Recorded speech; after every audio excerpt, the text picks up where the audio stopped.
Development meeting.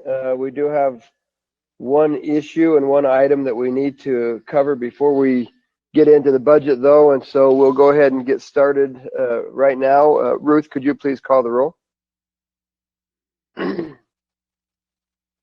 Adamson? Did she hear me? Maybe she can't hear me. Adamson? Adamson? Huh, I know she was there. Bray? Do you want to do it, Mayor? Bray?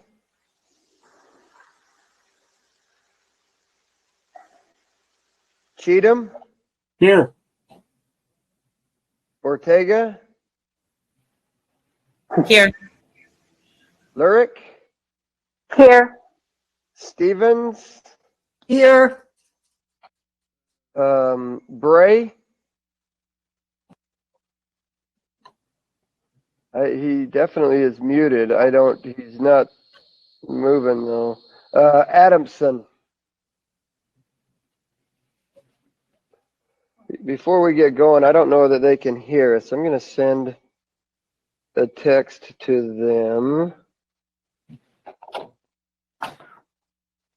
and see if we can get them on.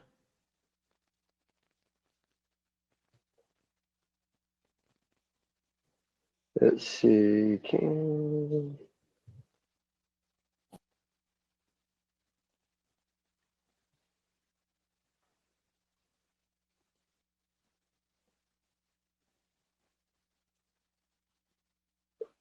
Well, I just sent them a text to see if we can get them on.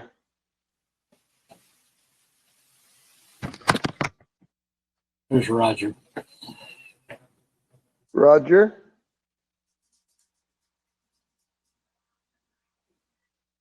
Adamson.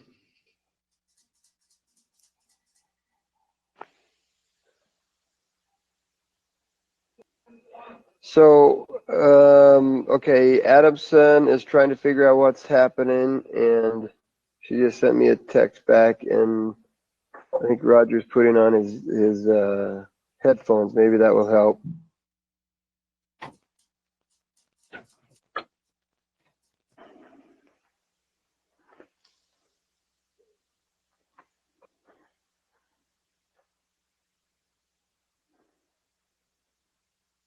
Roger, nope, he can't hear us either. Mayor, they may have to reboot their systems at their homes. Okay. And you reboot.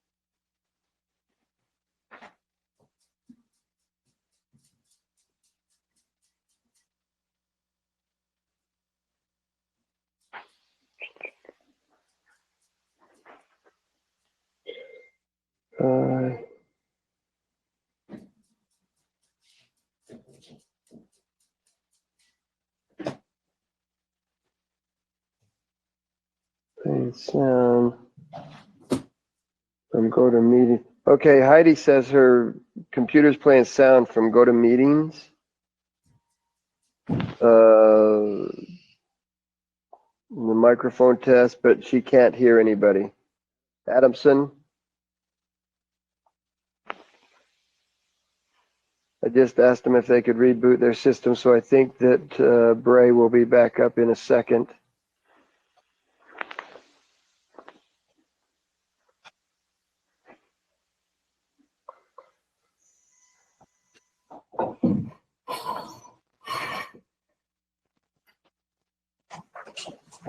Okay, she can hear us now. Adamson, we can't hear you. Can you? Are you there? Are you looking for me? Can you hear me? We Yeah. can hear you now. Okay, super. Yeah, I had to log out and log back in. I'm not sure why it wasn't coming through, but it's Yeah, working okay. now. Yep, it's working now, and we're just waiting for Roger to reboot. His system will get rebooted in a second, and we'll get going. So we have Adamson here now. Mayor, 9 times out of 10, if they are having sound issues, either hearing or us hearing them, they need to reboot. And that usually, sometimes a logging out and logging on will work, but usually it takes a full reboot of their system in order for it to solve the problem. It's just a bug that all social media meetings like this have with some of the computers. All right. Yeah, Rick, I don't have my camera on so that I can see the council, because I've got to see when you guys are looking to speak, and if my camera's on, I lose 2 of you.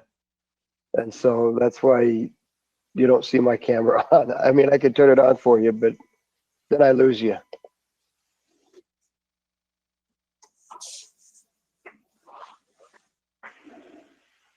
So I am truly at City Hall, just to prove that out.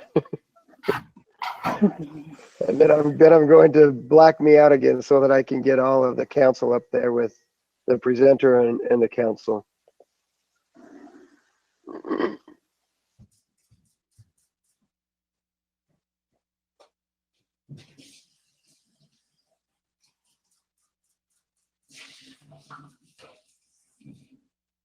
We lost Heidi again.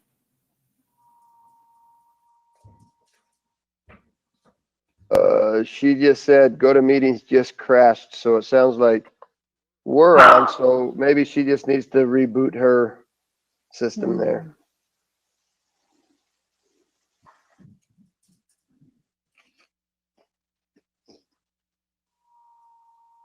There she is. Can you hear me? We can hear you now. Yep. Okay. Yeah, I don't know why, but GoToMeeting just all of a sudden closed and said, we're experiencing technical difficulties. So I opened it back up. That doesn't keep happening. Well, we could have told them they were experiencing that. So hopefully Roger gets rebooted in a matter of a few seconds here, and we'll be able to continue on. Oh, Roger, can you hear us now?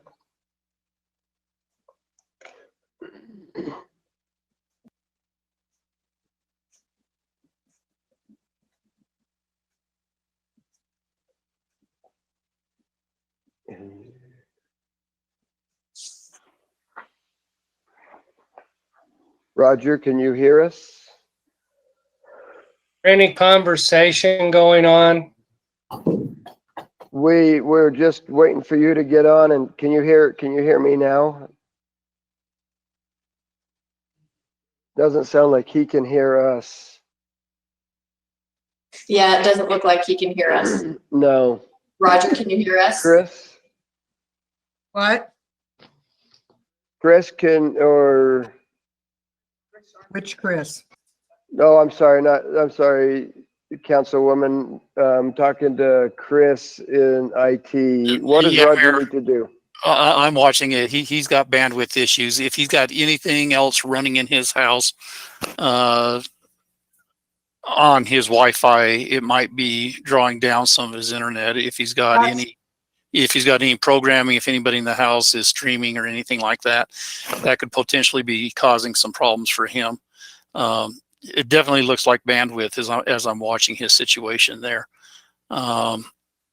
Unfortunately, I can't bump bandwidth. I believe that's his office. So Okay. there shouldn't be anything So- else. So I think that's his office.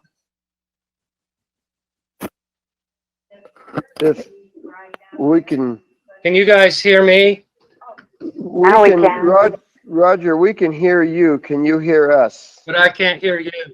Yeah, you can't hear us.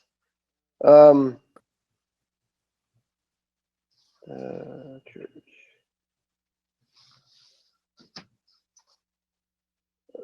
I'm just going to see if he's at the church, if we can go ahead and get started with Richard, and if he can come here, we can set him up here. I can move down and he can move over and we can solve that. Another thing, he needs to make sure that Hello? his Oh, computer isn't Chris. running additional software or hardware, or additional software is running in the background.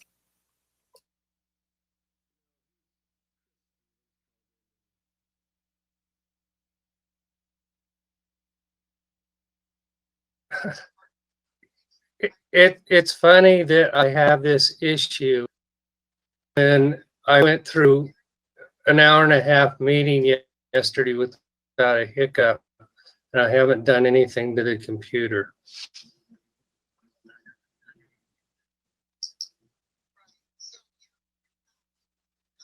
I understand that. I wanted everybody to hear that this worked fine yesterday and this stupid GoToMeeting does not work like Zoom.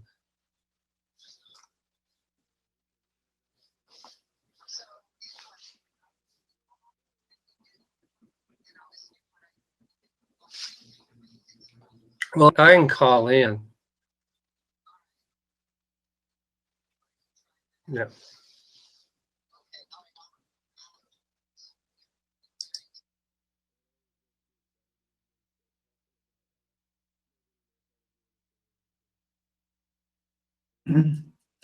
So I don't know how much of that you picked up, but he's going to try just calling in. If he wants to do that, that'd be great. Yeah, he's just frozen now, so there's definitely a bandwidth issue on his end there. But if he's at the church, he could come down to City Hall right here.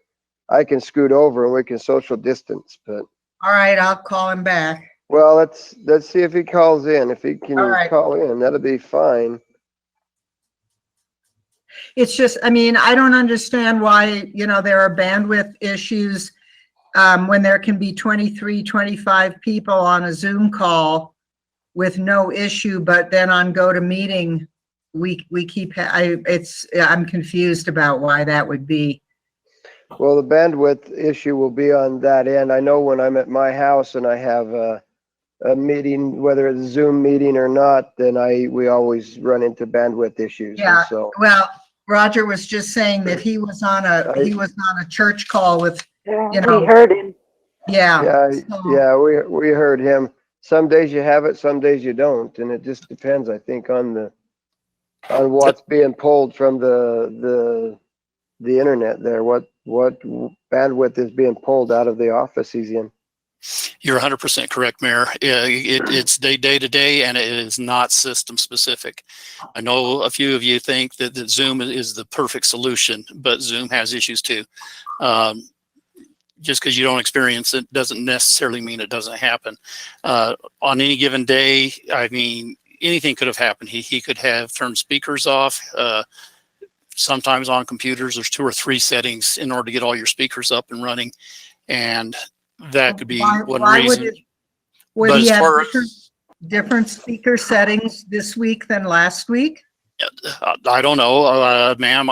I turn my speakers up and down all day long, depending on what I'm listening to and the things that are going on around me. His is definitely bandwidth though, because he keeps locking up and we keep losing the video on him. Okay. Last week we had video issues with him too. He was blacked out and he froze a lot of the time on the video side of the house. Okay. So, that's about all I can say. Can somebody remind me when, based on what the governor is suggesting and what's safe, when we could, sit 6 feet apart and wear masks and be in the council room so we don't have these kinds of issues for folks?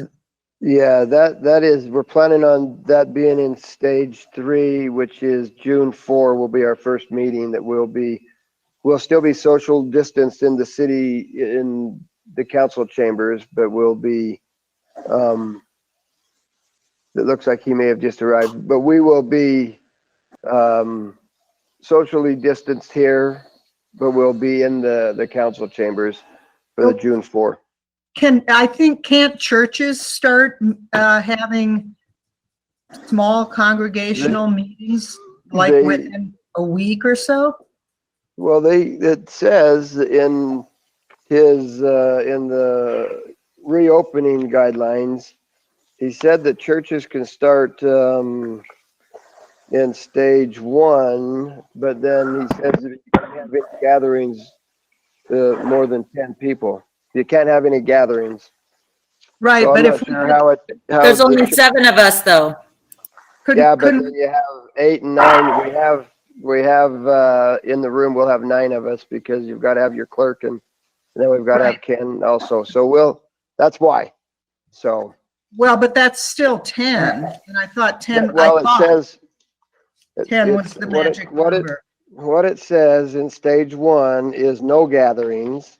That's Right, why I don't know why and how a church can do it, but he's opened churches up, and some can, but he says no gatherings. Stage 1. In stage 2, you can have a gatherings from less than 10, so we could have up to 9. And so we've got that, and then we can go from in stage 3 from 10 to 50, and so at that point we'll be able to have a meeting in the city hall, but we still have to have social distancing, and so that's Okay. why we're doing that to this point. But Got it looks it. like Roger, can you hear us now? Yes, I can hear you now. Okay, super. We're gonna go ahead and get started. And I don't know if you're at the church and if you would like to, you can social distance, you and I here at the city hall. If when we have a break, you wanted to run down here, we could probably do that. But for now, let's go ahead and get started with agenda item number 2 is a request for council's guidance. Condemned property at 326 North Buchanan Street. City staff is seeking council's guidance regarding condemned property located at 326 North Buchanan Street. The property owner is deceased and the structure has become a public nuisance and a safety concern. So we have got a lot of activity that's not good activity happening there, and so we just needed some council guidance before we get into the budget meeting. So Richard, I'm going to turn the time over to you. Thank you, Mayor and Council. I appreciate your time, and hopefully, I know you got a busy day, so we can get through this quickly. So as the Mayor said in the summary, the homeowner at 326 Buchanan is deceased, turned into a public nuisance. We have garbage and feces in the yard. Water's been shut off for several months. Utility billing had to go out there and lock it because they were stealing water for a time. Since we posted back in, we sent out a letter to the owner for our requirements for condemnation and abatement back in February 10th, and we posted the property in the beginning of April, and they tore that down. Since the property was posted, the police department had made some arrests on drug charges there, and we had since boarded up the windows and the doors to the home. They tore off one of the panels once and made re-entry, so the law enforcement's continually going out to the site. And the email that was sent out to you that showed the pictures of the property. So we made contact with Idaho Power and Intermountain Gas, had them pull the electrical service and the gas to the home so that it deters them to keep breaking into it. And we're just kind of here for the next step to see how council wants us to proceed. And there's basically 2 options that we can do. We can just hire out somebody to come clean up the debris and the garbage on the outside of the house so it doesn't smell as bad in the summertime, and try to make it safe for people out in the neighborhood, pets and everything else. Or we can look into to demolish the home. One of the big concerns on that part is that we have to test for asbestos, and that testing is $500. And if it does come back positive for asbestos, we need to have that abated before we can demo the home and haul it off to the landfill. We have roughly about $116,000 in our abatement fund with the city if you do decide to go that route. But I'm expecting if we do go that route, it's going to be a hefty bill for that. And I would be concerned on how the city would be able to recoup our costs when the property goes up for tax sale. If it's just bare ground. So that's kind of it in a nutshell. We're just kind of looking for direction. Hey, Richard, I have a couple questions for you on this. Do we know who is the owner? I know the guy that lived there is deceased, but is there any next of kin? Was it? So there's nothing tied up in probate or anything like that. From as far as I'm aware of, there's no will. Her son was living there, but if I remember correctly from Chief Shy, he was one of the ones that was arrested in the beginning of April in the home on drug charges. But there was no will or anything. The owner's name was Pat Warner, and she's since deceased. So. Okay, Heidi, you have a question. Yeah, I was curious if we know from the county if they're current on taxes or if that has gone into default since the owner is deceased, and if it has, what is the anticipated time frame, before it would sell? I was told that it's 2 years behind currently. And if I remember correctly, I think they can't do a tax sale until 5 years. But I can follow up with the exact timeline and get back to you. Ortega has a question. So I guess this question is more for Jared. If there is a son, then he is the next of kin. So whether there's a will or not, isn't he the responsible party? And if he was living there when he got arrested, is it legal to demolish the home? Thank you. Yes, Councilwoman Ortega and everybody. If she died without a will, then that would probably end up becoming his property. Right. But that would still require some steps that would need to be taken with the state and with the county. In addition, if I understood correctly, the house is behind on taxes. It's actually 3 years. It goes to tax deed on the 4th delinquent year. So it sounds like we're fairly close to that occurring. But where we've gone through the posting requirements and things like that for the condemnation, we would still be within our legal rights to go in and abate as necessary. So Jared, when you say abate as necessary, that doesn't mean necessarily tear the house down. It means we can go in and get it cleaned up and then put it on the taxes as well, right? Well, basically, it comes down to whatever we decide is most appropriate for the property.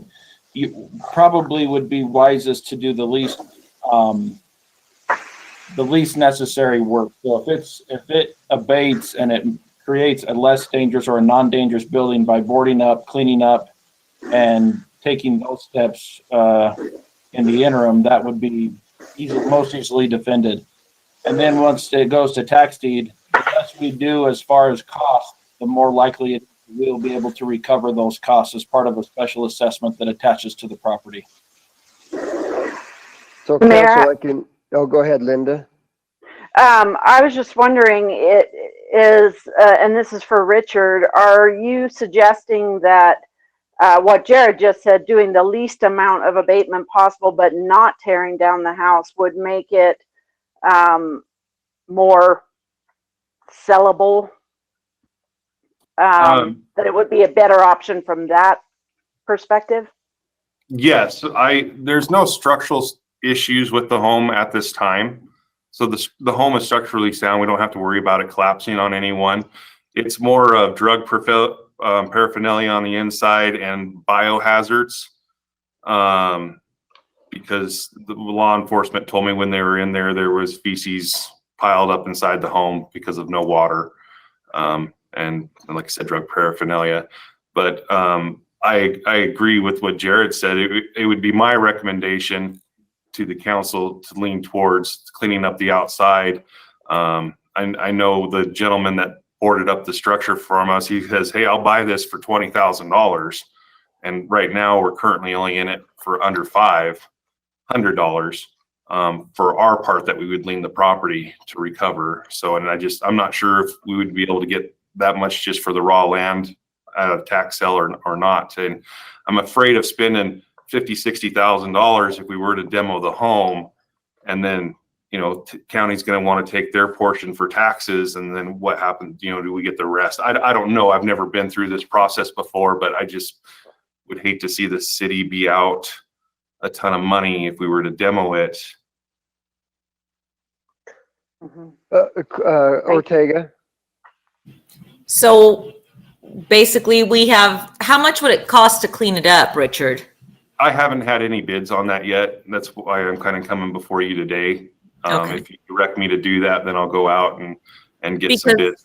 Because it seems to me that even if we clean up the outside, there's a health hazard because of the situation on the inside.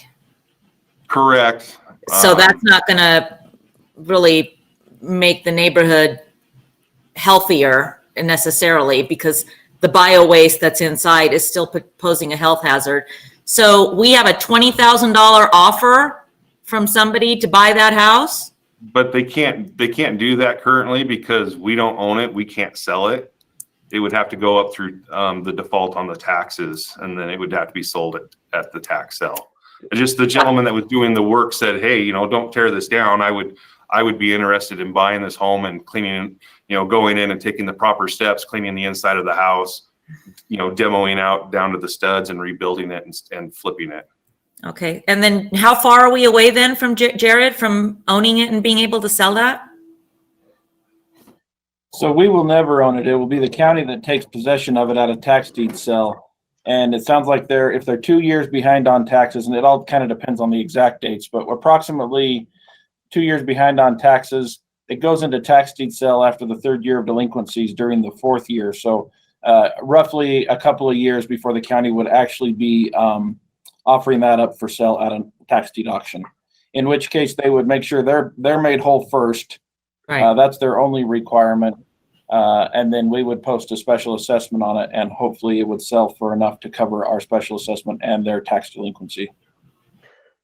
Stevens.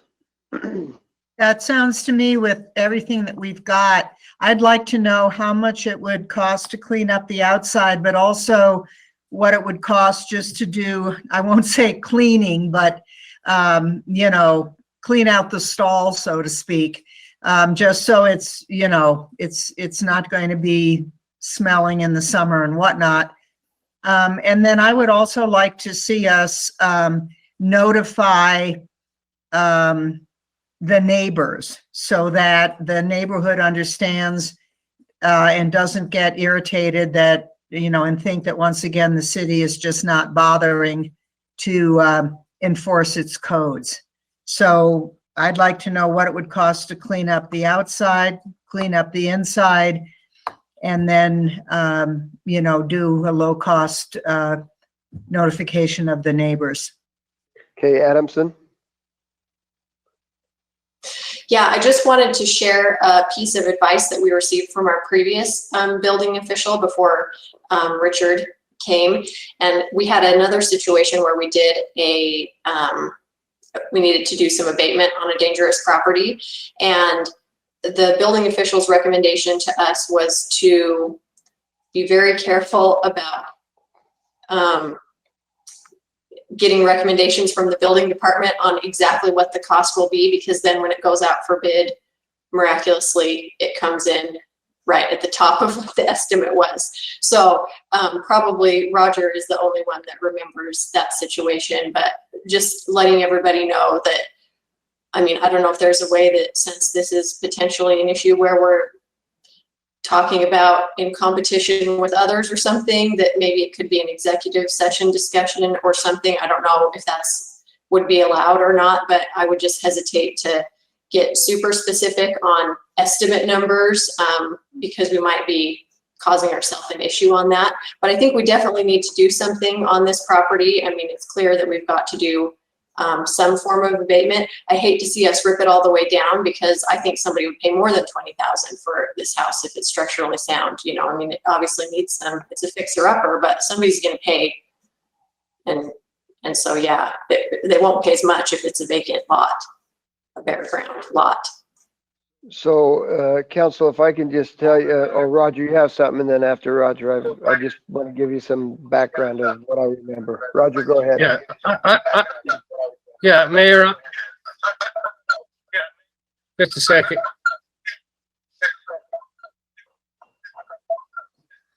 I'm gonna get feedback on this. So, Roger, can you, if you're on the phone, can you mute your computer? There you go. Okay, Roger, we cannot hear you now. Can you hear me now? There we go. Yep, there we go. Okay. What I understand, I'm working 3 different things here. What I understand is that we need to take action. We don't need to talk this to death. We got a problem. It's not a problem that is ours to solve by ourselves because there are county taxes that are part of the formula. It's not our property. We don't want to be the owners of that property. So I think we ought to just clean up the outside, make sure we keep anybody from entering the property, and put a judgment against the property for what we've invested, and let the county then proceed on it. So, Roger, I'll tell you, I would echo that very thing. This house has become an issue for the neighborhood. And Chris, so you know, we have had constant communication with the neighborhood, and they've been very patient with us. And as we work through this process, so I know what the neighborhood would like. The neighborhood would like us to remove the house. I don't think that that's necessarily the best course of action right now. And so my recommendation would echo Rogers, get the outside cleaned up, take care of that, put the tax assessment on that, or add that to the tax assessment, let the county do what they have to do. At the end of the day, we may or may not get paid for it. We're hoping that we will. If we tear it down, I don't think we will. The last time we tore a property down, if I remember correctly, and it was a bigger property than this, but if I remember right, it was like a $75,000 bill to remove the property and take it down to bare ground. And so it's expensive to do that. The last time we cleaned up some property, it was a couple $1,000s. It was under 10. I shouldn't say a couple, if I remember correctly. And so my recommendation would be the same thing as what Roger just said. If everybody gives me let's see, is that an action item? Yeah, that's an action item. So we can take a motion on that. Councilwoman Stevens. Yeah, I guess from my perspective, it depends on the feces situation. Is it piled so deep that it won't naturally desiccate, just because we're a low humidity area in a matter of, a few weeks? Or is it piled so deep that, that I don't know. But I'm loath to just board up, basically so I don't know what it depends. I don't know what the situation is. So I don't know what it looks like inside, but that could be part of the motion that we go in and have them go in the house and clean that as well. It will add an expense because you've got some biohazards that you'll have to deal with. Councilwoman Ortega. And maybe, and I agree with Roger, I think we just need to make a motion and go, but to Richard, maybe there's a better way to secure so that it's more difficult for these squatters to break in. I don't know, but since I'm up, I would make a motion to go ahead and clean up the property and do, only what we need to do to make it safer for the community in the hopes that then the county can sell it for a little bit more and we can recover our losses. So we have a motion. Second, I think the So we have motion a- also needs to include that we will recoup our expenses by filing to recover them. I Now, think we need to state exactly how we will recoup our expenses. Okay, Roger, have at it. So before, Roger, you do that, remember, if this does go to a tax sale and it only sells for $300 at a tax sale, the county will take that $300 and the taxes, and that's it, and we don't get any. So the first out of the box is However, the county, and then the city. I know that, Brian, but if Okay. we need to be taking an action that attempts to recover our costs, and I think our motion on this needs to suggest or state that we are going to put a lien on the property in an attempt to recover our costs. Okay, I think that's the full okay scope of the with an motion. attempt. Okay, knowing that we may or may not recover it. We may not, but if we have somebody saying $20,000, if that goes to a tax auction, I think the county and the city will both come out okay. Yeah. Yeah, I think so. Councilwoman Ortega, are you okay with that amendment to your motion? Yes, do I need to add that? Well, we okay. can just, I think we I can make a add it. motion that we do the abatement, keep the property standing, board it up as best we could, and then put a lien on the property for our expenses so that when it does get auctioned off by the county, we can recover what we can. Okay, second, okay. We still have a second with Stevens. Okay, so we have a And motion. Mayor for- Bud, can I ask one more question before we vote? Absolutely. We have a motion by Ortega and a second by Stevens. Lurick, you have a question. Yes, seeing as we would then have roughly 2 years before it might be sold, and they have been breaking in after we already boarded it up, what happens in those 2 years? If we clean it, board it up, do we then just leave it for 2 years, or do we continue to make sure that it's safe and stays boarded up? And how do we address the ongoing issue if they continue to break in? Well, go ahead, Richard. After the second time of boarding it up, we have not had any other people enter the home from what we can tell. So they were going through a back door. We put OSB over the door, then we put 3 rows of 2x4 so they couldn't tear that off. But nothing else since then has been, and I was out there yesterday and it was still boarded up. So But you think it will stay safe for the 2 years? Yes, and if they do tear it off, we would go out. It'd be a minimal expense. We would go out and re-secure the home. So, but we're not foreseeing, especially once the debris is cleared out of the way, that that we should have any more issues. So Cheatham and then Ortega. Will we be able to continue to maintain the exterior of that building, mowing the lawn and taking care of trees or whatever needs to be done? And will those expenses also be able to be capped into the potential tax sale?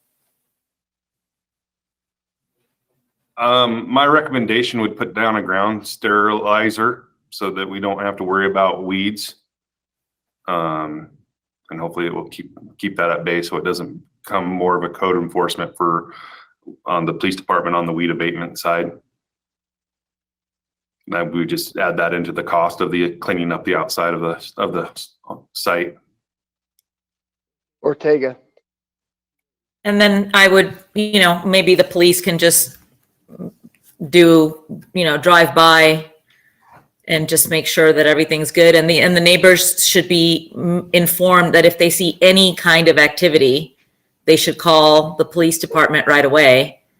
And that way we can get an officer out there before things get out of hand again.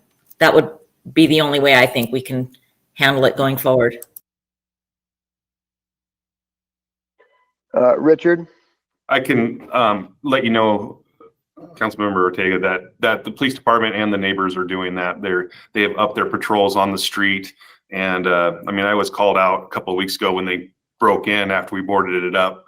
And I think there was like 10 officers there. I mean, it was a large presence. So the neighbors are very diligent. You know, they want a nice neighborhood. They also know that the city, we have certain procedures that we have to take to get through this process, and it takes a while, but they're appreciative of what we're doing. And they're very diligent on keeping not only myself, but the mayor's office and the police department up to date on what's going on there. Thank you, Richard, Okay, for all your work. Can we vote, Mayor? If everybody's done with the discussions, that's what we would be looking for. Okay, then we have a motion by Ortega and a second by Stevens. Ruth, could you please call the roll? Ortega, Yes. Stevens, Yes. Adamson, Yes. Bray, Yes. Cheatham, Yes. Lurick. Yes. Thank you, Okay, Council. thank you. Yep, thank you. Then we'll move into fiscal year 2021 budget development overview. Finance staff will give us a brief overview of the budget development, and then we will get into our meeting. Ashley. Good morning, everyone. Ashley Welsh, Chief Financial Officer. I just have a few updates. We're still going to go through a whole bunch of budget presentations today. We still don't have revenue estimates, but I'm hoping that we should have a better idea by the end of the month when we meet on May 28th. We were kind of able to push things up a little bit so that we could get through the department presentations. There were some questions that were asked last week that I think I have some information for you. Councilwoman Stevens was asking about what 5% of total property taxes would be. So last year, when I checked for 2019, we had budgeted for about 31 million in property taxes, and we collected $29,589,000. That would be 5% of that would be almost 1.5 million.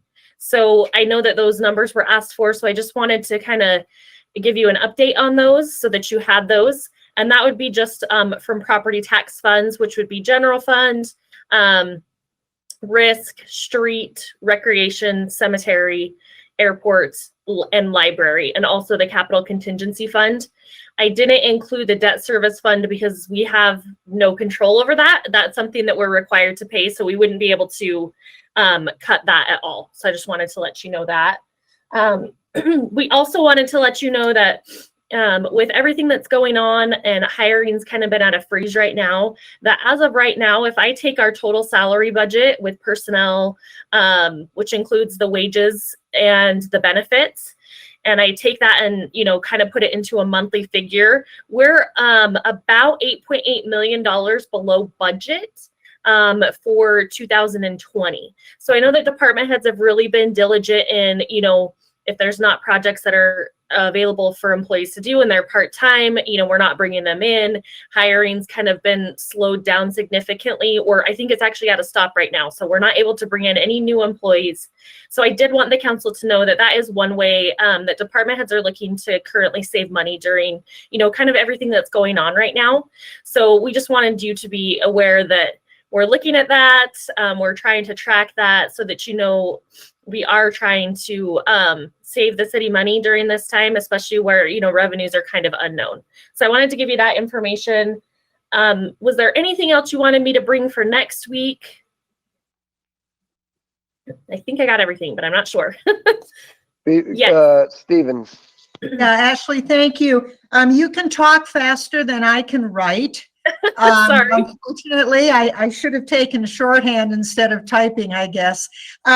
Anyway, I was wondering whether you and I'm not trying to make extra work for you, but I was wondering if you could just send out a quick email with I got the 31 million and the 29 something. You know, could you just summarize that in a very quick email and send it out? Absolutely. Yep. Appreciate it. Ortega. Hi, Ashley. Thank you for that. I was under the impression that you mentioned the hiring freeze a couple of times, but I was under the impression that we just hired 40 seasonal employees. So we're not hiring any full-time employees right now. I know that there are some, I believe it's in parks, that are needing to do some work to be able to upkeep with those. Those are the only ones that are being hired at this point. We still, you know, the pool isn't open yet. That's a big part-time. That's supposed to open the end of this month. I don't really know where that's going to go. We do have a lot of money there, but yeah, the only employees are the seasonal employees. We're not hiring any full-time benefited employees at this time. Okay, thank you. You're welcome. Roger. Are the $8 million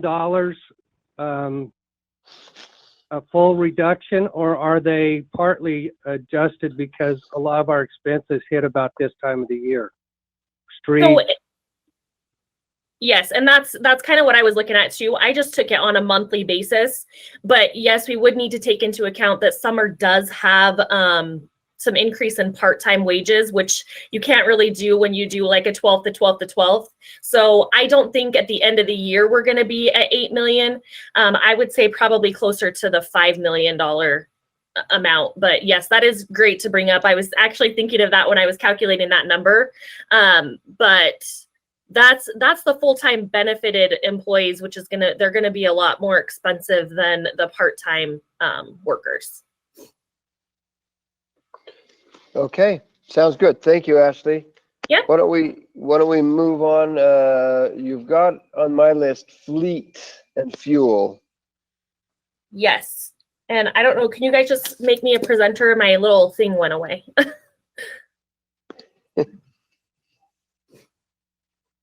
Sorry.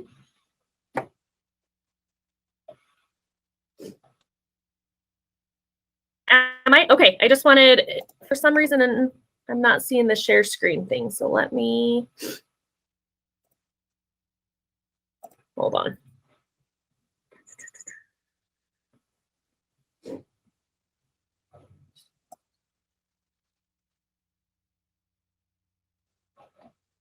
Okay, awesome. Thank you. I'm a little slow today, you guys. I'm sorry.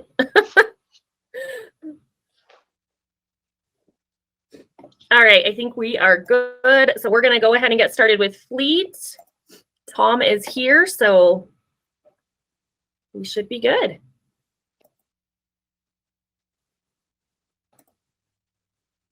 Good morning, Mayor and Council. Tom Kirkman, Deputy Public Works Director. Unfortunately, you're going to have to sit through 4 budgets with me, so I will try and make them as quick as possible and as painless as possible for you. We're going to start out with our fleet services budget.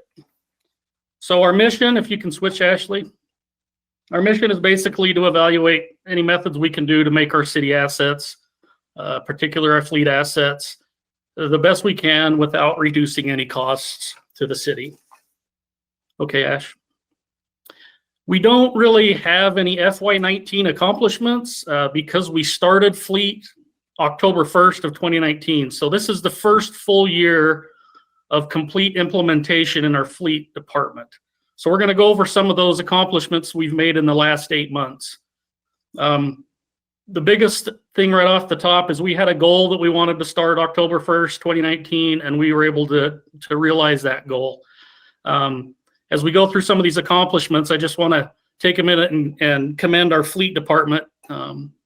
When we first started talking about this years ago, you know, we were under the assumption that this is going to be a 6 to 10 year project. You know, we've talked to other fleet agencies. It's going to take a long time to start reaping benefits. We're starting to see some pretty huge benefits already, and so we're really proud of that, and we want to share some of those with you today. Throughout this 8 months, we've developed some repair and preventative maintenance procedures. We've developed purchasing procedures and policies. This has been a big benefit so far. There is a lot of processes that go into purchasing and following state code for purchasing. And we've seen where we can make some pretty big strides in that. We've gotten on some large co-op agreements throughout the country where you can bid to realize a little bit of economy of scales. Probably one of the biggest things and the most important things for me, I'm a big data nerd. I love data. And so we implemented Asset Works, an asset management program. We are now tracking everything that we do. We're tracking all the repairs, all the preventatives. Anything and everything we do to a vehicle or an asset, we want to track that so we can get a total cost of ownership, total cost per mile.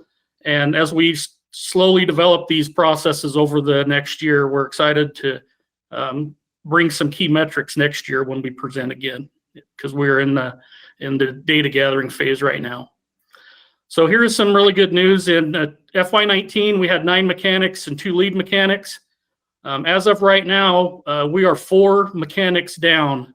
We've been able to, through attrition, we've had 4 mechanics leave the city, and we've been able to absorb that work through our efficiencies at fleet. So we're really proud of that. We feel that that's a huge benefit to the city, both financially, liability, benefits, all those things involved. So it's just a kind of a good way to show that we are seeing some huge efficiencies through this program. Another thing we did as a preventive maintenance program, this is the key to our success in fleet. What we want to focus on is downtime. We don't want any downtime. So we've developed a very comprehensive preventative maintenance program. This is probably one of the biggest concerns we've had so far is educating the customers on this. Some people are used to the $39.99 oil changes. Unfortunately, you get $39.99 worth of work. And so our services are a little more expensive, but what we're doing is we're rotating the tires, we're checking the brakes, making sure all the safety equipment's proper. And then as we're doing this large checklist, we're able to find issues with a vehicle and then fix those while they're at fleet so that we don't have to send the vehicle away and then bring it back. So it increases or it decreases our downtime for the departments. We're also using synthetic oils, so we're stretching out our maintenance intervals. Another great thing we did was implement Napa. We have a Napa auto parts store on site in our building. We are their only customers. We started that February 1st. So it's a really new program that we're working through a few issues right now. And with the shutdown during the pandemic, they were shut down. So we're still moving forward with that, but we don't really have a lot of data right now to throw at you with that. But we're excited about it, and I think that's going to be another way that we can realize some huge efficiencies. Our right-sizing operations are underway. We've identified so far 30 underutilized vehicles. We've gone through about half of the departments. Underutilized vehicles, just a little history. The city of Raleigh-Durham did a study. An underutilized vehicle costs an agency about $1,800 a year to maintain. As it sits out and doesn't get driven, the battery dies, the tires get weather checked, the gas goes bad. And so anytime we can reduce any underutilized vehicles, it's a huge gain for the departments. So with these 30 underutilized vehicles, we're hoping to get about an average of $1,500 per vehicle at city auction. That's an estimate, which would be $45,000 one-time money. And then if we could realize that $1,800 a year, that's an additional $54,000 a year that the departments aren't spending on these underutilized vehicles. We're also really proud. We were reached out to by Municipal Magazine, and they've recognized our efforts and did a nice little story on us. So we're really proud of that, and proud of our staff for all the work they've done. Okay, Ashley. This is just a quick slide showing how we centralized. So we centralized the mechanics from Parks and Rec, street, water department, sanitation, and PD. And then we are also serving the following departments, those including City Hall, Library, Animal Control, for a total of about 550 assets. Okay? I have a question for you, Tom. Yes, sir. You have 30 vehicles going to auction. Will this complete our reduction of the 56 or 60 vehicles that we initially said we could dispose of? No, sir. We've only made it through about half of the departments so far. We're getting through them as quick as we can. Yeah, we kind of drank from the fire hose this last little year getting this thing started. So we're hoping within. I know, but I thought we had them identified in advance. We did. The issue we had is we were able to do a preliminary assessment, but then we need to go meet with the departments. For instance, a good example we use is like a hazmat vehicle. It may show on our fuel records as being an underutilized vehicle, but when we go talk to the departments, that's something that they're going to need to have. So we did preliminary discussions of those, but we have to go to each department and work with them to make sure that we're not just, making a big cut of stuff that they actually need. Does that make sense? I understand that, but there's a big discrepancy when we're only getting rid of about half of what we're identified. That's correct. And I would just remind you, it's only been 8 months. We're trying to get this done as fast as we can, but it was a whole new department to start, and we're getting it as quick as we can. I promise you. I know, but also realize that the vehicles that were identified are 3 or 4 years older from when we had our preliminary talks. Yes, sir. We'll put that at the top of our list. We'll get moving on that. Okay. Thank you. So that brings us to our goals, and as Councilman Bray just discussed, we want to continue fleet right sizing. That's kind of at the top of our list right now. We know that that's something that we need to get done, and we're working diligently on that to get those taken care of as quickly as we can. We're going to keep developing our purchasing program. We're creating bid procedure checklists, educating departments on bid requirements. And then we also are developing a vehicle ordering guideline template. This is something that we want to have available so that the mayor and the council have a little bit of background on vehicles, why they need them, what they need them for. Is there a energy efficient solution vehicle that could take its place, stuff like that. So that's something we're really excited about. We've been talking about alternative energy vehicles. I think we've gathered a lot of information on this, and I think this is probably something that we're ready to start diving into. Like I said, over the last year or so, we've been drinking from the fire hose trying to get this department developed. And so some of our studies on this have kind of taken the back burner a little bit. We're starting to see the total cost of ownerships on electric vehicles are starting to become very prevalent. The University of Michigan did a study, where a gas vehicle is about $1,100 a year to operate, and electric $485 a year to operate. So we're going to really push that hard this year and start researching these alternative energies. Compressed natural gas in the waste management industry. We were really nervous about that. We watched Boise. Boise jumped on the compressed natural gas trucks, and they had a pretty big run of bad luck.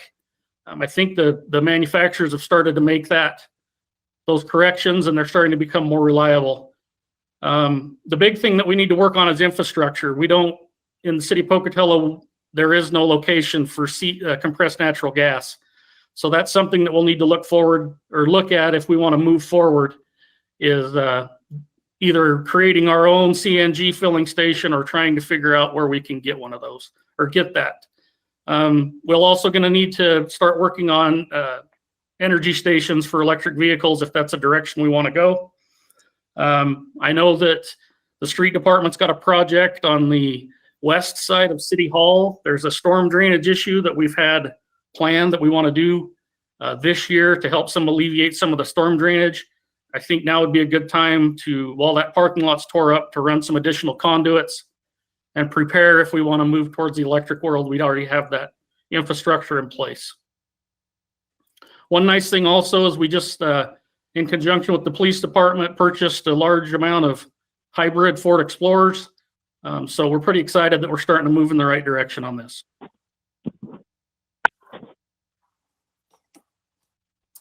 One of our other goals this year is to just continue streamlining the Napa Park store. We're working on procedures for in-house and outsourced repairs. We've done a lot of upfitting on police vehicles.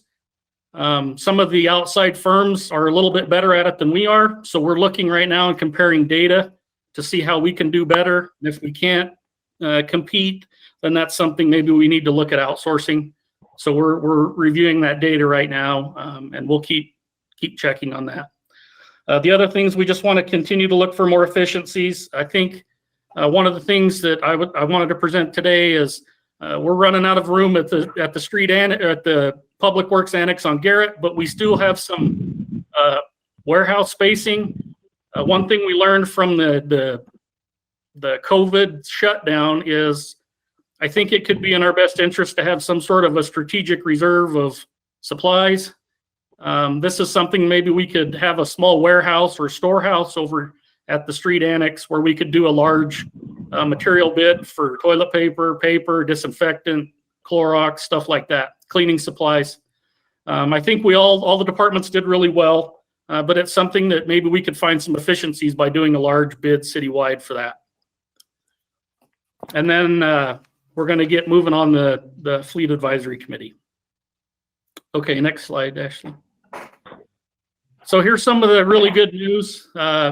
Fleet's been very busy. They've done to date 4,500 work orders. We're anticipating about 9,000 by the end of the year. Last year's budgeted repair costs for all the departments combined was $1.87 million. Based on our estimates of where we've gotten this year, we're estimating to come in at 1.4 million. So if all goes according to the way we're operating now, we're projecting a $400,000 increase in maintenance cost to go down, excuse me, a decrease in maintenance costs. I apologize for that. So we are super excited about that. Some of the ways we've done that is, like I said, we have 4 vacant mechanic positions. We've been able to realize efficiencies. We've put down the bigger departments. For instance, the police department had $220,000 budgeted last year for maintenance and labor. Right now, we're projecting to be at about 104,000. Sanitation was the big winner of the day. Last year it was 660,000 was the maintenance costs, and right now we're looking at about 300,000. Street department had a rough year. We had some really large, expensive repairs this winter, and so it's the ebbs and the flows that we kind of look for. Water department's on track, and Parks and Rec is coming in way below what their maintenance costs were last year. Okay, Ashley. I got a question, Tom. Yes, sir. Do all of the reductions you're showing also include the expense of operating the fleet center? Yes, sir. I mean, that is all. Yes, sir. That is the complete budget. So that is a straight up savings without any ancillary costs outside of operation. That is our best estimate that we can give you. And if the trend continues the way it is, that is correct, sir. We are excited that we are looking at a $400,000 savings. Okay, good job. Thank you. So here's kind of the only little brown spot or bad spot here. Some of the smaller departments were affected a little bit more than the bigger departments. And we're talking about $1,000 or $2,000, so it's not a large expenses. But over the years, repair budgets are usually low-hanging fruit during budget cuts. There's been brought down here. Hey, Roger, Roger, we can hear you. Okay, go ahead, Tom. Okay. So some of the smaller departments have seen some small increases. We were hoping council would look at some of the reductions we've seen in the general fund departments from the previous page and maybe reallocate some of this small amount of money to help these smaller departments. Like I said, between these 6 departments, it's only like $2,700. It's a small amount. But for instance, Richard in building, he got hammered pretty hard this year. He had some vehicles with some really big repairs. And so we're anticipating them coming in a little higher than what they were expecting. Some of it's been, over the years, some deferred maintenance. We've seen some pretty interesting stuff from some of the department vehicles. We had one vehicle with a hair tie holding the brake pedal up to keep the brake lights from turning on. We've seen battery chargers in the trunk because when they shut the car off, it would die. And so they just had a battery charger so they could start it back up and keep moving. So there's been some deferred maintenance on some of these. And so we're just trying to get those caught up. And I think with our really in-depth PM program, I think next year we're going to realize some benefits here. But we just wanted to show you that some of these smaller departments have seen a slight tick of an increase. Does that make sense? Mr. Mayor? Okay. Richard. Tom, are these some vehicles that may need to be replaced? Or have they reached that point if they've reached that degree of degradation? For the majority, most of these vehicles are fairly new. By fairly new, 7 to 10 years. By industry standards, we would like to get on a goal where our city fleet's 4 to 5 years old. But in the grand scheme of our whole fleet, we average about a 14-year-old fleet. These are actually in pretty fair condition. Are they being heavily used? They are. That's one of the parts of our right sizing that we're working on is we're tracking all their mileages and yes. So. Mr. Mayor? Yes. Linda. Tom, this is great. I'm really excited about all the efficiencies that you have found here and bringing the cost down overall that much. I just wanted to clarify, the smaller departments that have seen some minor increases, what was that total again? That you said about $2,700 you were recommending, I think? Yeah, so what I did is just with the 6 departments there, I didn't want to just leave you without a kind of an average number. So we took out of these 6 departments, some of them are below budget, some are above budget. It averages out to about $2,700. But like for instance, IT, they had budgeted $2,400 and we're only looking at $1,100. So they're doing really well. So I kind of just some are up, some are down. Correct.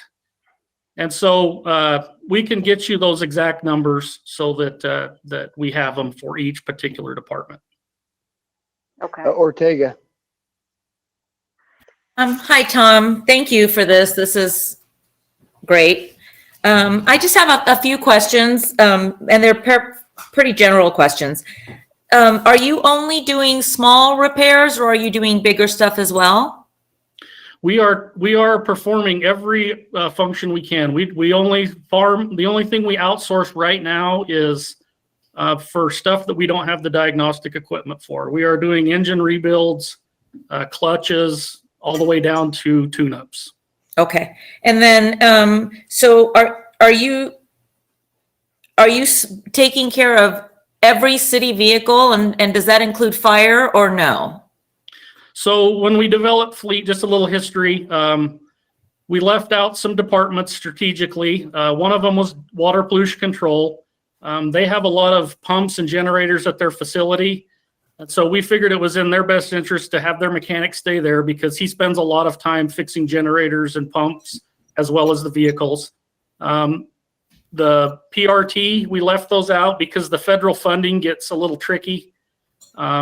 Airport, the logistics of trying to bring a 24-foot plow into Pocatello becomes difficult, and they have a very good maintenance program out there.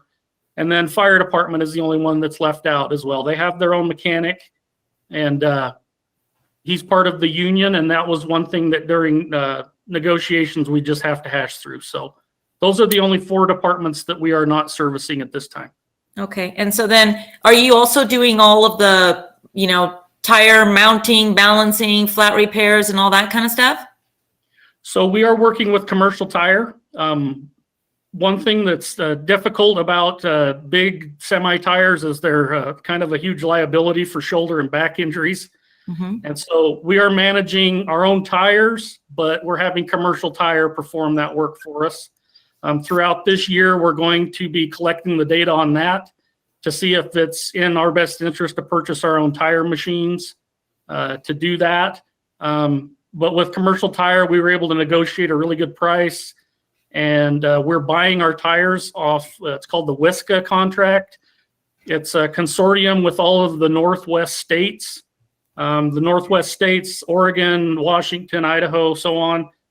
They get together every year and do a large tire bid with Michelin, Goodyear, Firestone, all the big companies, and Commercial Tire honors that WISCA contract, so we're able to buy tires at a very low price. Okay, so then you're not doing any of the tire stuff, even on like the regular pickups, right? That is correct. We don't have Okay, they're doing all the tire stuff. Yes, ma'am. Okay, thank you. Thank you, Tom. Good job on this. Thank you. Some of the issues and concerns, just moving forward, our preventative maintenance, we just want to keep doing as much outreach to the departments and helping them understand that as best we can. We just want to be able to fix vehicles while they're here so that we don't have to bring them back multiple times to help on downtime. Like we talked, some of the smaller departments have taken a bigger whack than the bigger ones. So we were just looking for a little direction if we could move around a little bit of money there. Purchasing, we're working really hard on educating staff about the state of Idaho guidelines. As legal could tell you, they're very tricky when you get to bid processes. There's a lot of steps that are involved there. And then we're going to, like we talked about earlier, create a vehicle purchasing list so that whenever we're purchasing vehicles, that anyone that's interested in seeing that data will be able to present that to them. We are talking that we do have 4 unfilled mechanic positions currently. We're asking, where this is such a brand new department, to if we can leave those for now. We don't know what the future is going to hold. We've only been into this 8 months. We don't plan on adding staff, but it's pretty early on in the progress, or in the process. We just added a lot of police vehicles to our fleet. And so we're just going to kind of watch that really close this year. We're not going to add anything we don't have to. We're doing a really good job right now, I think. And I don't see that changing. One of the big issues is, like I just said, it's a new budget. I mean, we kind of just developed this at a round table between finance and fleet, doing the best we could, and we think we got it pretty close. One of the things that we missed the boat on last year is we forgot to add overtime and call out funding into the fleet budget. We've seen that that's an issue. We have a lot of, a police vehicle. If it breaks down after hours, we're bringing people in. If a snowplow breaks in the middle of the night, we're bringing people in. We don't use a ton of that, but that's just something we left out of the budget. It's something we really don't want to use, but we would like to have it there just in case. Okay, Ashley. And I'll let Ashley take it from here for a minute. Yeah, I'm just going to go over the personnel. So we have 14 people in fleet, which includes a fleet manager, the purchasing coordinator, and then the rest are mechanics and supervisors. We have a little bit of a decrease, and that's just due to changing of positions, people leaving, people coming on at a little bit of a lower rate. And you can see that about 60% of their budget is due to the personnel. All right. They have kept their overall budget flat. Sorry, it takes just a minute. No movement in between the lines, but Tom did mention when we were going through the budgeting process last year, we did miss the overtime and call out. So that's something that we need to add in. There were just so many moving pieces with this department. We actually did a really good job, I think. We only missed a few things. So we're just going to ask for those as an increase. This fund is actually funded by interfund charges. So when we go through the budgeting process, we determine what fleet's budget's going to be, and then we allocate that to the departments that are using the fleet software as well as the fleet services. So there's a different charge for every department that uses fleet. And then as we're going through the year, the charge for the actual maintenance is billed to those certain departments. So it's kind of a tricky department. We've been working on it. We meet monthly to make sure that everything's still going good and that the billings are looking correct and everything else. So we are still, you know, in the beginning stages of this fund, but we are analyzing it, like I said, on a monthly basis. They did note that the professional services are the NAPA costs, and then the maintenance agreements as for the Asset Works, which is the system that they're using to track all of the assets that we have. So, and then of course supplies, because they're extremely maintenance heavy. Are there any questions on any of that? Claudia. Yes, Ashley, I do have questions. I may have misheard you, but you said that they had 14 employees, but this slide only reflects 13 employees. We actually updated that. We sent out the slides. We were working on them pretty late last night. So we sent them out, and Teresa had let us know that our employee count was actually off. So Okay. we just updated that. But so are the numbers correct? The numbers are For correct, 14? but the employee count was off by 1. Okay. And then repair services, is that repair services to equipment at Fleet Services, or is that repair services that we're contracting out? Let me get in and Like see the if- tires and things? So I believe the repair services is our Asset Works contract. That's our asset management and our fleet management yearly maintenance fee. Yeah, because it's 13,000. So that, yeah, that sounds right. That's what we gather our data on. Okay. And then purchase services are what, Tom? That is, we built a Napa auto parts store in our facility, Mhm. and that's the charge that they charge us to operate that. And is that, so that's yearly? Yes. Okay. Tom, what's an EVT? An EVT is an emergency vehicle technician. And so it's a technician that's gone to training, and they're trained to put in all the light bars, the sirens, programming the light, sequencing, putting in to basically upfit a police car, to put all the stuff. We get police cars in, and they're just a black pursuit rated vehicle. We do the painting, we do the stickering, we do all of the upfitting, the radios, the laptops, and all of that. What does that person do when there's no car to be upfitted? He works on regular vehicles whenever we don't have any vehicles to upfit. We had a little bit of a backlog when we started fleet, and so he's been hopping pretty good for the last 8 months, and we've got police all caught up on their upfits. So as we start moving forward, we're getting 3 new K9 units. That person will be upfitting those.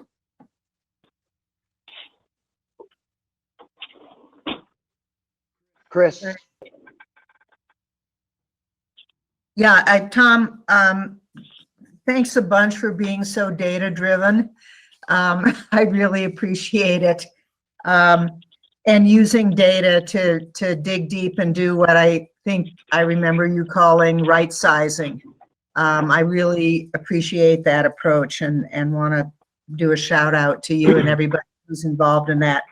And I may have missed this when Claudia was asking questions, but what is purchased services versus professional services? I thought you said was the NAPA. I can help you. So the purchase services, most of that is in their travel and training budget, just for certifications and things like that. That is about $7,300. And then you have the communications like the cell phones and those types of things. I Okay, apologize. I got professional services and purchase services confused. I apologize for that. oh, no, I mean, I'm just trying to learn the lingo here. And then this is probably a question to maybe bring back information on at a later date.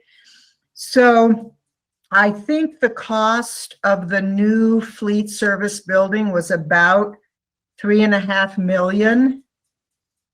And so I'm just curious, you know, give or take, kind of what the whole payback timeline looks like, you know, in terms of having spent the money to do this shift and et cetera, et cetera. And it's not, I don't have a bone to pick. I'm just curious, you know, what our kind of general payback. Absolutely. I can compile those numbers for you. And we do have a 5-year plan that we can email. We would have included it, but it's pretty big. That kind of spells out what we want to look like in 5 years and some of our return on investment that we want to realize. Great. That would be perfect. Thank you. Okay, any other questions about the budget numbers? Okay.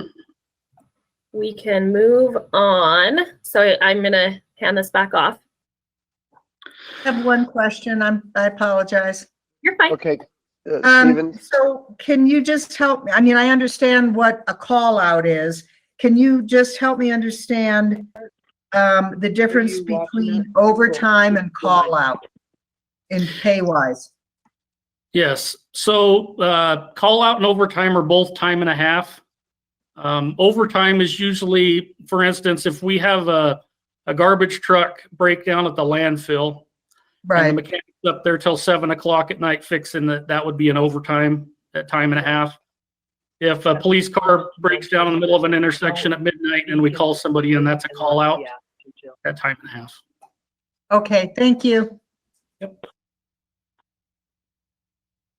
Okay, go ahead, Tom. the only budget authority increase we have is, like we talked about, the overtime and the call out budget. It's a fairly small amount, but it is something that we request. Okay, Ashley. We have brought our 5% budget reductions. We've went through this budget pretty tight. Where it's brand new, there's really not a lot there. We were able to find about 27.5, so we fell short of our goal of 41,000. We're cutting training and tools, which as we move forward with these new vehicles, training is a huge thing. But there's just, where this budget is so new, there's just not a lot there. So we've given 2 options that if you could help me with some direction, is we can take those at 27.5, or we could cut one of the unfilled mechanic positions for $71,000. Just be aware that we are a new department. We don't really understand staffing levels from a data perspective. But those are kind of our 2 options that we have to reach that 5% budget goal. Does that make sense? I have a question. Stevens. Yeah. Again, this is just clarification. So the 4 unfilled mechanic positions, of which I heard you say you don't believe that you'll have to fill at least 3 of them with any immediacy. Do we still budget for those? Yes, we would encourage that we do, just because this is so new, and like we were talking about data, we don't really have a huge database on vehicle maintenance prior to October 1st. And so it's just a big risk. And so it's kind of a risk versus reward scenario there. We don't plan on filling them, but we don't know what to expect. We basically doubled our police fleet We're going to do everything we can to find efficiencies, but yes, that's what we would request. So the fact that for 8 months, we've had 4 budgeted positions that we've not had expenditures for. At the end of this fiscal year, under normal circumstances, what would happen to those budget dollars? So those budget dollars would go back to departments to build their reserves. We bill the departments based on that usage. And so, for instance, when we moved fleet over, we had 4 sanitation mechanics. We were able to cut that down to 2 mechanics. So that's why you see the big budget reduction from sanitation that we looked at, that $300,000 big reduction. Parks and Rec had 2 mechanics, but one of them took another job. So when they came over, they only had 1. So the departments are realizing that benefit. That does not go back to fleet. So I hopefully I can ask this question clearly. So now that those departments no longer need mechanics, right? Because of fleet, but we keep budgeting. Why would those dollars go back to individual departments versus being used to build up a one-time reserve, so to speak, so that if you need to hire during the year, you have money that is earmarked for that, but we don't have to budget for it every single year, whether we need it or not? Does that make sense? It does, and that's just another scenario that we can approach this. This is just the scenario that we're using right now, but that's definitely something that we could do. Yes. Okay, so that would be workable. There's no flaw in my hypothetical thinking. Yeah. Great. Yep. Okay. Appreciate it. Thank you. Yep. So one thing with the fleet fund is it is an inter fund. So with these, we're not really expected to build reserves in this department, especially where it's new. We were just trying to kind of break even for the first few years. So that's kind of why it's budgeted the way that it is. And that's the reason why it would go back to the departments, because they wouldn't be paying for those repairs. We put together like a shop rate so we could try to figure out, what rate do we need to be able to cover everything. And so, if we had more mechanics, potentially that shop rate would go up and each department would be paying a little bit more. So. Right, but at the end of the day, it's still 4 mechanics worth of money that's in the budget that's not being expended regardless of, of how you move it around in an inter-fund way. So, but thank you for that clarification, Ashley. Yeah. Appreciate Okay. Any other questions? Seeing none, thank you, Tom. Okay. Why don't we go to fuel? Okay.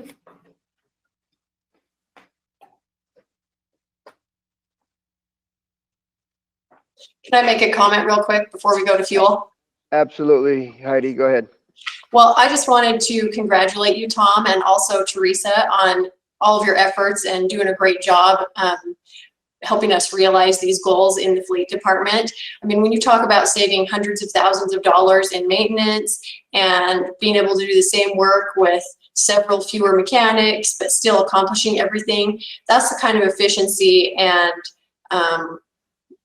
awesome stuff that we like to see. And I think we also need to recognize we had the mayor and some previous council members and some previous city employees who also really caught the vision of this and were instrumental in making this happen. And so I just really want to congratulate everybody and say thank you. Good job. Well said, Heidi. And I think we have a sitting council member who had a lot to do with pushing this project down the road. Not only was the mayor instrumental, but I believe, correct me if I'm wrong, that Councilman Bray put in a lot of work along the way trying to move us to this model. So Agreed. We're very proud, and it's been a great team effort, and we're looking forward to getting better next year. And Tom, I have a kind of a tangential question. Since you appear to be somewhat of a departmental expert on the process of right sizing or the concept, and then how you go about implementing that, I'm hopeful that the concept that has been demonstrated by you and your staff and whoever else has been involved, finance, I hope that the concept of looking at departments through a data lens and using data intelligently to make decisions, I'm hoping that you and your folks and Fleet can be an example of how other departments might be able to approach their operations in a way that is not onerous, and at the end of the day leaves everybody in the department feeling really justifiably proud of their efforts. So thank you for kind of being a city leader on this, and kind of in a way creating a demonstration model. Thank you. I appreciate that. Yeah. I learned a long time ago, if you want to build a hamburger, you need to know how much the pickle costs, the ketchup costs, the bun cost. And so that's something that's always stuck with me. I'm a huge data nerd. We track everything. So we're excited. And in all of our departments, we try and track everything we can. So thank you, though. Okay. So without anything else, we'll move on to the fuel site. So just a little history, the city of Pocatello maintains its own fuel site.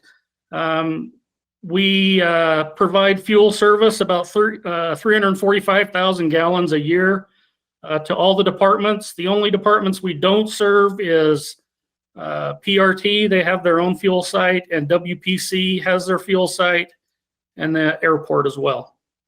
So we bid fuel every 2 weeks. We try and we go through a competitive bid process every 2 weeks to keep the costs as low as we can. During the shutdown, we moved it up to bidding every week. We didn't know if supply chains would collapse. We've backed that down now to where we're only bidding every 2 weeks. We usually get about 6,000 gallons of diesel and 3,000 gallons of unleaded. We've got that strategically built so that that's a full load of fuel, so we don't have to pay freight. And so it's worked out really good for us. As you can see, we do a lot of testing.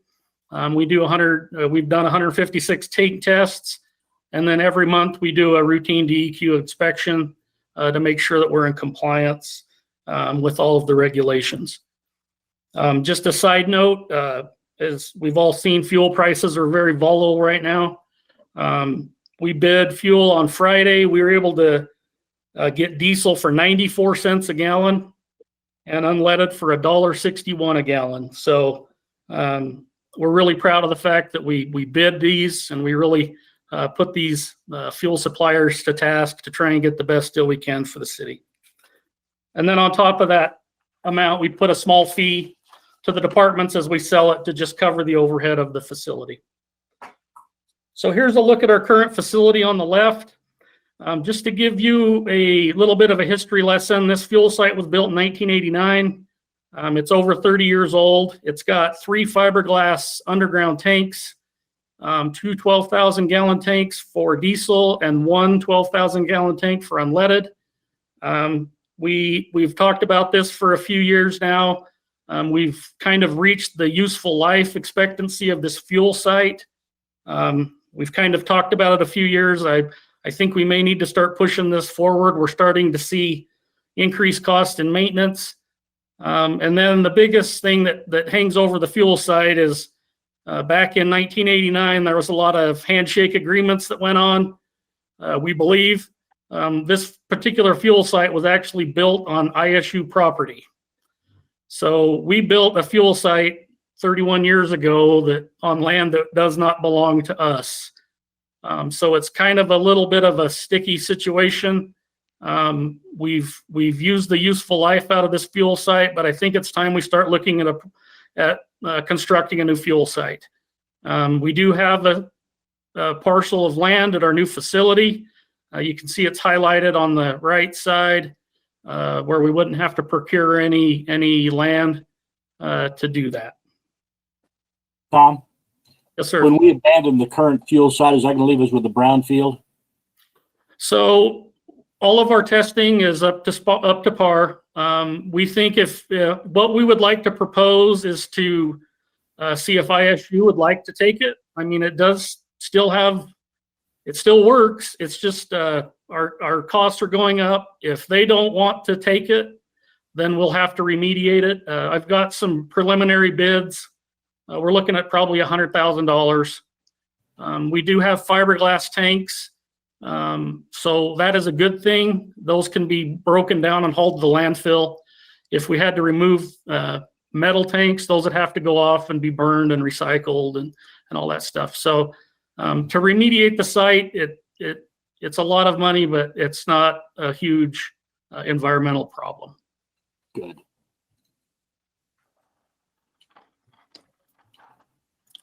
So as you can see, over the last 5 years, we're seeing costs going up. We've had a couple of cracks in the tanks. Like I said, the tanks are fiberglass. We did have warranty up till a few years ago, but it's been difficult to get warranty work because those are Owens Corning tanks, and they've been sold to a company that was sold to a company that was sold to a company. And so when we were doing the warranty work, it was a large fight to try and get warranty claims. We were successful in that, but now we are out of warranty out of that warranty. The tanks down there have the main fuel tank, and then there's what's called an interstitial around it, a containment tank. There's a small void between there. In one of our testing last 2 weeks ago, we picked up a small amount of water in the interstitial tank. So we get in touch with DEQ whenever we have that. It was just water. It wasn't a fuel leak. We were able to get that out. But while we were doing that, we found one of the riser stands for the unleaded tank has rotted. So we're going to have to remove a large section of concrete to make that repair. We don't know what that cost is going to be right now. This is something new that's happened within the last couple of days. But I can't imagine it's going to be, it's not going to be crazy amount of money, but it's not going to be cheap either. The thing that gets me a little worried is we only have one unleaded fuel tank. We don't have any redundancy on that. So anytime we take that tank out of service, it has a huge effect on police and emergency services. So any questions there? So we've put together some numbers of a potential new fuel site. So there's a lot of numbers here. I'll try my best to explain it as clearly as I can, but if you need some more clarification, you can stop me. So we use the Energy Information Administration website a lot. They do a lot of fuel projections and tracking. Over the last 3 years, the Rocky Mountain average for diesel at the pump has been $2.99. And over those last 3 years, we've been able to sell it to the departments at $2.33 a gallon for a net of 66 cents a gallon. Each year we use 225,000 gallons. And so we realize about $150,000 benefit by having our own fuel site just in diesel. The same is true with unleaded. It's not as big of a delta. We realize about 21,000 off of the pump price. And so the good news is by having our own fuel site, we save roughly $170,000 a year as opposed to buying directly from the pump. If we did have to go to the pump, there are programs where you can get, fuel cards and get small discounts. But the bang for the buck, I think we've done really well on our fuel site. That's a $170,000 gain each year, or savings. So we've put down a few different options for a fuel site. As you know, that things can get expensive in a hurry. So we've put down 4 different options. We've taken that $169,000, put it back in, and to do some a very simple ROI on the process. At $600,000, that's a very basic fuel site. We would have 2 diesel tanks, 2 unleaded tanks, and that doesn't include if we had to remediate the old fuel site. When we get to 700,000, that's where we're going to have to remediate the fuel site.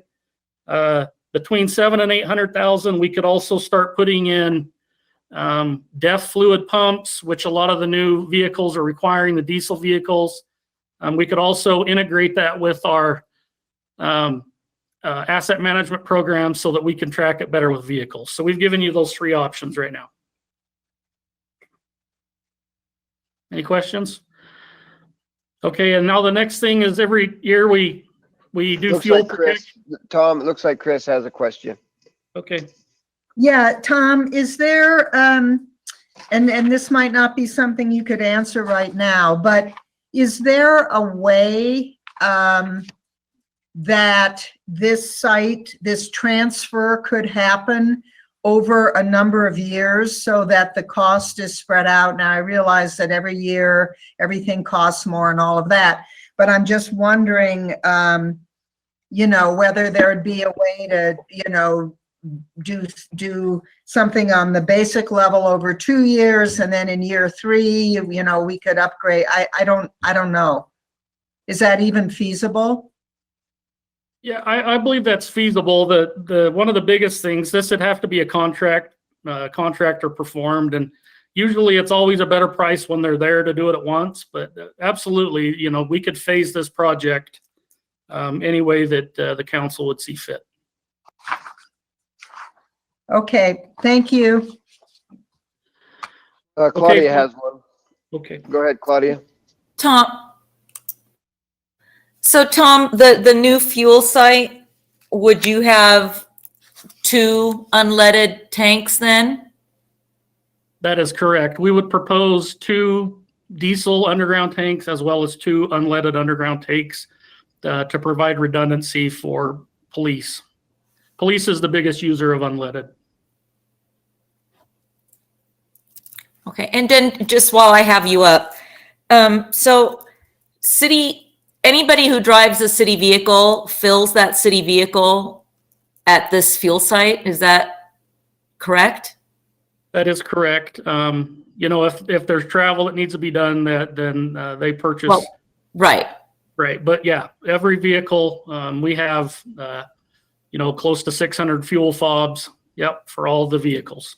Okay, thank you. Chris, you had a question? Yes, and this I think is probably more of an Ashley question. Do we anywhere track large projects like this, and so that we can see, you know, what costs we have obligated ourselves to over time?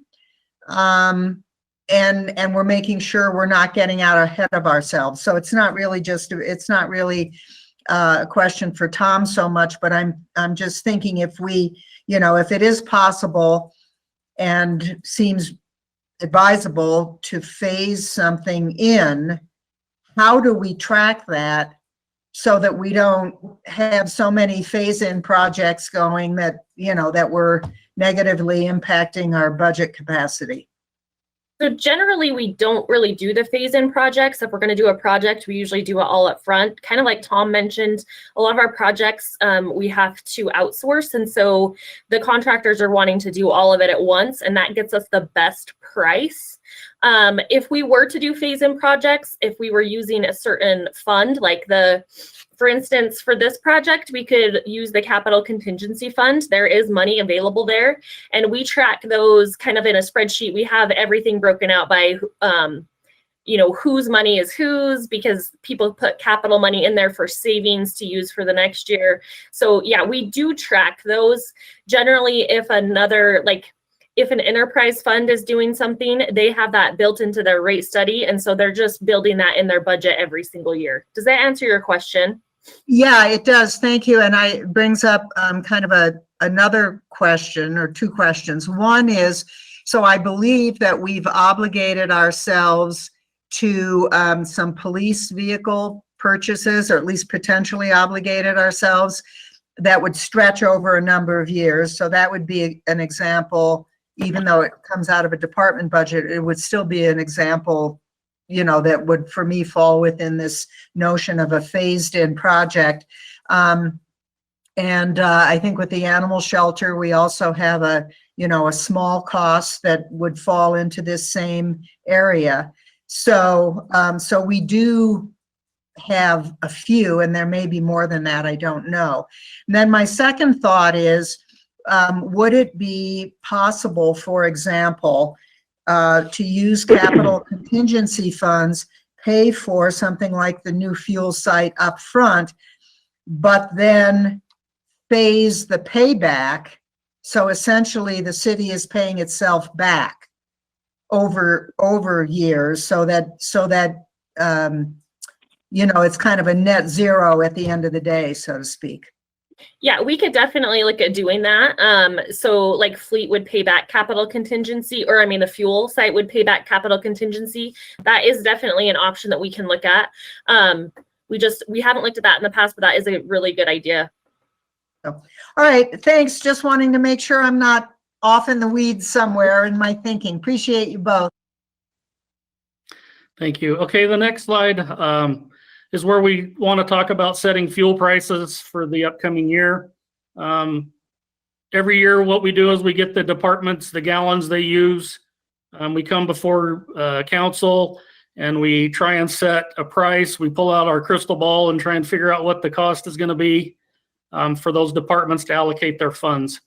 Last year, we budgeted $3.20 a gallon for diesel and $3.40 a gallon for unleaded. Right now, crude is, as we all know, is going nuts. I mean, we've seen it down at 37 below zero. Right now, it's trading at about 25 to 29, the WTI crude that we use. So it's kind of a big crapshoot this year because of the situation we're in. So we went to the Energy Information Administration. Their projection is $2.51 a gallon for diesel in 21 and $2.16 a gallon in 21 for unleaded. We're proposing to add 50 cents to that. And so the new prices would be $3.01 for diesel and $2.66 for unleaded. But be aware that's a crapshoot. As we all know, fuel is pretty volatile right now. If we do lower those prices, that does free up about $133,000 for the departments to use that allocation money somewhere else in their budget. Is there any questions on that? Sorry, I'm just going to interrupt really quick. We would like some council guidance to build our budget this way. That way we can just put this in and make sure that everything's going to work out. It kind of saves us some time at the very end, so we're not making any mistakes. So we would like some guidance to go ahead and build the budget based on the staff recommendation. I think those are good numbers, Tom. I've been doing some looking into this myself, and you're right, it's a crapshoot. Nobody knows where this is going to go. Fuel prices have already started up. They're expected to go up by the end of the year, probably not to hit the highs we were at before the last couple of months, but who knows where they'll be a year from now. You're exactly right. And I think those are good numbers. Okay. I would like to propose that as the council, we, however we do it, Jared, but I would like to propose that we provide the requested guidance and allow Ashley and Tom to work on the budget using these numbers. So Chris, just hearing that and not hearing anybody argue one way or another, what we'll do is we'll just have them move forward with that to get that going. Thank you. So, yep, thank you. Okay, really quickly, we did produce a 5%. Oh, sorry, Ashley, you're up. You're fine. So there is it shows a $2,000 decrease. This is actually it should be a wash. We don't show the transfers and interfunds on here because they generally don't have any control of those. So it actually is a zero. If we would have added all of that on there, you would have seen it. Just kind of a movement in between the lines there. So go ahead with your 5% reduction. Sorry, so we did present a 5% reduction for this budget as well. This is pretty much a break-even budget. There's only enough to cover the power, the overhead, the DEQ testing, and the EPA requirements. However, a couple of years ago, we noticed that costs were going up, so we started adding $50,000 in for contingency. So if you did want to make a budget reduction in the fuel fund, that is probably where it would need to come from. And then, like we were saying before, we were just asking if some direction if we want to try and move forward with a fuel site out of capital contingency, or just get your thoughts on that. And then the last slide is just for information of how we got to our numbers, just for you guys when you get the packet. So Tom, what we'll do for the fuel site is we will add that to the request list to go through in June when we are going through those. So give us a couple weeks and we'll have some of those answers, or at least that discussion, to see where we are with that. Mayor, Yes. Are we adding that to the capital contingency list then? Yeah, that will be added to the list of the requests and we'll have those discussions. Okay. So there is I didn't know gonna if we were keeping a separate capital contingency list as opposed to potential budget. Yeah, if the council decides to use capital contingency for fiscal year 20, that money is available. It is already budgeted for, and we wouldn't need to put that on the tax solution list. So if we want to put it on tax solution, we have multiple options of how we fund that. Okay.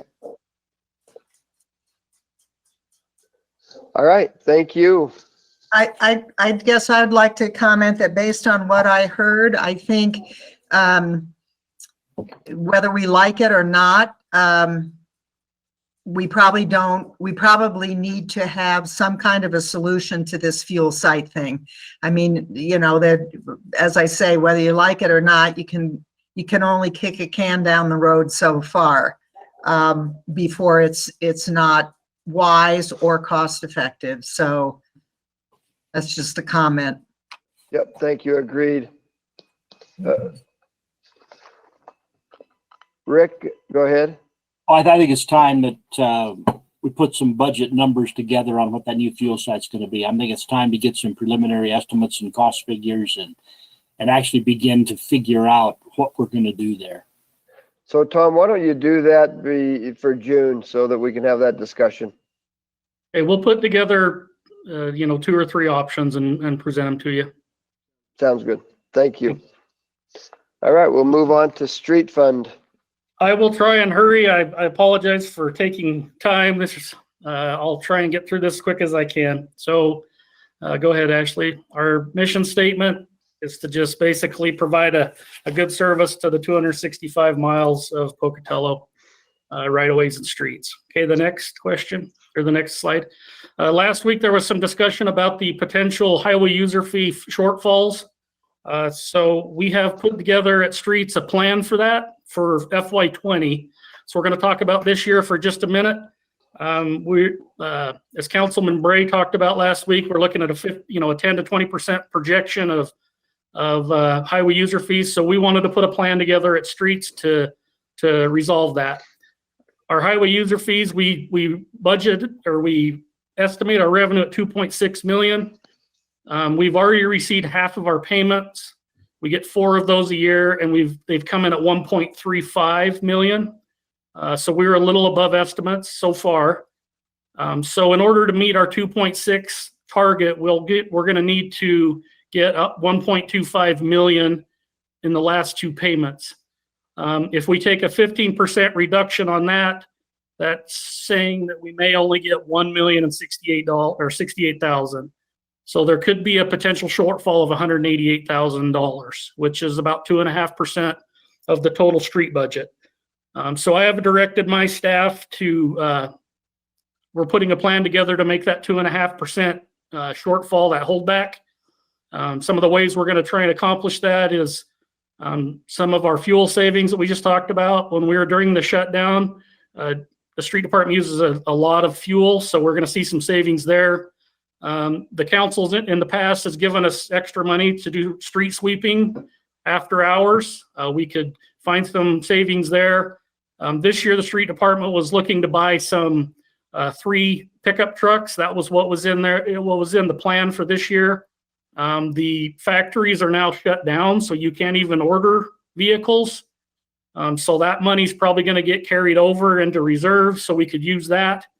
And then if the numbers are still declining, we can always reassess our pavement management program. That's something I'd like to leave till last. That's anytime we cut paving, we pay for it in the long run. The other thing is street department right now, we've tried to be conservative on our budgets over the last few years, and we've built up $1.2 million in excess reserves on top of our 25%. And so that's a way we could do a short gap for 1 year so we don't get behind. But those are some kind of a plan that we've made to address that shortfall that may happen this year. The city has the best street department in the world. When we said we need to do this, they said, yes, sir. And we're doing it. So we're very lucky that we have a great staff. Any questions on that? Okay. Seeing none, go ahead, Tom. Okay, so street department, along with the other departments that I manage, I'm very data driven. As we've talked about, I'm a kind of a geek. So we've broken down what we do by crew hours. You can see the street department is a very diverse department. We do snow removal, pavement management, sweeping. You'll see the fourth one down is facility move. We had to move from our facility, so that number's up this year. That'll be down next year, but that's what that meant. We had to move from our old location to our new one. So we try and track everything, and that just kind of shows you what we do. Hey, Ashley. Some of our key. Sorry, go ahead. Tom, I'm looking at this, and because I know you are data driven, I just have a couple of questions. So I know you know where I live, and I live in a cul-de-sac of 10 houses. So on May 6th, I had 6 street sweepers and a water truck on my cul-de-sac for an extended period of time. And so I'm wondering about how efficient that is. And the other thing is, when it comes to snow removal, the plow comes down Stone Ridge and turns down Shawn without plowing our cul-de-sac. So then when we call to get our cul-de-sac plowed, the truck has to come all the way back up. And I'm just wondering how that is expedient or saving us money. Okay. So first off, we'll definitely address the sweeper issue if that this time of year, and as it gets warmer, we have to put water down to limit the dust for DEQ requirements. Mm-hmm. And so sometimes the water truck can't keep up if the sweepers are on multiple streets. However, 6 sweepers on one street is excessive. So I guarantee I'll take care of that. We'll definitely have a discussion about that. As far as the snow plow goes, what we try and do with our snow plowing is we create first priority, second priority, and third priority roads. So the trucks will go and do the first priority roads to keep main traffic moving. Well, the way we've designed our routes is you're never more than 1 or 2 streets away from a road that will get you to where you need to get in town. Mm-hmm. And so I can't remember which, I think it's Michelle that goes up and then it comes across Stone Ridge. So that's the arterial portion of that. Mm-hmm. And then the part that goes down Stone Ridge to the cul-de-sac is a secondary. Mm-hmm. And so when they're doing the first round, they're just trying to get a path. For instance, if you need to get to the hospital, you may have to struggle on half a block of Stone Ridge, but you can get to Michelle, you can get to Satterfield, you can get to Pocatello Creek, you can get to the interstate. So that's kind of the model that we try and follow. Could we be better at snow removal? Absolutely. Snow removal is a slow process. And for not other reason, it's just manpower and equipment. It just takes a long time, and our crews just try and balance those priorities as best they can. And I can appreciate the primary, secondary, and tertiary street plan, but I just wonder how much it costs to send a truck back up to do another 100 yards. Do you understand what I'm saying? I'm just wondering. Absolutely.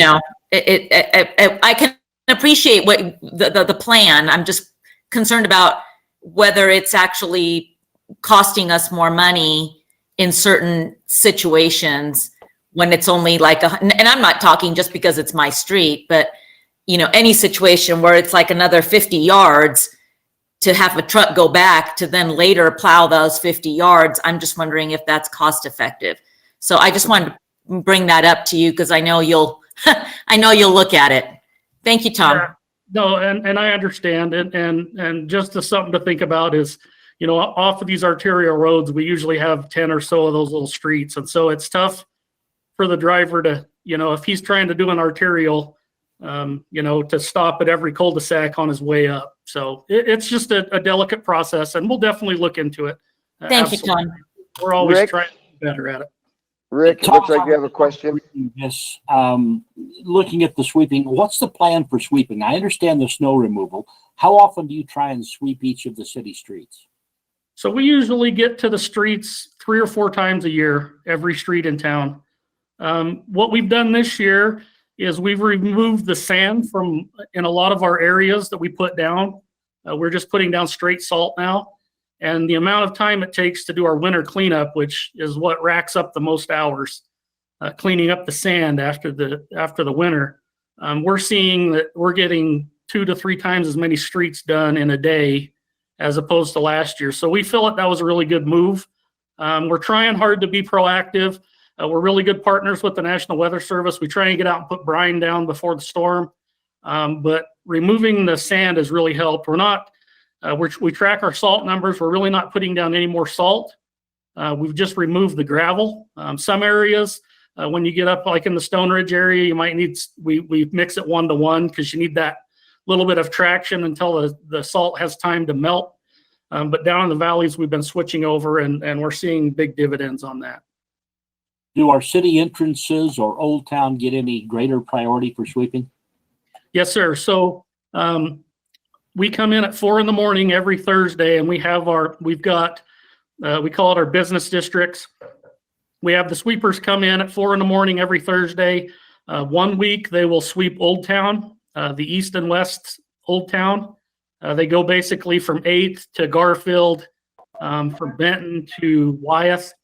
And then the next week they'll go and they'll do Yellowstone, clear out 4th and 5th to the interstate.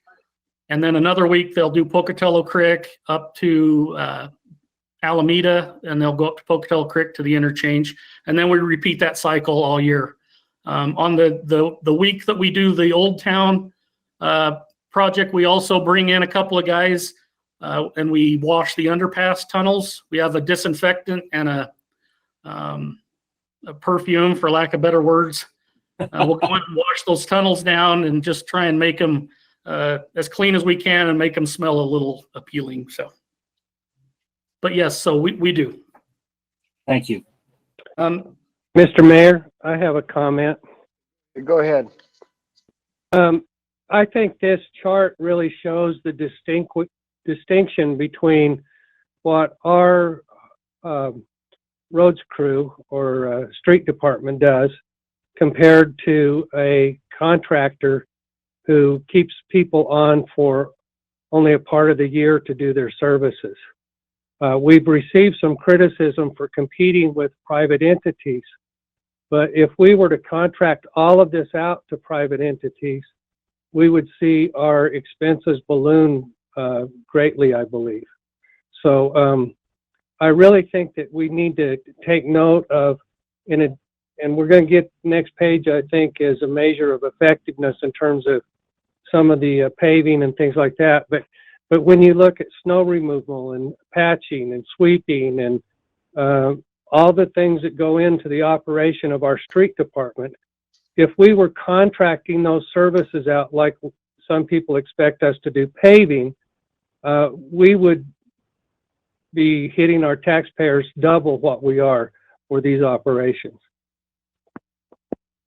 Thank you that's for a good- that. That's a great comment. And we agree. We, like I said, we track our costs and we spot check all of our work, you know, and I can guarantee that we do a very, very good service for a low amount of cost. So I appreciate that. Thank you. Okay, next slide.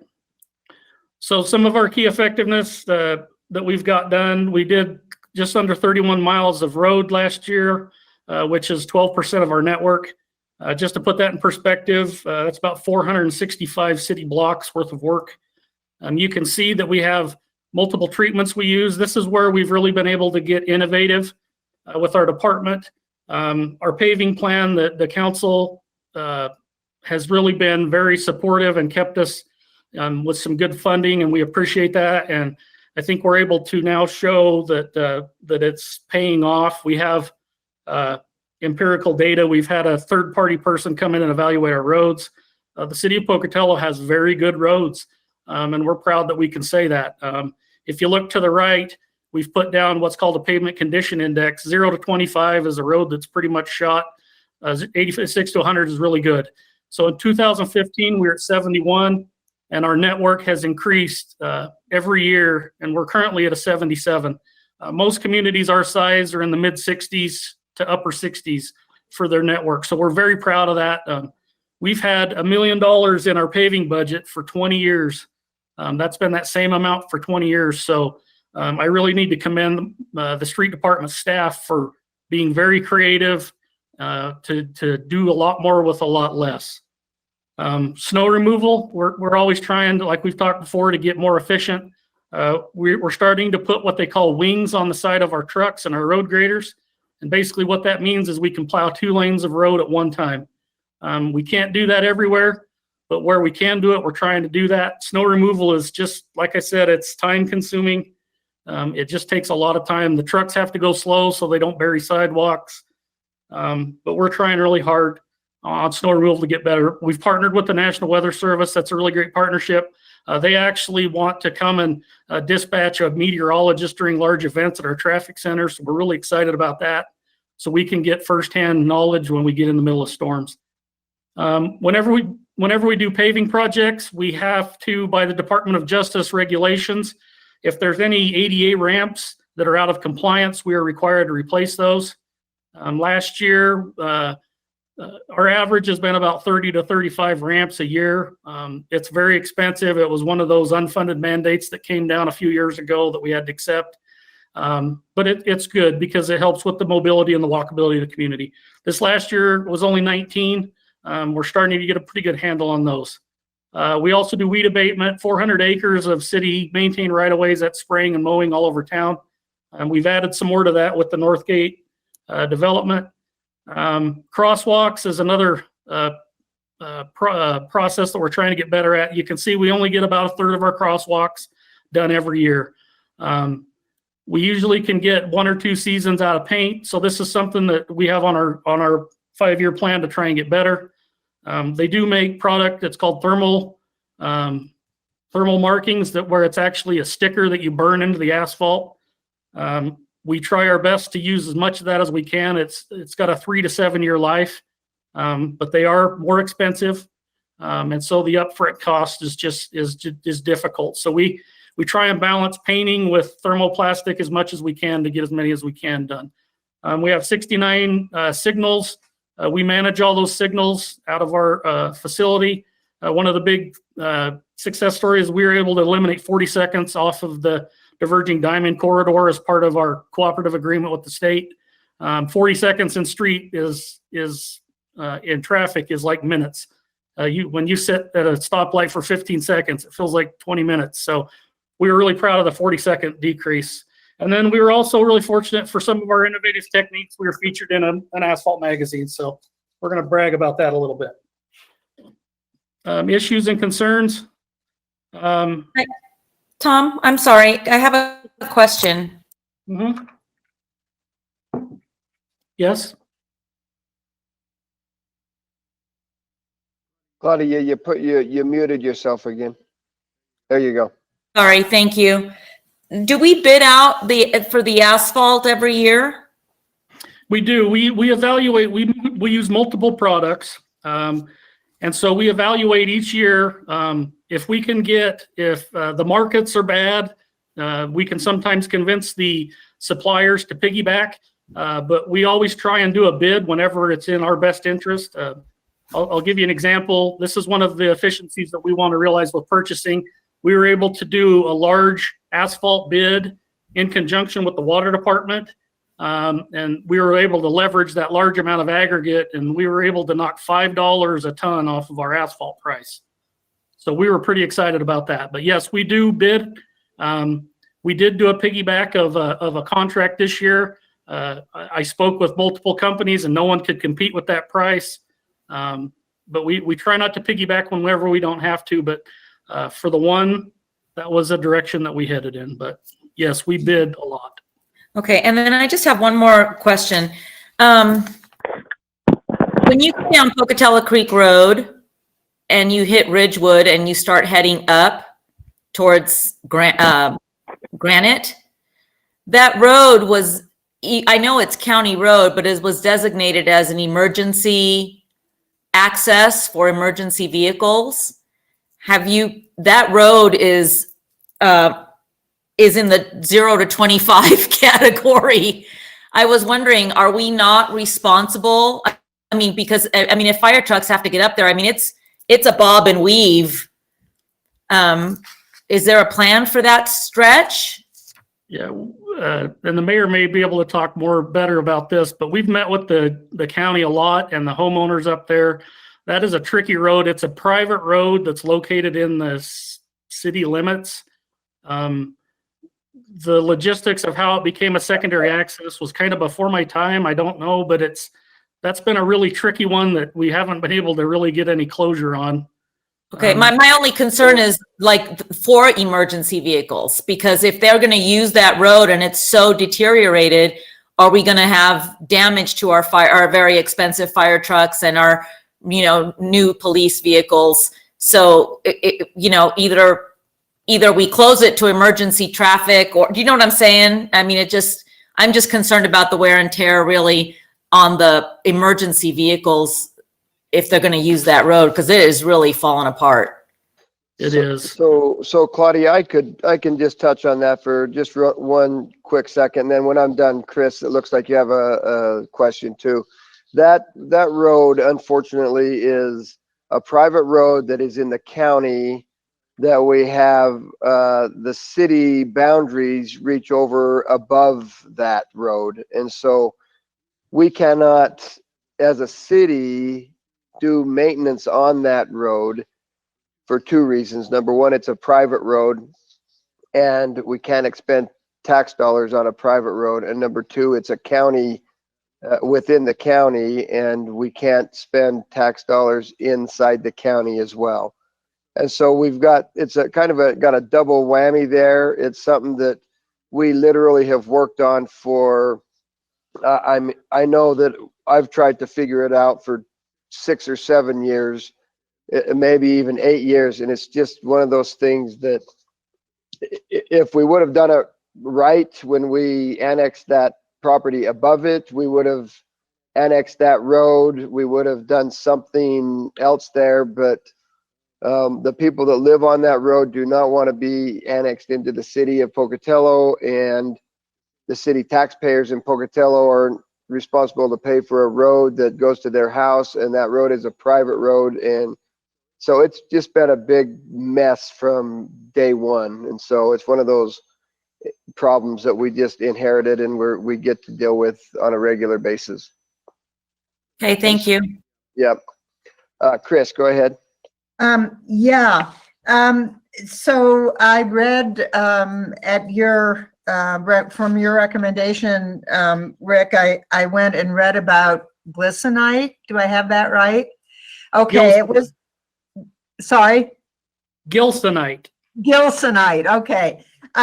Anyway, it was really interesting, frankly. So that was fun. But because it talked about the fact that, you know, that the gilsonite does better in heat, you know, has a higher melting point, or, and, you know, and you can build the asphalt doesn't have to be as thick.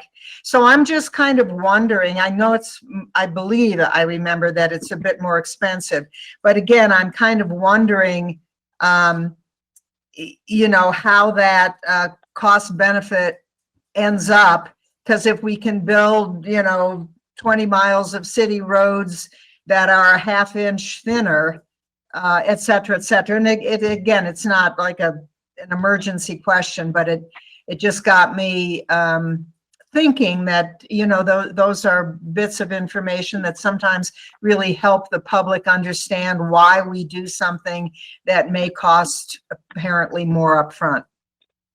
Yeah, that's a great question. We call that our fog seal, and that is a treatment that we put on roads that are fairly new condition. It's 33 cents a square yard, which in paving is cheap. So for fog seal, we can do a mile of fog seal for $6,700 a mile, as opposed to paving is $100,000 to $300,000 a mile. So gilsonite, the way we use it is kind of like wax on your car. We want to keep the road nice. We don't want it to deteriorate. But we are also seeing benefits as we pave roads and overlay them. We're going down into, we call them micro overlays. We used to mill a road out and pave back 2 inches. We're able to go back and mill and put in 1.5 inches now because of these technologies. So it's kind of a win on both ends. Does that make sense? Yeah, it does. And then I'm also wondering, and Mayor, this is probably a question or a comment more directed for you and legal. I mean, regardless of all the issues around the road we were talking about, which I'm not as familiar with that part of town as Claudia is, but I mean, eventually, having an emergency road that is basically gone back to crumbled asphalt gravel, I mean, eventually it's not going to work. So regardless of whether or not I mean, it seems worthwhile looking for an alternative route or exploring what options do cities have. And I'm not suggesting that you haven't done this before, but I'm just looking at the obvious that eventually it's not going to be a usable road for our emergency vehicles. And so it seems as though we ought to have a concerted plan in place, whatever that exactly means. Chris, I just to comment on that, I agree wholeheartedly with you on that. Unfortunately, we don't get that privilege. This came right on the heels. I don't know. I know Roger will remember because he was neck deep in it, but the pave gate is what they called it, because we had reached out as a city to do and help other communities. And it became a big deal. And so from that point forward, I just said, absolutely not. It's not in the city. It's in the county, and it's a private road. I know, and I wish, and I would prefer to be able to do something with it. I'm not going to go down that road ever again in my lifetime. So. Right. No, I understand that, but I'm wondering, where does the legal capacity to require us to designate that as an emergency road originate? Are we legally obligated if person X says or entity X says, you know, and what options do we have to bill that entity for wear and tear on our vehicles or whatever?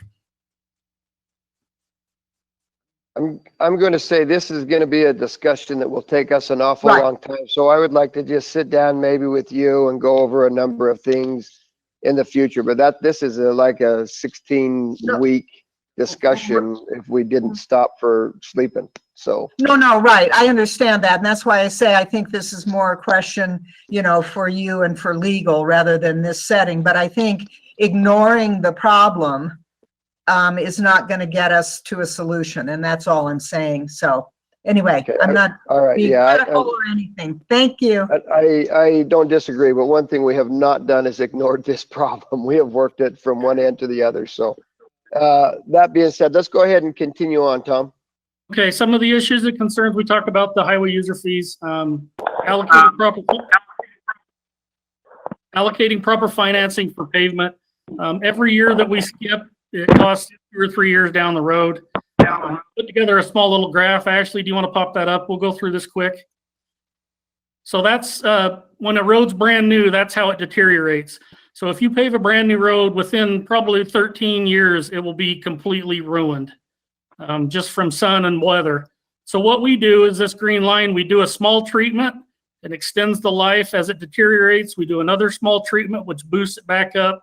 It deteriorates, we boost it back up.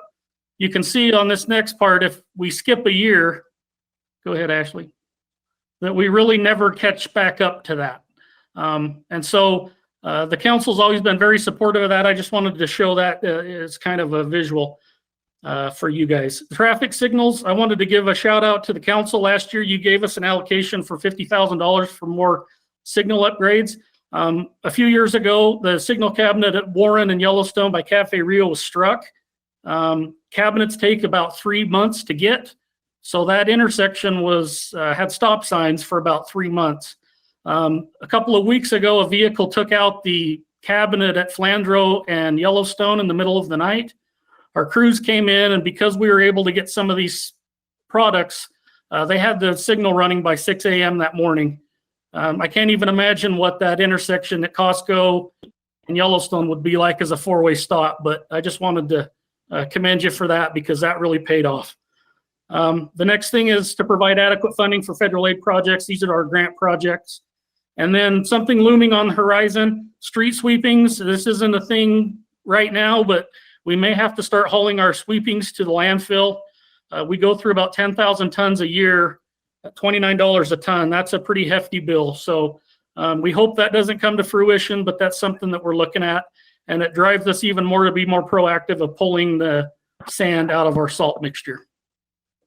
Tom, where does it go now? So we're able to take that to our asphalt supplier, and they're using it to fill up one of their pits at no charge. Roger, go ahead. That was my question as well. Okay. Yeah, we do testing on it to make sure it's inert. Right now, street sweepings are considered inert. And so we're able, under their permit, to put it in their landfill to fill it up out at. Can I ask a question about that too? Is there a reason why that would not be an option anymore? I mean, are they going to not take it anymore? Yeah, that's just something we're looking into. We had a meeting about it, 6-8 months ago, and it's just something that's kind of looming that DEQ is looking at as part of the permit, the new permit. It's not happening, but I just wanted to give you guys a heads up. I don't know if that's 1 year away or 10 years away. Okay. Thanks. Okay. Our 5-year plan, we have a 5-year plan. We'd be happy to email it to you. These are just some of our goals. I'll just go through them really quick so we can get back on schedule. Councilman Cheatham asked last week about deferred maintenance and stormwater. We haven't always been historically good at stormwater maintenance in ponds. So our retention ponds, we have a large backlog. So we're working on those to try and get those caught back up. So that's what the deferred maintenance that was spoke about last week. The other big thing I want to try and talk to you about, and this could be for another meeting, is a lot of the large cities are starting to partner the sanitation department with the street sweeping department as part of a litter control to split some of those funds. So that's something that we could look for this year to try and implement maybe for next year. And that would give a little bit of tax relief from streets if sanitation could contribute a little bit to that. Okay. All right, so we're just going to go over these numbers really quick. Personnel, we had a decrease. That's just due to changing positions.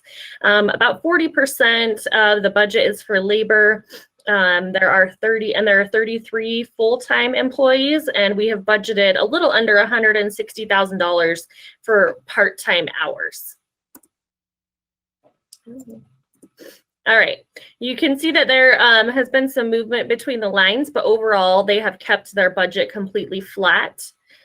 Are there any questions on that before I move on? What's the capital outlay in this department? So the capital outlay is, we have $1 million for our paving budget. And then we have, last year we had $220,000 for vehicle purchases. We've had to shift around some money. We wanted to buy a street sweeper this year as part of our DEQ regulations. So that's why we've bolstered that up. A street sweeper is about $300,000. Thank you. Okay, go ahead. Thank you. Okay.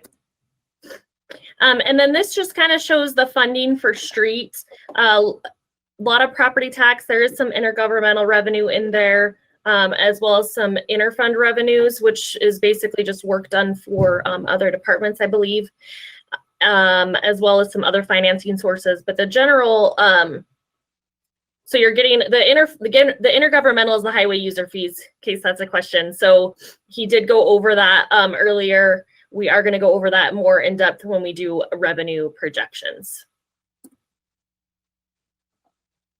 Okay, I put this slide together for our 5% budget reduction analysis. Historically, streets has been a pretty lean department. The council's been great to keep our paving program intact, but that's kind of been our big anchor there. So we put this together because I need a little bit of help or some direction on where to make these some of these cuts. You can see that our cut is $214,000. Our administrative is really low. Our general supplies, such as our shovels, our weed spray, brooms, is pretty low. Safety's really low. That's the road salt, the guardrails.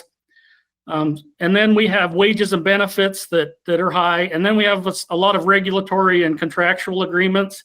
Like we were talking about, we have to do ADA curb replacements, our levy. We pay $450,000 a year for our power bill for all the street lights. Stop signs, we can't not put a stop sign back. So those areas are kind of hard to pull from. So it centers me into the middle of into the graph of capital or paving is kind of our big area where we can grab a lot. We can get 10 or 15,000 from some of the smaller ones, but the big meat and potatoes is kind of in that center section. So we've put together 3 options. If you want to jump to the next slide, Ashley. So first one, and I'll make this as quick as I can. We've been realizing benefits from combining departments. During the pandemic, we had a lot of discussions, and we think that right now, street department has 2 administrative assistants, sanitation has 2. We think we could eliminate one of those positions and make one of the administrative assistants split her wage 50-50 with the sanitation department. This kind of hinges on the 21st of May, I'm going to be bringing an asset management program before you for sanitation. I took over sanitation a year or 2 ago. There wasn't a lot of data tracking, and so I want to get that going in this department. If we're able to implement that asset management program, part of that is route optimization for our garbage trucks. It does a lot. I think we can realize this benefit by eliminating a lot of the paper transactions as well as the dispatching. We can now do electronic dispatching to the trucks. So I think if we were able to move forward in a few weeks when we bring you this Routeware, it's called, this is a benefit that we can realize, and it's $34,000 each department forever. So that's on all of our options. The rest of that is either in capital purchases, the remaining 180. Section 2, a few years ago, the council put aside some money for street sweeping. We put together a project. We had people blowing grass clippings out in the road a lot. So we did some sweeper wraps. We did an outreach program. The council gave us some money for that, as well as some extra overtime money. So instead of our street sweepers sweeping for 8 or 10 hours a day, we could have them going for 12 hours a day, or we could split shifts and have them run almost 24 hours. So that's 25 and 12,000 that we could potentially grab there, and then the remainder in capital. And then the third option is to we have 6 seasonal positions that we use. We use those for property abatements, as well as roadside cleanup. Those are some positions that we could leave unfilled, and then try and grab the rest out of capital and payment management. Is there any questions there? Or Claudia? Tom, I just have a question. When you were talking about, like what the example of when cars take out the signal cabinets and stuff. So is the driver responsible, billed? Is the city reimbursed by their insurance company for those expenses? yes, we file against their insurance company. Okay. The tough part is in the traffic world, we have to make sure we have it on hand. No, I understand. I was just wondering if we ever got reimbursed or if we were just eating it. Thank you, Tom. Yes. We joke a lot about our decorative poles in Old Town that they're magnetic because the cars roll them over like bowling pins. So, okay, Ashley, go to the next. Well, Tom, we get reimbursed if they have insurance. There's a lot of people that drive around that don't have insurance, which is problematic for us. Right. A lot of that we can submit to iCrimp, and they can help cover some of those costs as well. Sure. That's Chris, you have a question also. Yeah, I think again, this is a bit of a research question. I'm just curious, give or take at some point, if I could get an estimate of how much we spend annually, I guess, for signs, signals, all that miscellaneous electricity stuff. Don't need that now, just curious. Absolutely. We can get that. And I also just want to, again, can express my gratitude to you and in all the departments that you currently work with,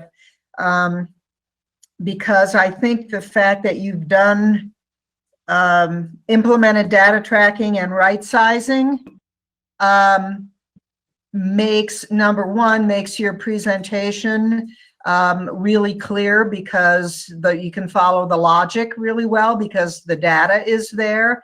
And I think it also, the fact that you've already embarked on that kind of approach to managing the departments that you're involved with, you've already done a lot of what at least motivated my initial request that we look at reductions. And I just want you and the folks that you work with to know that I'm not oblivious to that.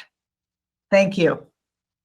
Thank you. That's very kind. I have great people around me. The city's very lucky. They have great people that work for us. So this is an extra slide that we added in case, just to give you some direction. If we see a 15% highway user reduction for next year, that works out to about a $400,000 shortfall. So basically, we would do the following 4 things. We would try and do the reorg, get rid of the seasonals, cut some capital, and cut some pavement. We're hoping to not dig into that. Well, we really need a street sweeper this year. And then, but I understand times are tough. The street department does have some excess reserves. I know that we don't like to use those over years, but that could be a good stopgap for this year and next, so that we don't fall behind on our programs. But that's ultimately a decision for you folks. Okay, is there any questions on that? Any questions for Tom? Okay, super. Thank you, Tom. Let's go ahead and move on to federal aid projects. All right, one more and we're done. I apologize. So federal aid projects is the Fund 70, we call it, is a program where the street department finances the grants that we get for transportation projects. Usually engineering will apply for those grants. It's usually a 7.34% match on the city's part. Those matches are different depending on projects. The street department budgets $79,000 a year for these projects. We've got it on a spreadsheet where we've got them planned out for the next 5 years, and we try and put away enough money to cover those projects as they come up. We've got $12,000 in there for some administrative fees. We did get a grant for this year for $5,000. We're hopefully we can just absorb that in our street department. That's not a big issue for us. And then we make our South Valley loan payment. I think we have 3 more payments after this year, and then that will be taken care of.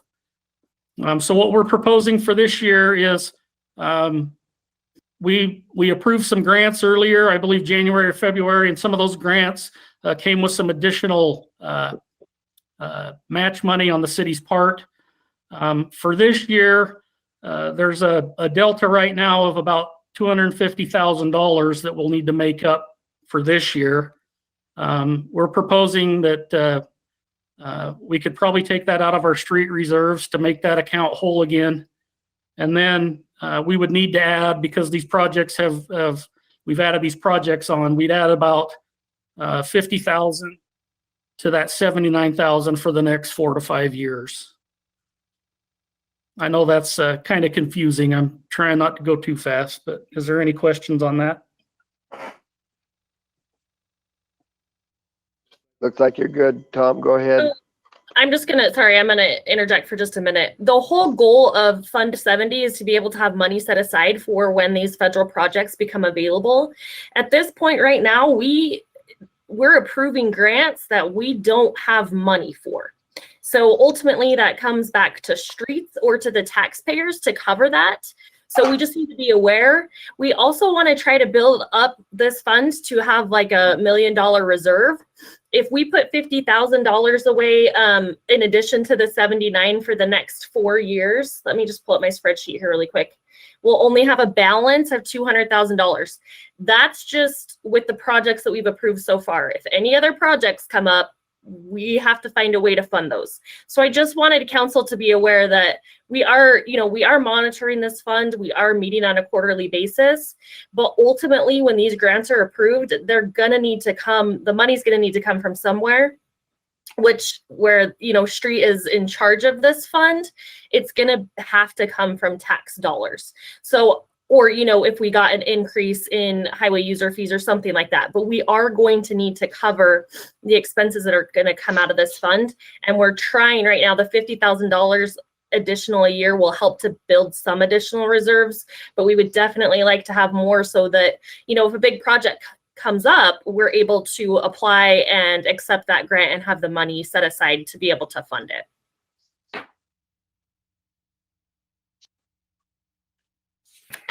I have a question. On the South Valley connector loan, how long will that go? I believe that we have 3 more years after this. So I think it's in 23 is when that. So we have, let's see. Yeah, it should be paid off in 2023. And then we would like to just reallocate that same money back into Fund 70 to help build some of those reserves that Ashley's talked about. So in 3 years, we will have a better solution based on what we're not paying. That is correct. Chris, it looks like you have a question.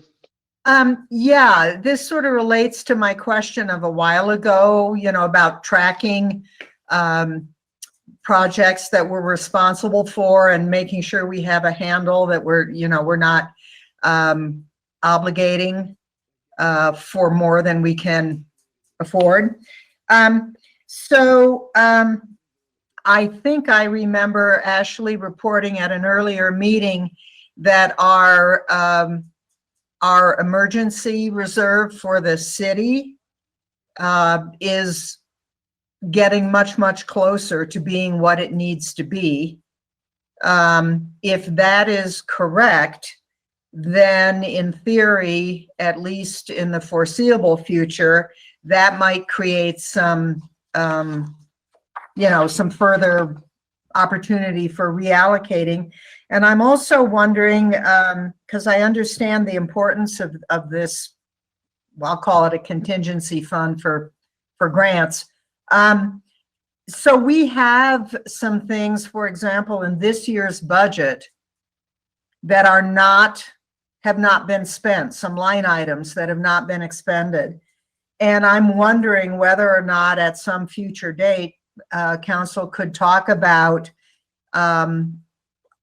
the formula that governs what we do with those extra funds, so that we have a plan and we're applying any unexpended money as judiciously as possible. So that's a request for future discussion. Thank you. I just wrote that down.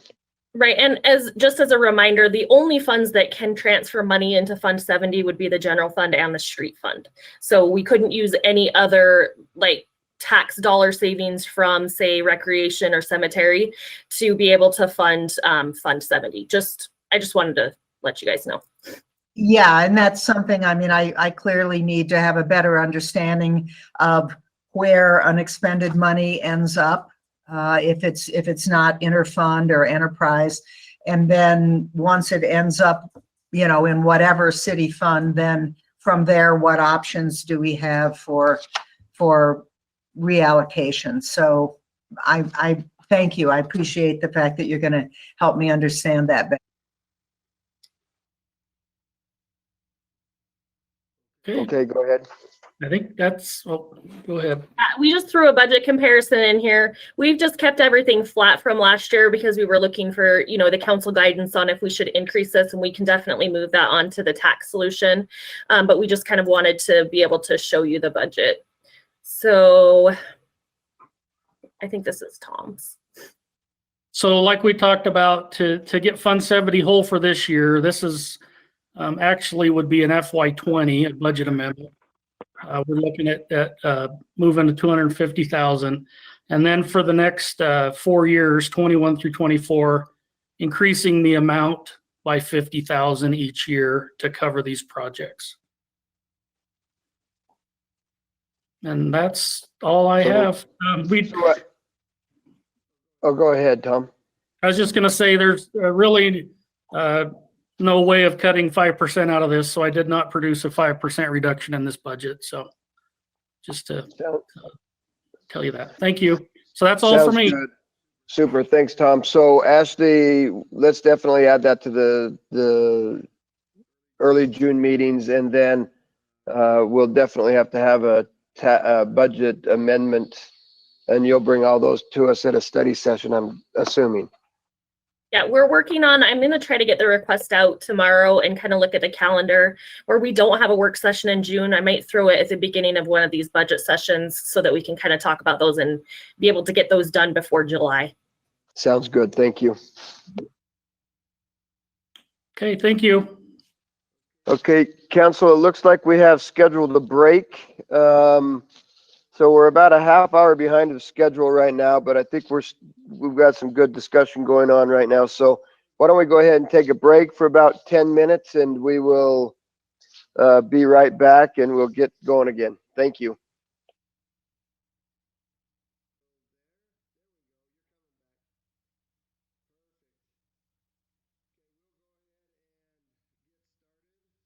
As soon as Ken gives.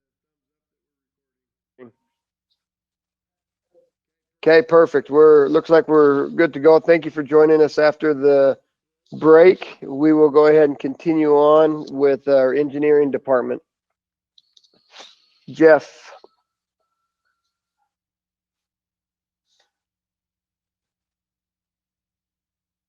Good morning, Mayor and Council, for another 2 minutes. I'm Jeff Mansell, the Public Works Director and City Engineer. The mayor has tasked me to make up an hour for you guys. I'm not sure I can quite do that, but I will do the best I can.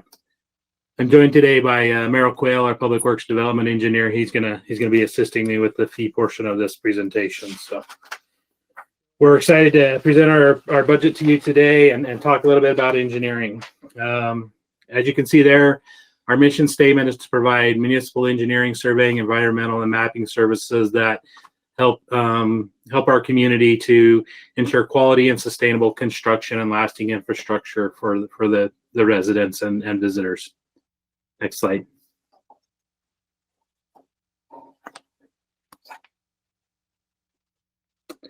So this is our engineering staff. We have myself, the Public Works Director and City Engineer.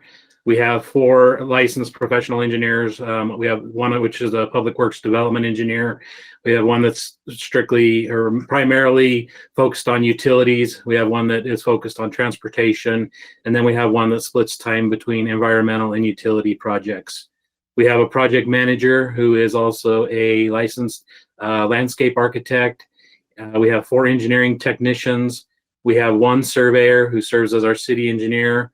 We have a right-of-way construction inspector, and we have an administrative assistant who supports engineering, GIS, and science and environment. One thing to note about the engineering staff is that we are all very highly technical staff and required to have licenses to practice engineering and surveying. Next slide. So some of the services that we provide,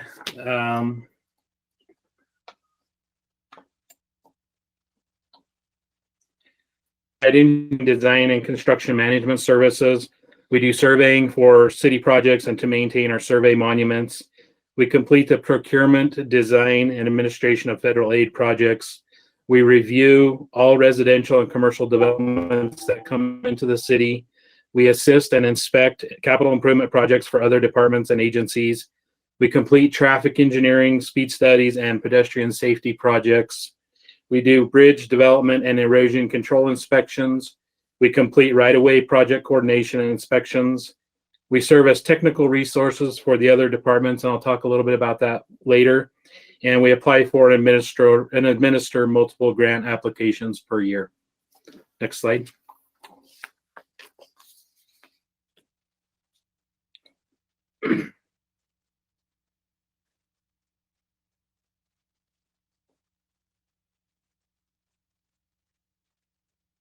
There we go. So some of our key accomplishments, I've got several listed here. I'll just highlight a few of them. One of them that was key for us this year was we were able to complete the Benton Street Bridge rehabilitation project. Tom just talked previously about the Fund 70 project. That Fund 70 is the project that's used to meet our federal aid match for projects such as the Benton Street Bridge project and then the Carson Street Bridge project, which we're going to be starting construction on here shortly. We were able to do the FEMA Community Rating System Program update this last year. We were able to do an upgrade to the Griffith Road sanitary sewer. We were able to install, design, and complete the Fairgrounds sanitary sewer extension. That one will be critical to our ability to serve that area of town and help make sure that we have adequate wastewater supply or wastewater capacity for that area of town. We were able to upgrade our Sleepy Hollow pump station. We resolved some biosolids water rights issues that we had with IDWR. We were able to do a water supply study for the Highland area, and that's really kind of what's driving the Pocatello Booster Creek station and transmission line, which is the next one. We were able to complete a water department strategic energy management plan, and we abandoned the upper Westello water tank, and we completed the chlorine building on the west bench. We were able to do flow meter replacements, which are a requirement by IDWR. We completed a walkability community workshop, and we did several ADA ramps in FY20. We do a large portion of the code enforcement for the city. This past year, we had 37 letters that we sent out and were resolved. We did quite a few surveys. We did 615 inspections. We did 12 commercial development, 98 residential developments, and 14 subdivision developments within the last year. On that note, last week the building department presented the revenue that they generated and brought into the general fund, and we just want to make a clarification on that. So that revenue is actually generated by the building department the engineering department, and also the planning department, and it all comes into through the building department. We're gonna work with finance this year and look at maybe ways that we can kind of split that up to be more representative of what the level of effort is that each one of those departments do, and we'll be presenting that to you in the revenue projection slides. So then interdepartmental coordination. So one thing about engineering is that we assist pretty much every single department that there is in the city. You know, logically the streets, the water, the police, or excuse me, WPC, sanitation, but even airport rely heavily on us. Departments such as the air and helping with development of projects. We help. Jeff, just a minute, Jeff. You are cutting in and out. Are we still here? We still see you, but you're cutting in and out. Will you take your stuff and go into the Paradise conference room where we know we have better bandwidth? We're gonna have to take a second and get you over there because you are cutting in and out. I can do that. I'll be right there. Okay, thank you.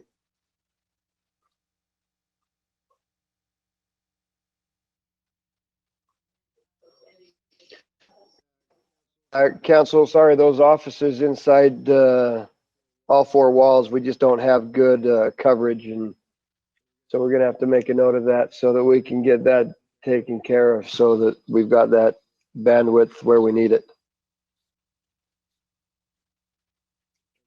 I'm hoping that's not the case for planning that's coming up as well, so we'll see. Planning is going to be in the Paradise room and CDPG. They are in the, okay. Yep. Oh, good. Okay, good. Good.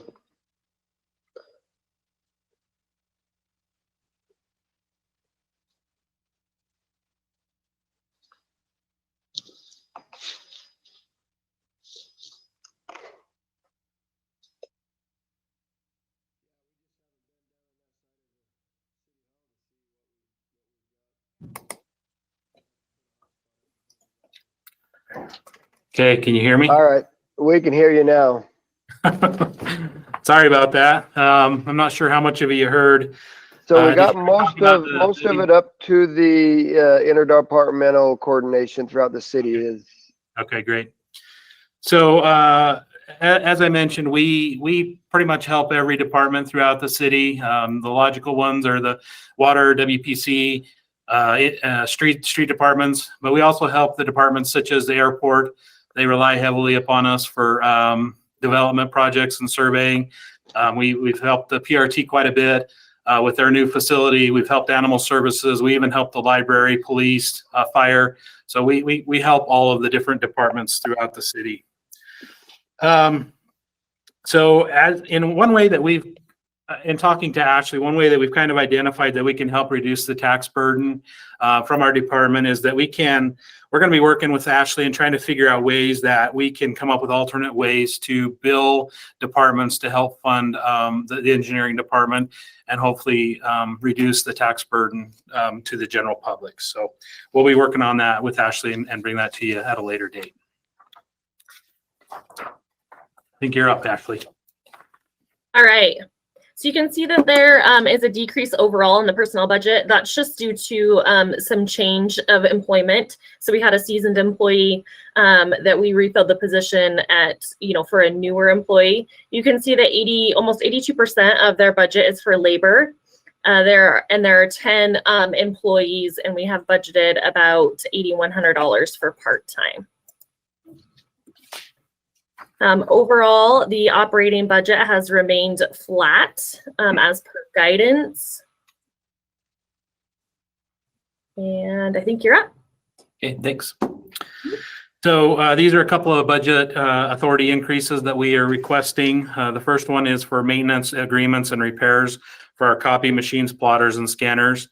As we look at historical costs for this particular item, we've identified that our budget for maintenance agreements is not covering the cost of service. We have big plotters, we have big printers, They're used by a lot of people throughout City Hall, but engineering is the ones that maintain those and pay for those. And so we've identified that we need about an additional $1,000 in our budget to help cover those maintenance costs. And then the other one is the upgrade of the survey equipment. We currently have 2 survey stations that we maintain. We brought this to you guys last year as a surplus request to surplus one of our old total stations and get a trade in on that. And at that time, we pointed out to you guys that it makes sense for us to upgrade these survey stations about every 6 years. So that means that in order to get on a rotation, we would need to do one every 3 years. After trade-in and everything, it's about we wanted to put in about $6,000 a year into savings, so that every 3 years we didn't have to come back and ask for an $18,000 bill to upgrade the station. We feel like this is really in the best interest of the city because it keeps us up to speed on the latest and greatest technology, and it also maximizes our trade-in value and our functionality of that equipment. So, next slide.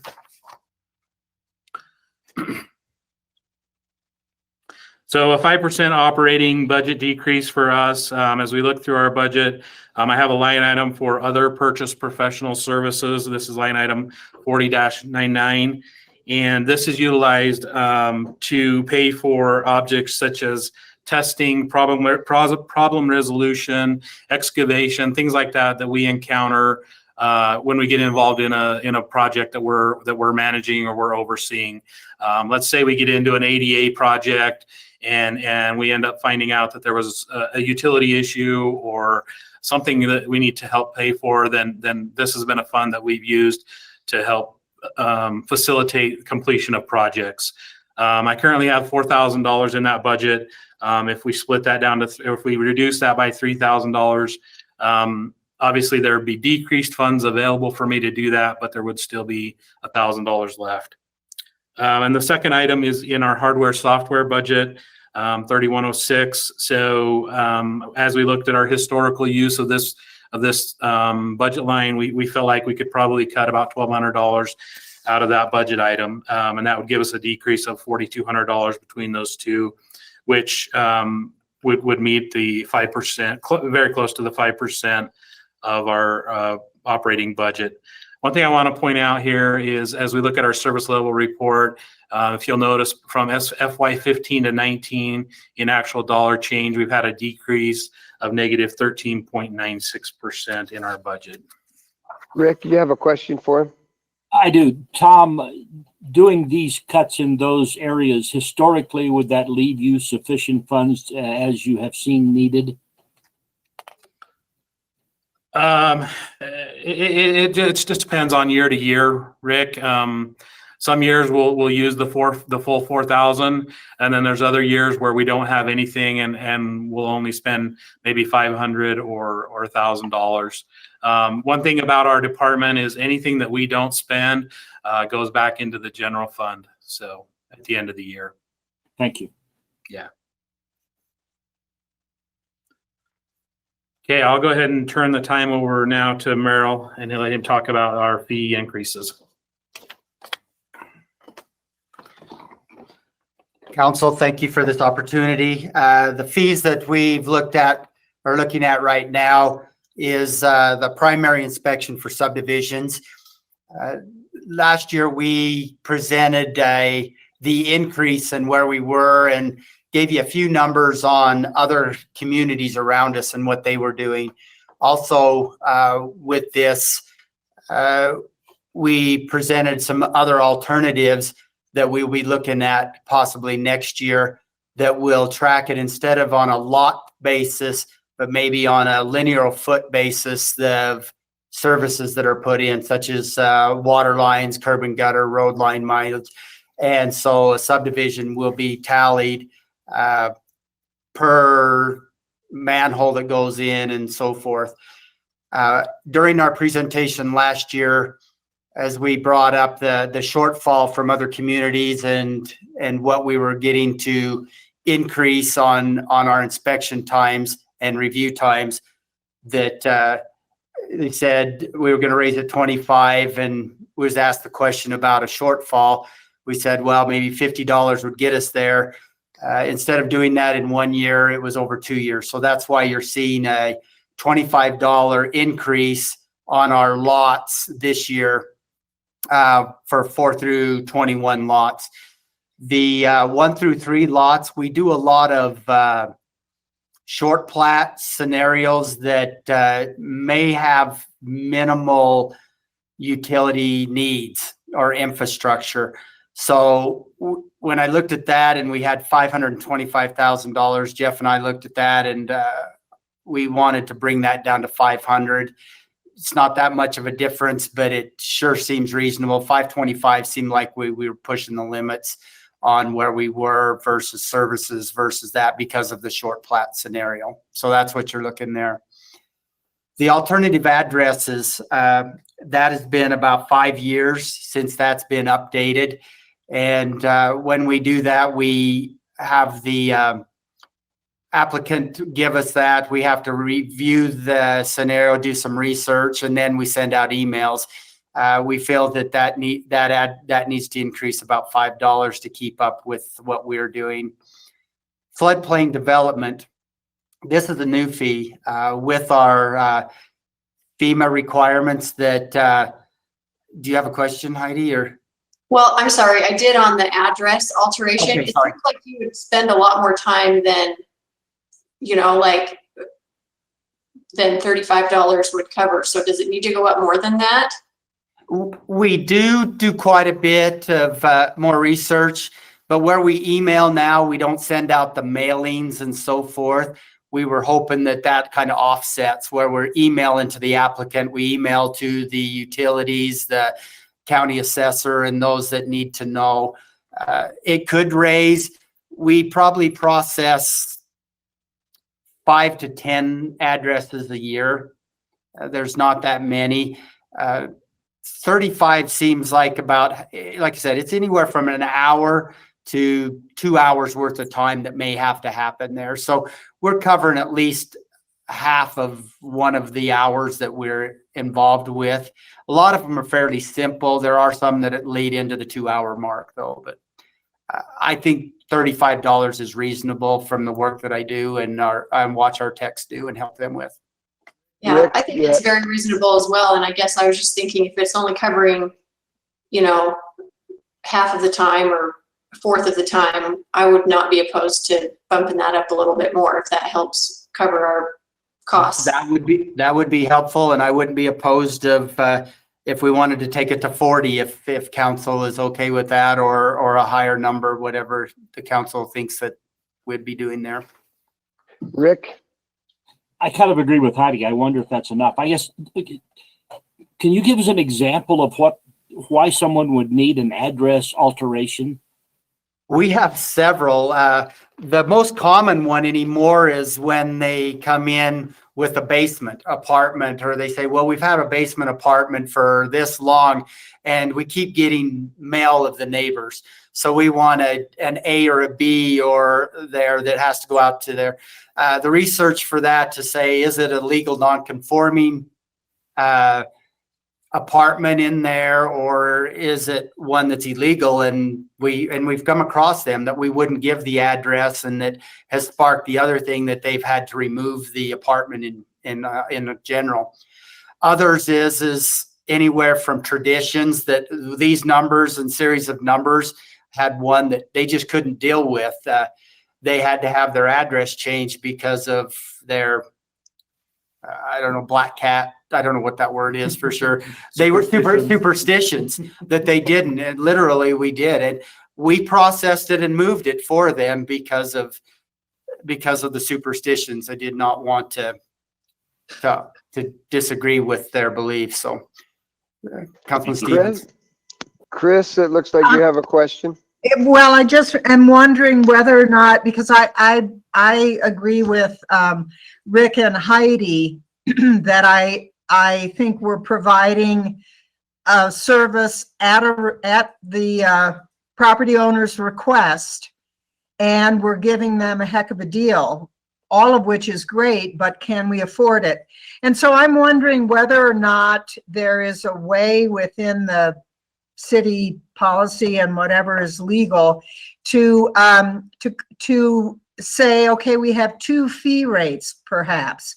And so it becomes more like an hourly rate, but it has a cap at, $45 or something like that. I'm just wondering if there's a way to restructure how we think about this particular fee. Heidi, go ahead. I think it's better to just keep a flat fee. I think that's a good idea that you have, but it starts getting more complicated, I think, to track. And if it's just a flat advertised fee, to me, that seems the easiest. And I guess I don't think $50 sounds unreasonable. Maybe somebody disagrees with me, but I think we should definitely cover our costs on this. I absolutely agree, because I think we're doing this purely at the request. As I understand it, these are not mandated from the outside. These are property owner generated requests. And I think it's very fair to the other taxpayers, frankly, to have us cover our costs. Sounds good. Thank you. Claudia, go ahead. Well, I'm going to agree with Rick and Heidi and Chris. If given the 2 examples that Meryl gave us, if somebody puts in a basement apartment, that means that they're going to be getting revenue from that apartment, so they can pay to have this service provided to them. And if we're doing it strictly because of someone's spiritual or superstitious beliefs, not that I'm knocking it, I know numerology is a big deal, but that also is not a necessity in the grand scheme. And if people need that changed, they can pay for it. So I'd be about the $50. I'd want to make sure that your 2 hours, Meryl, are covered, because you've got a lot of training and skill, and I would want to make sure that we're not using you at a loss. Does that make sense? It does. We can definitely move it to $50. So looks like we have another question from Linda. And then after Linda, I just want to get some clarification and direction. Go ahead, Linda. I'm also good with the $50. I think that's more than reasonable. And I'm also in favor of keeping it as just a flat rate advertised fee and keeping it straightforward. Okay, so what I'm hearing, Meryl, will you just change that and make it a flat $50 fee, and then we'll go from there, and we'll have to revisit it maybe next year if this $50 isn't covering what we anticipated doing. We'll do so, Mayor. Thank you. Okay, the floodplain development fee, as I was saying, this was a fee that is a new fee. It's coming from our FEMA requirements, needing a floodplain permit. And as we go forward and start doing this, we are creating the application and the permit. And we feel that we need at least the $75 for that 1 hour. Again, the same, it's a 1 hour to an hour and a half to put this together determination. It covers with the preliminary, and then when the certificate of occupancy is needed, also, then we review the final with building and that and make sure that's in place. There's other scenarios where the people that are within the floodplain that has not had a certificate or determination made, and the lending institution is requiring that. And we need to go in and assist them to get that done, and with their local surveyor or who they've chosen to do that. So that is a new fee that you're seeing that is being asked to us by FEMA. The other, Linda, go ahead. And then Chris. I just wanted to comment on that fee. I'm very in favor of adding this fee to start covering some of those costs. Is the $100, do you feel that's sufficient? And did Hannah have input on that number? Isn't it 75? Yeah, that one's the 75, and that is. I'm sorry, I was getting ahead of things. I was looking at the other one. Sorry. Okay. Well, now you know what question to answer in your presentation, Meryl. Yes. Chris and Sorry. then Claudia. Well, my question kind of dovetails on what Linda was asking. I appreciate the sense of generosity behind these fees, but do we feel, Meryl, would you prefer that this floodplain development fee be raised, for example, to $100? Would that be more reasonable if you're just looking at it clear-eyed? That would be a reasonable number, yes, to cover our fees. This is a little bit newer. We've done some work in the past, but we've not tracked how long it takes. I'm trying to think back on that timing. So that's how we came up with the 75. Again, thinking that we were going to cover about 50% of our time. A lot of our fees back in 2000, roughly, there was a fee and protocol committee, and that's what we're going off of with the fees when I've come up with new is trying to cover at least 50% of our time here. So, but $100 seems more reasonable. I would be in favor of again, because we're still not covering our entire costs. So we're still being generous, but I would be in favor, since you're basing this on, since we're already undercharging, I would be in favor of raising this fee to $100. Okay. I don't know if anybody else is, but. Go ahead, Claudia. I'll have that. I'll run I that am past too. everybody in a minute. Well, I guess I'm just trying to figure out, I'm a little confused, Meryl, when we were doing the address alteration, and I understand that it's going to be a different process, but if we're talking about your time, is the $50 going to cover your 2 hours of time, or is it only going to cover a part of your 2 hours of time? Because if the floodplain development is only going to take an hour and a half and 75 is only covering 50%, do you see where I'm just trying to figure out? I do. Tell me flat out what it's going to cost to cover 2 hours of your time. Ashley, I'm not sure what I make. I know what I make with wages and benefits. I don't know. I mean, I'm going to say that if we were in the private sector, they're charging anywhere from $175 to $250 an hour for a licensed engineer. Our technicians are doing probably 80% of this work, and then I'm reviewing it and looking it over as a professional. So that's where we sit as far as time. Okay. Because I'm in favor of operating the city as the business that it is, and so no business can provide services at a loss. So I think, we need to figure out what these fees need to be so that we're covered, and then implement those fees. That's my contribution. So if a technician is doing that, most of the work, you would have to go off of their benefited rate, which is anywhere, it just depends on who's working on it. So if the technician's doing it, other than if Meryl's reviewing it, it takes him 15 minutes, but the technician, it takes 2 hours, you have to look at that too, because we can't, I don't know if Jared wants to jump in, but we can't set our fees to be able to make a profit. We can only recover our costs. So that would be something that, we would need to know. That's all I'm talking about is making sure that we're covered. So I don't know if it's you or Heather who would have to figure out, take an average of the technician's rates and then figure out, okay, 2 hours of a technician's rate and half an hour of Meryl's time equals X amount of dollars. That should be the fee. No, I agree that we should not profit. That. Yep, I can work with Meryl on that, and we can get those numbers put together for you.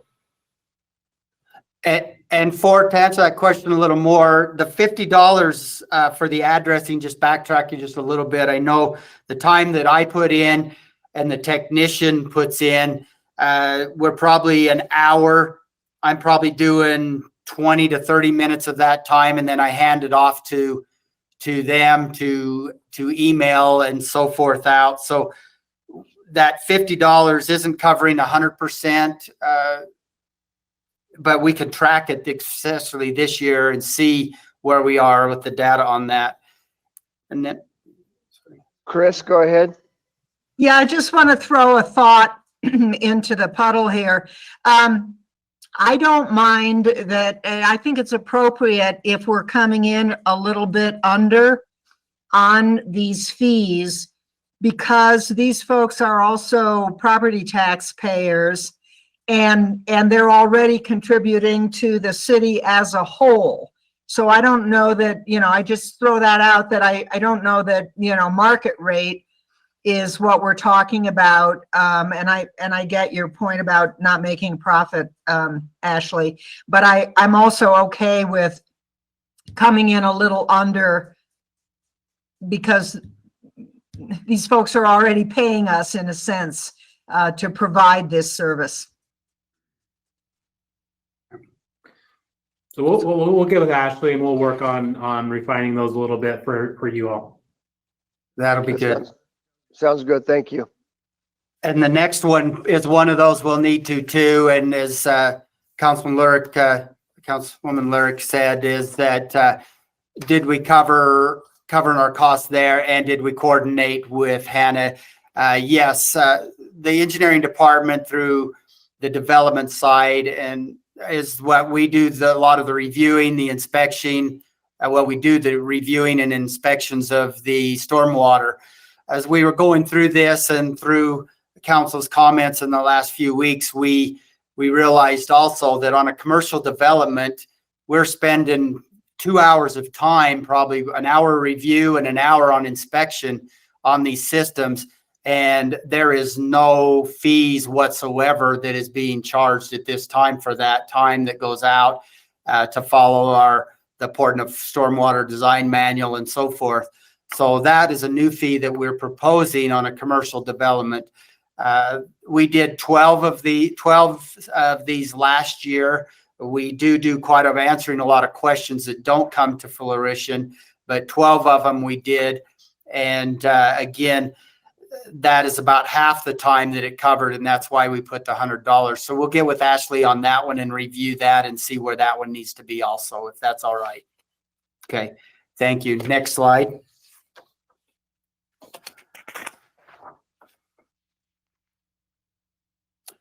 Okay, grading is a lot easier. We have a grading plan review, and then we have a grading permit. What we've done here for the last several years, the last 4 years, I believe, is when we started doing this, is we were going to the CPI and making sure we were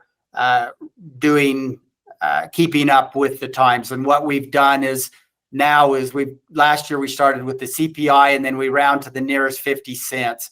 So when we're talking about a average permit here of about $350 to $450 on most of our subdivisions, because they're not moving as much. They're the bigger projects. We have 2 or 3 that move bigger ones, but on our average, we're probably increasing about $20, $15 to $20 on a grading and a plan review permit in general. And we do use the CPI that's been given to us in our service level report to calculate that. And this is what you're seeing.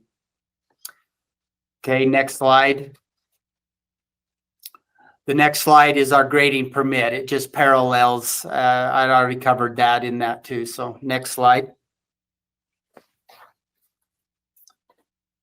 Okay, this is another one where we have increased the $5 on each one, again, from last year to this year. And then on the overall footage, if we're over 100 feet, we've gone from the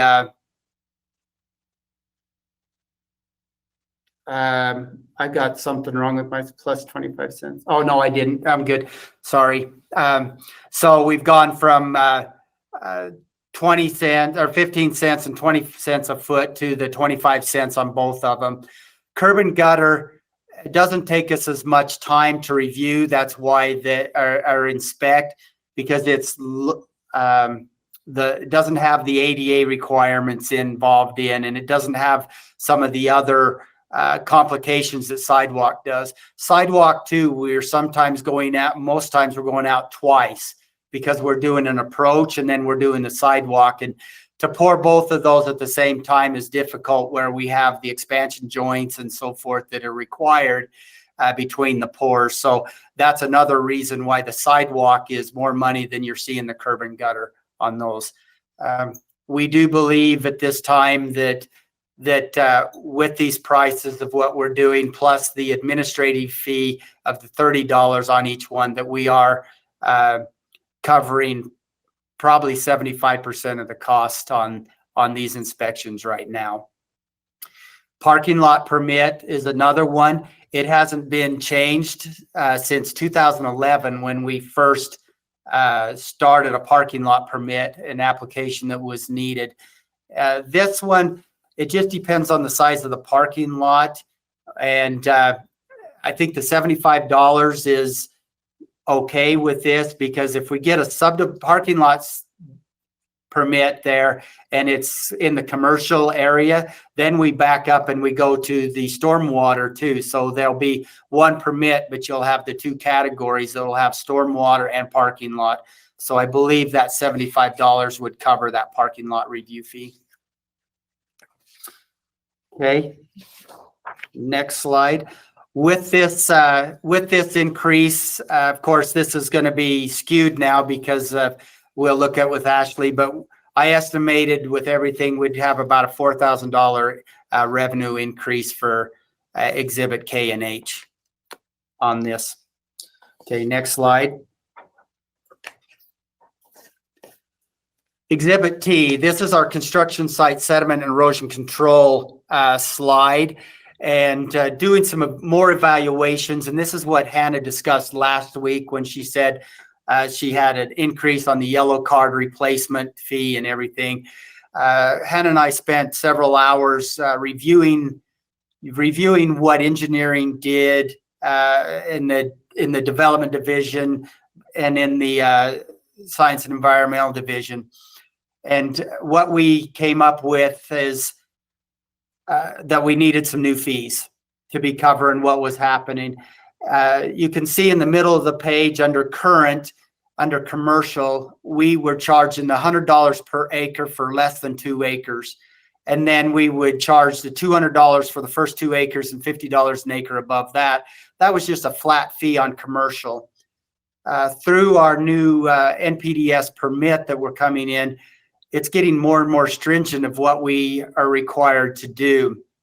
So we're asking for the EC administrative base fee of $30 for all of these costs.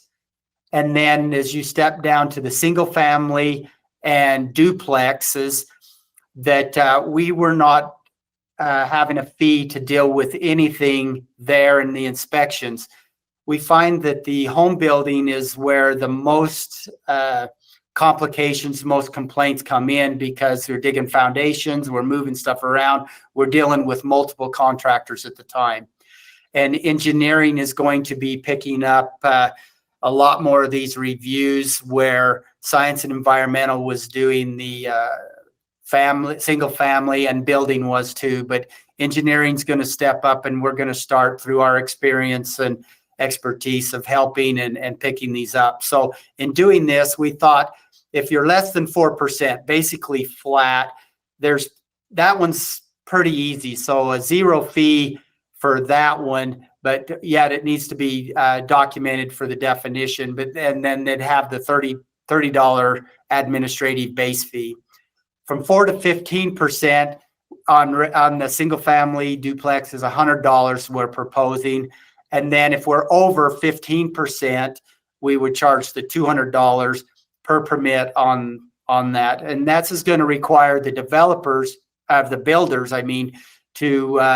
to give us some slopes on their lots and what's happening. We have a good idea, but they're going to have to start putting some of this information on their site plans.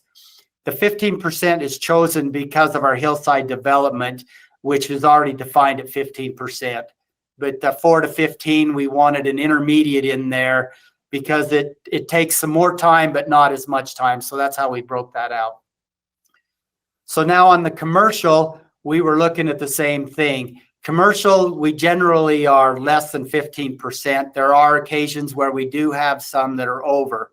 So what we've asking for is the $100 per acre if it's less than 2 acres and less than 15%. If it's less than 15% and over 2 acres, of course, it's going to take more time, a little bit more effort on inspections and so forth. So we're asking for the $200 for the first 2 acres and then $75 for acres above 2 acres on that. And we will be getting some of this. For instance, in the Northgate area, there's some slopes up there with the drainage and so forth. We'll need to increase that up a little bit. So, and then 15 greater than 15 and so forth. Hey, 150. Just a minute, Merrill. Rick, you have a question, it looks like. I'm just wondering how you're going to handle partial acreage. Partial acreage it's rounded to the next acreage up. That's how we do the grading permits and the erosion. So if you're at 3.5, you're at 4. You're at 3.01, you're at 4. So it's rounded up to the next acreage up is how it's handled. So that all includes the more or less? Yes, we are all about more or less. So, and then the last fee is the ESC. It's a plan modification. We have this more often than you would think. People bring in their plans and say, this is what we're going to do. We go through council and everything with the erosion control. And then they come back and say, well, we're making changes. We're going to do this and this instead because we feel it's better. We have to go through and re-review that. And so we're saying, well, because there's going to be some changes from your original plan that was not initiated by the city, then we're going to ask for another $50 per acre to re-review that plan and make sure it's in conformance. Okay, next slide. Through our best guess on this, I did some calculations and Hannah did also. I feel because of the flat and the subdivisions where we are and the commercial and that, we could increase about $10,500 worth of revenue with this proposal.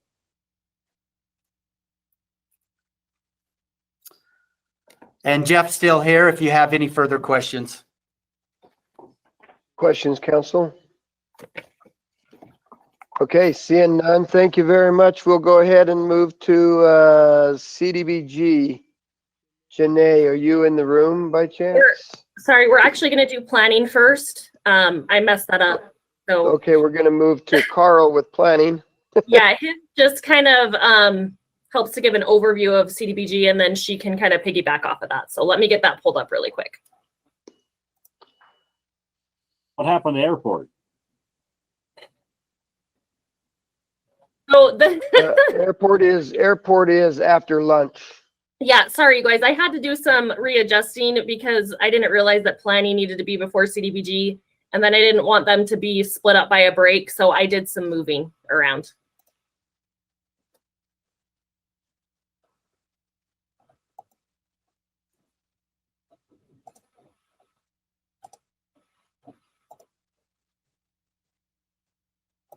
Okay. There's just a tiny delay on here, but we'll get this up and going for you. All right, there we go.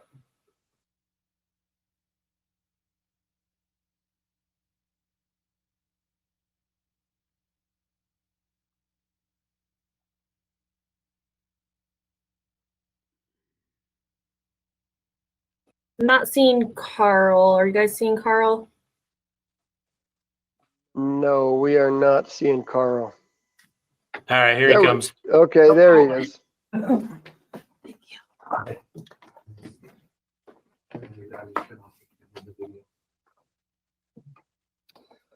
All right, Carl, as soon as you're ready, you're up. Sounds good. Good afternoon, Mayor, members of the council. Carl Anderson, Planning and Development Services Department. If we can advance the slide here.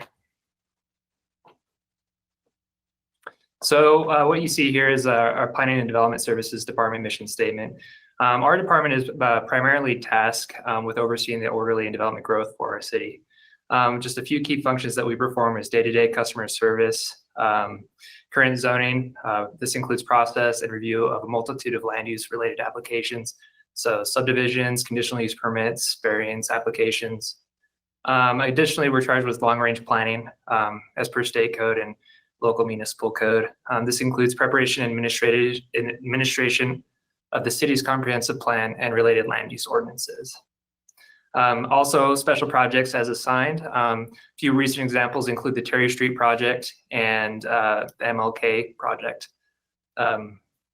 Enforcement of all code related to land use and signage is tasked to Planning and Development Services Department. And we also support and coordinate with multiple organizations for the betterment of our community, which we'll discuss further. So quick overview of how our department is currently staffed.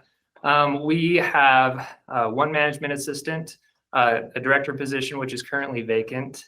We have 3 senior planners that are funded.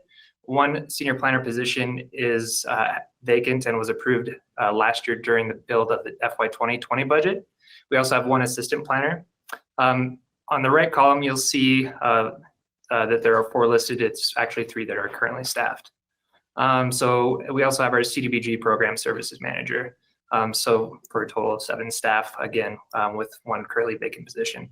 The CDBG and LED program will be discussed in a future slide.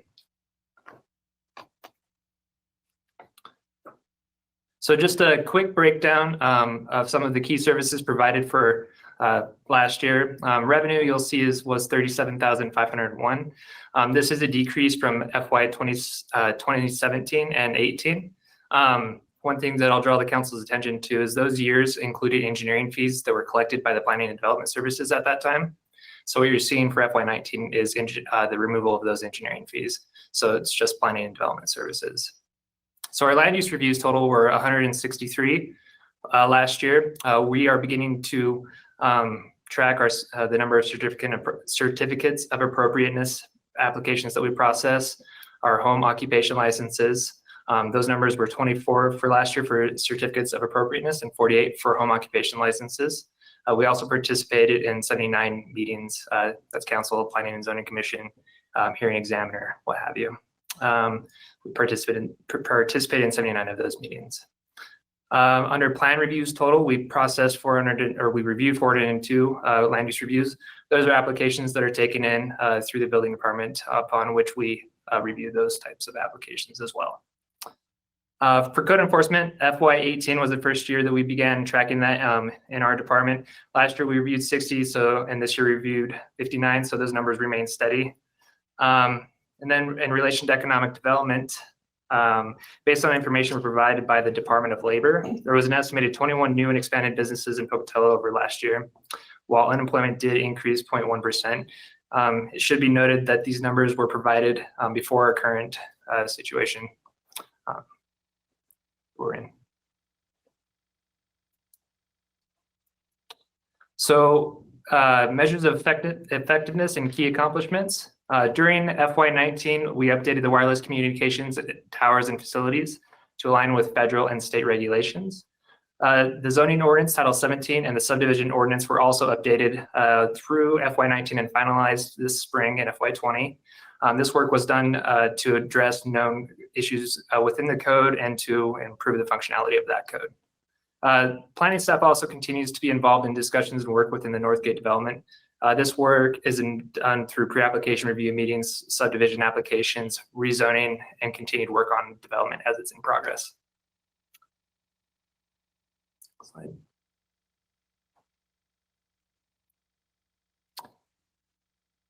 It should be noted, the Planning and Development Services Department received an award from the American Planning Association, the Idaho chapter, for public outreach. This award was granted for the work that was done on the Terry Street project. This project continues to inform projects today, including the pedestrian path along the north side of Benton, which was identified through that project. This also is being built into potential overlays that staff is currently working on, including the downtown master development plan. While not easily quantified, staff does continue to provide daily customer service. A great deal of time is spent on impromptu research on a case-by-case basis to research questions ranging from the location of a shed or whether or not a certain land use is permitted, and just working with people throughout their processes. The Historic Preservation Commission continued to be very active last year. In addition to work days, public events were held for Memorial Day, All Hallows Eve, and Veterans Day. They also worked with the Stones Story and the HBC conference at ISU in May of last spring. Code enforcement is also split between the three planners and staff.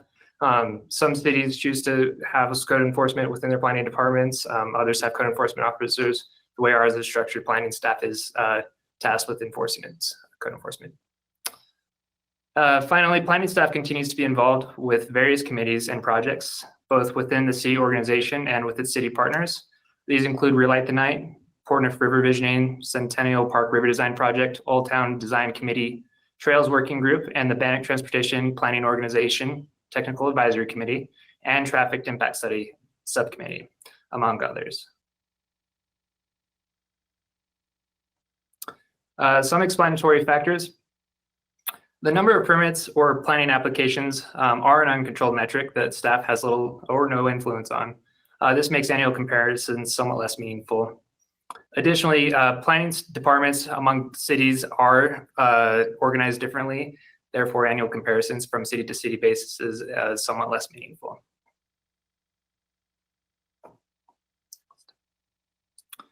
Under issues and concerns, so it is planning staff is anticipating updating the comprehensive plan here in the near future. It was last updated in 2015. Currently, with the census taking place during 2020, we would like to update that once that information becomes available. So we are updating that with the best information available. As previously noted, we are currently working through updating our land use ordinances. The work that was done on 16 and 17, again, is to address some known issues. Staff would like to align our zoning ordinance with the city's comprehensive plan and modernize that ordinance. In relation to urban renewal and TIF funding is one of the main tools that we have to provide infrastructure and other economic development incentives without bonding for property tax. This has been under attack over the years, and this continues, and support is needed from our elected officials moving forward.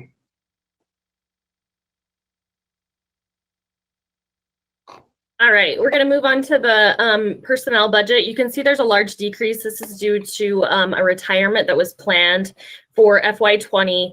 And so the payoff and the position was moved down in the pay grade. So that's why there's such a large savings there. There are 7 full-time employees. They have about 80% of their budget that is labor driven. All right, you can see overall, oh, it's just taking a minute. Okay, you can see that the operating budget has remained flat and there's no movement in between the lines. All right, so we are not requesting any budgetary authority increase at this time. You can go to the next slide. So for proposed fee increases, we're actually not proposing a fee increase this year. Our fees were increased last budget cycle significantly to account for staff time, and we are not proposing to increase those fees at this time and allow for one more year under the current fee schedule as it was updated. And to help incentivize development as it occurs. It should be noted that over the years we have not collected from the zoning determination process as outlined in our fee schedule. We are beginning this spring collecting the zoning determination fee of $25 per application. That is already in our fee schedule, and that is to account for staff time in processing those determinations. And it should be noted that the minor variance line item has been replaced by the administrative adjustment at the same processing cost. We will be reevaluating that processing cost under the revised code section next budget cycle. So for FY 2021, for our 5% reduction, we are proposing our operating costs right now are 49,152. 5% of this operating cost would be 2,458, and we are proposing to reduce this amount, $2,500 from our travel and training budget. Our travel and training budget is accounting for all staff, including our administrative assistant. It also goes towards training for our Planning and Zoning Commission members, as well as our Historic Preservation Commission. Chris, it looks like you have a question. I have several. One, there are, so going back to the measures of effectiveness page, I don't know what the page number is. I'm just wondering, relative to the amount of work that you need to do and discussions you need to have relative to Northgate, I understand that the regular fees and so forth apply, but I'm wondering whether or not having Northgate come online has created an uptick in the amount of meetings, discussions, reviews, et cetera, that are not covered by fees.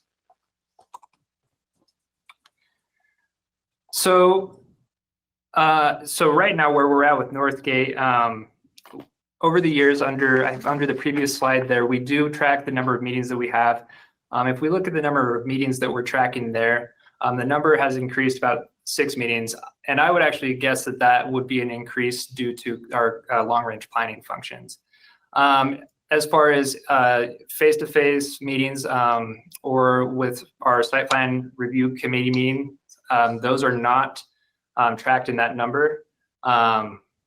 So it's tough to estimate if that has, if the number of meetings related to that has gone up.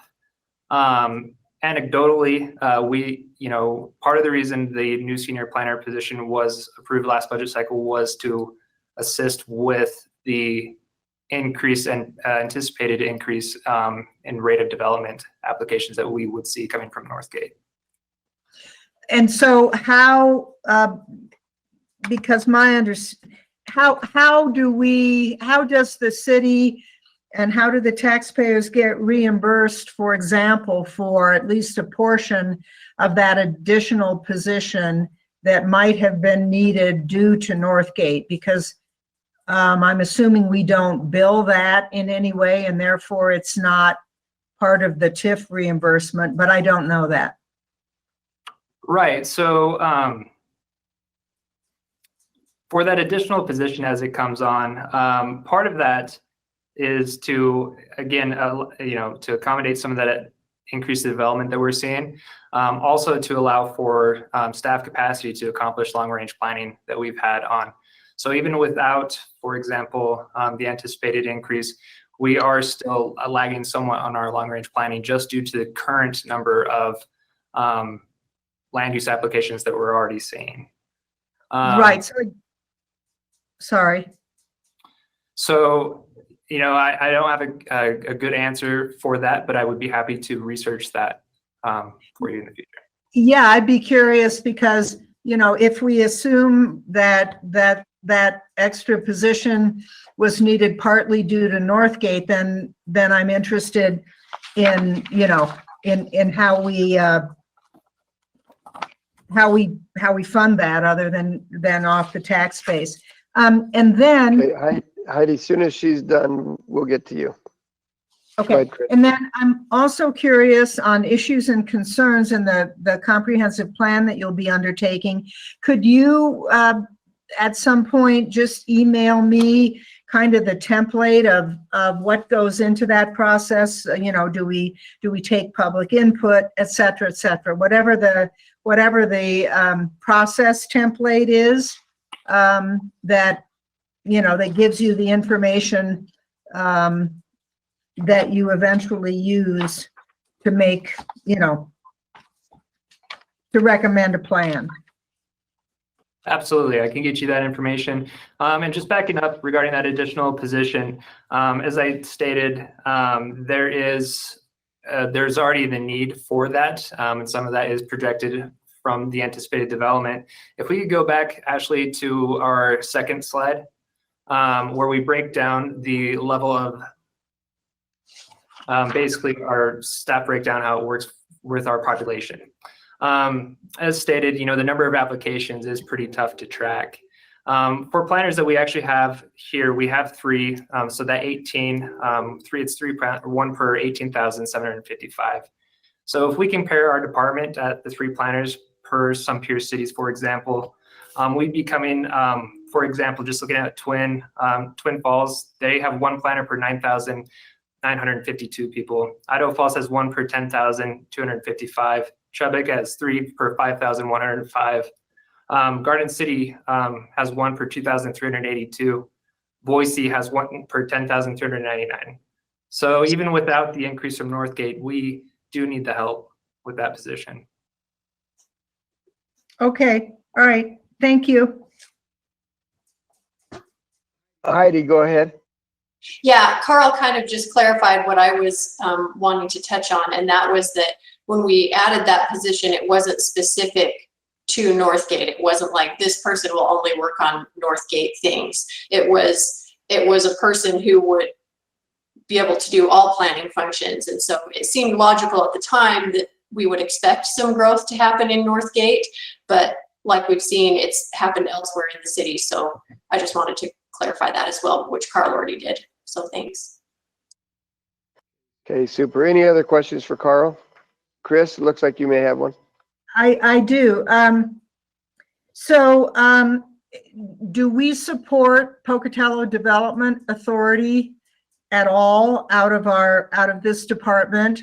And I think I remember from a previous PDA presentation that they said that their plan is to become completely financially independent of the city. In other words, that we're not contributing staff and so forth and so on. And so I'm just wondering whether because have we contributed planning services staff to PDA in the past? And are we going to continue to do that? And if so, what is the approximate cost, which I don't need right now, but what is the approximate cost of that support? Yeah, so in the past, the executive director position for the PDA has been filled and tasked as part of the job description for the department director for planning and development services. The PDA has adopted the practice beginning for I believe it's FY20. And Ashley, you can clarify that for me, where the estimated amount for staff time, and that includes that director position, Ashley's position as she serves as the treasurer, and other staff time that we track. The estimated amount for that is about $25,000, and the PDA has included that and is reimbursing the city on a quarterly basis for that staff time. Thank you. Heidi, go ahead. Yeah, I just had a question, I guess, for the council on that subject, because that was something that I brought up during the last budget, was that we should be getting the city covered for some of that time from the staff that was helping the PDA. And so that is being done now, but I guess starting this year, I've been the representative from the council to the PDA, and we have had discussions about what level of staff involvement is appropriate, or that type of thing. So I'm just kind of wanting to get a sense of what the council's feeling is on that. If you're feeling like as long as staff time is covered financially, that's okay, or are you feeling like you want to see it move in a direction where the PDA gets their own executive director that's separate from the city? What are you feeling? I would like to pass that information along to the board. Claudia. Could we maybe have this discussion at could we put that on our discussion agenda? Well, this is definitely something we can have in our third week meetings when those resume again. Absolutely. Claudia, go ahead. No, I was just going to say the same thing. This could turn into quite a conversation. So I was just wondering if maybe it was something that we could put on to one of the discussion days. Yeah, absolutely. Go ahead, Chris. Yeah, I just wanted to say thank you to Heidi for bringing that up, though, from, from her vantage point. Thanks for initiating that question, Heidi. Okay, any other questions for Carl? Richard. Well, on this same topic, if we're going to have this discussion about the PDA, I think we should have the PDA's chairperson there. With Scott's experience, I think he would be able to be very insightful as to how much executive director leadership do they need, how much time is involved, and what he anticipates in the future. So we'll have a better feel for the need for a full-time executive director and whether we could continue to share a person among planning and development staff and the PDA. So when we can do that for sure. I'm sure if as long as Scott is willing to come in and have that discussion, we can definitely do that. So, okay. And any other questions? I would just like to mention. So, sorry, Councilwoman Stevens.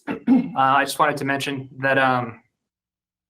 So the agenda is not finalized yet, but this is actually the PDA will be having discussions around this topic at their regular meeting next week. So for the council's work session, there may be some more information that comes out of that for that work session. Sounds good. Chris?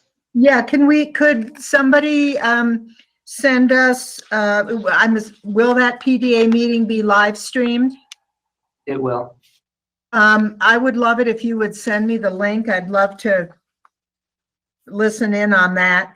And then my question was, and this is just to help me understand, back on the page that has your mission statement, it says, one of the bullet points is at the bottom of the page says enforcement of all code related to land use. And my question is, does that include like land use within a neighborhood?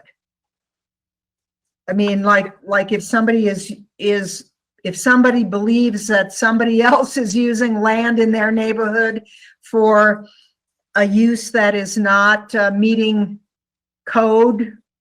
Yeah, so what that means essentially is code enforcement. So we're basically, that involves the enforcement of Title 17 essentially. So for instance, a common one is whether or not there is a duplex that may or may not meet the minimum lot size requirements or parking. And so that's one where we would actually evaluate that situation and reach out to the property owner to make sure that it is meeting our code requirements. Okay, and if it's like an inappropriate use of the land, like if residential land is being used for commercial purposes, does that fall under you also? That does. Okay, thanks, appreciate it. Thank you. Okay, any other questions? Okay, thank you. Then we'll move to Janae with CDBG.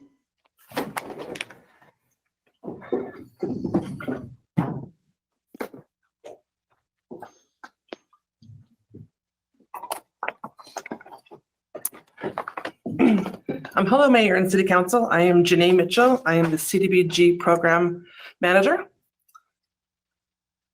Next slide, please. So our mission statement is to provide enhanced affordable housing for low and moderate income households through rehabilitation, infill development, provide suitable living environment by improving public facilities, and provide social services to enhance economic development for low and moderate income areas. Next slide, please.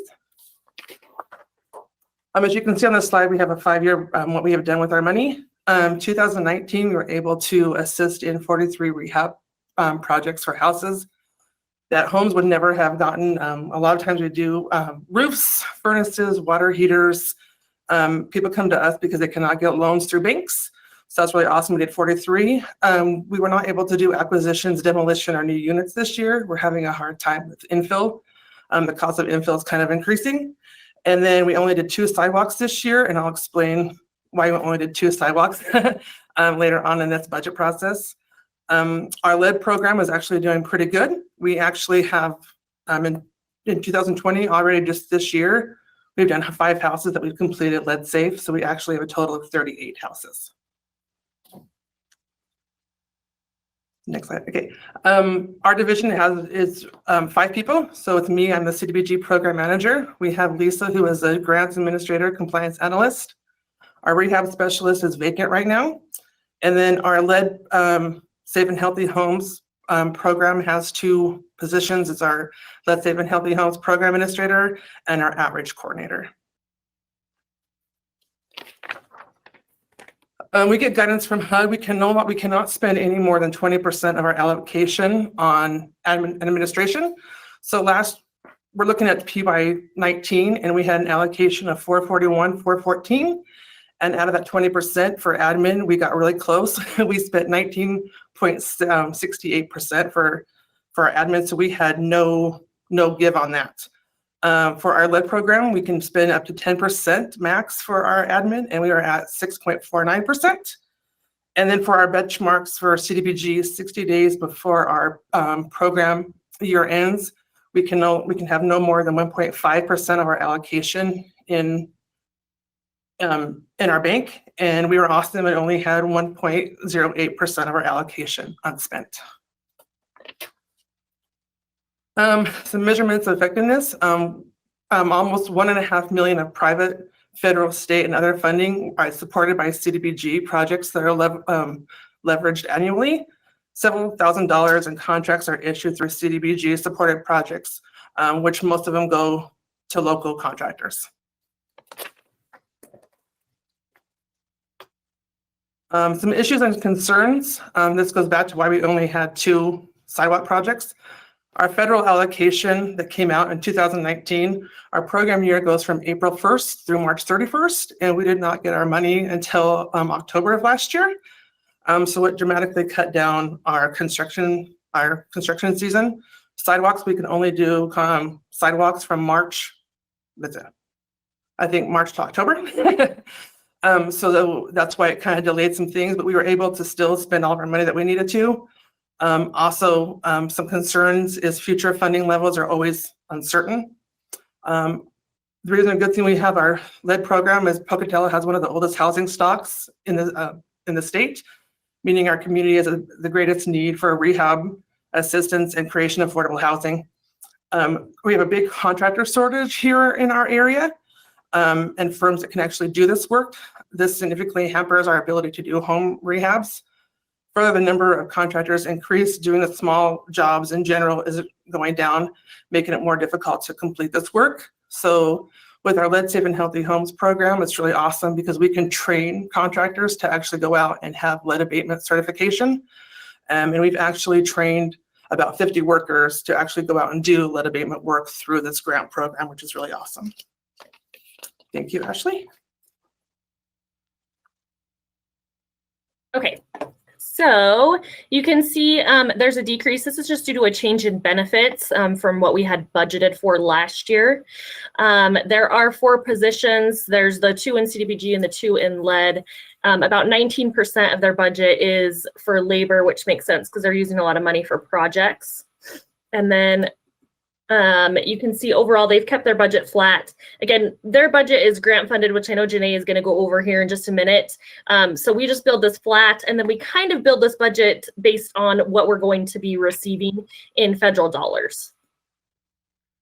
Claudia, it looks like you have a question. Oh, okay, sorry. Okay.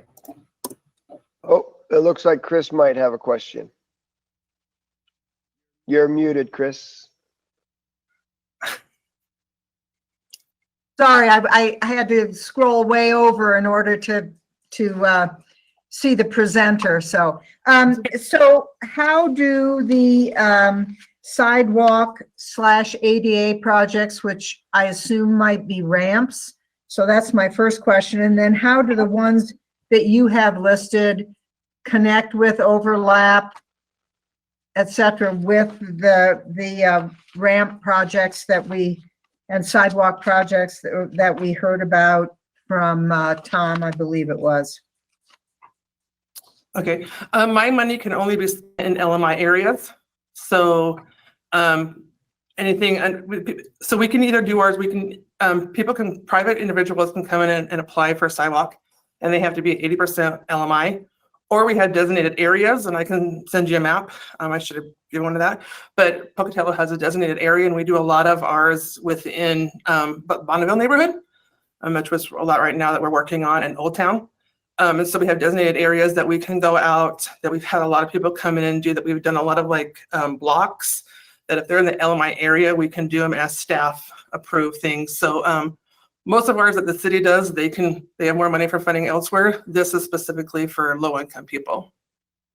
Right. So I guess my question is, of these 26, are any of those also included in Tom's count, or are these completely, totally separate?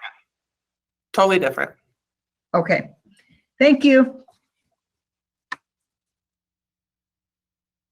Okay, sorry, and so Ashley touched on this too. So my money is all federal money. So line item is very depending on our annual allocation by HUD. And then also it's approved by our annual action plan, which City Council approved my PY20 allocation action plan, December 2019. We cannot spend any more than what our allocation is. So for 2020, we already actually have what our allocation is, and I am just waiting for HUD's approval for that. And this year we had a little bump. We had an $8,000 increase. We got $449,917 as our allocation, which is really awesome. And we have 1 year left remaining on our Lit Hazard Healthy Homes program. And again, we got the $1.5 million from HUD 2 years ago.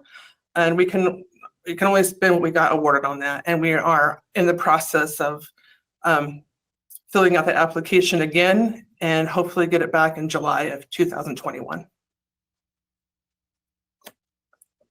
Next slide, Ashley. Thank you. And we do not charge for any of our services for CDBG and our LEAD program. Everything is absolutely free to all of our homeowners and our subrecipients. And I have all separate questions if you guys have any for me. Council, any questions? Seeing none, thank you, Janae, Awesome. very much. Thank you. And with that, we are now at a lunch break. And so to try to get back on time, if the council's good with the timing, we will have airport that will start at 1:45 today. So seeing no objections to that, let's try to be back in about a half hour. It'll be a fast and furious lunch, but we'll see if we can do that. Thank you very much, and we'll be right back.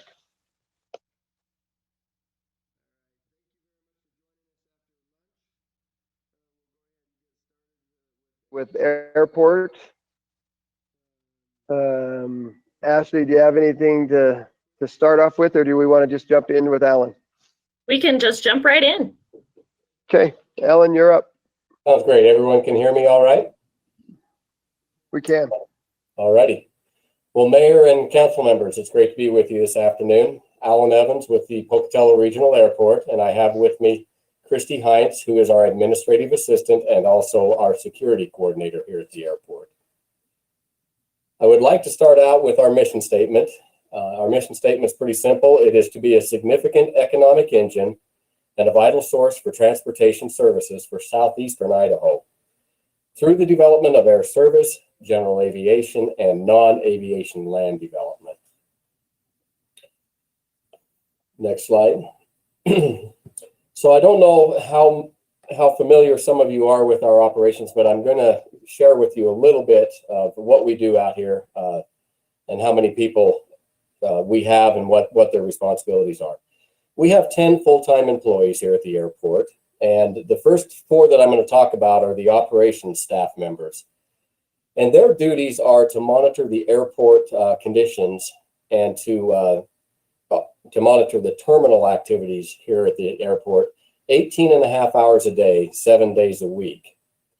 A lot of what they do keeps us in compliance with both the TSA requirements and the FAA's requirements. They do daily inspections of our facilities, of our runways.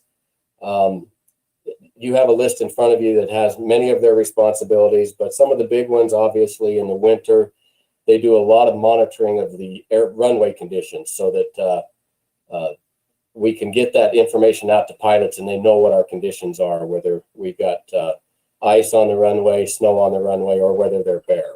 And so they work very hard on their duties and have quite a number of things that they do. The other position that I want to talk about is the next slide, is our custodian. We have one custodian here at the airport. He works Monday through Friday.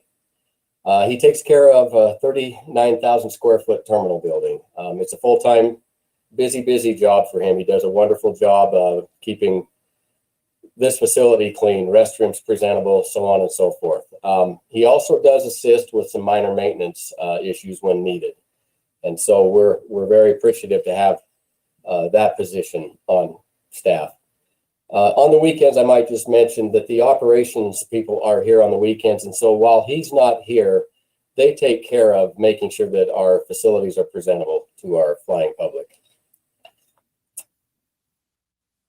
We have 3 positions in our maintenance portion of our operation. The airport has 3,400 acres of property that we own.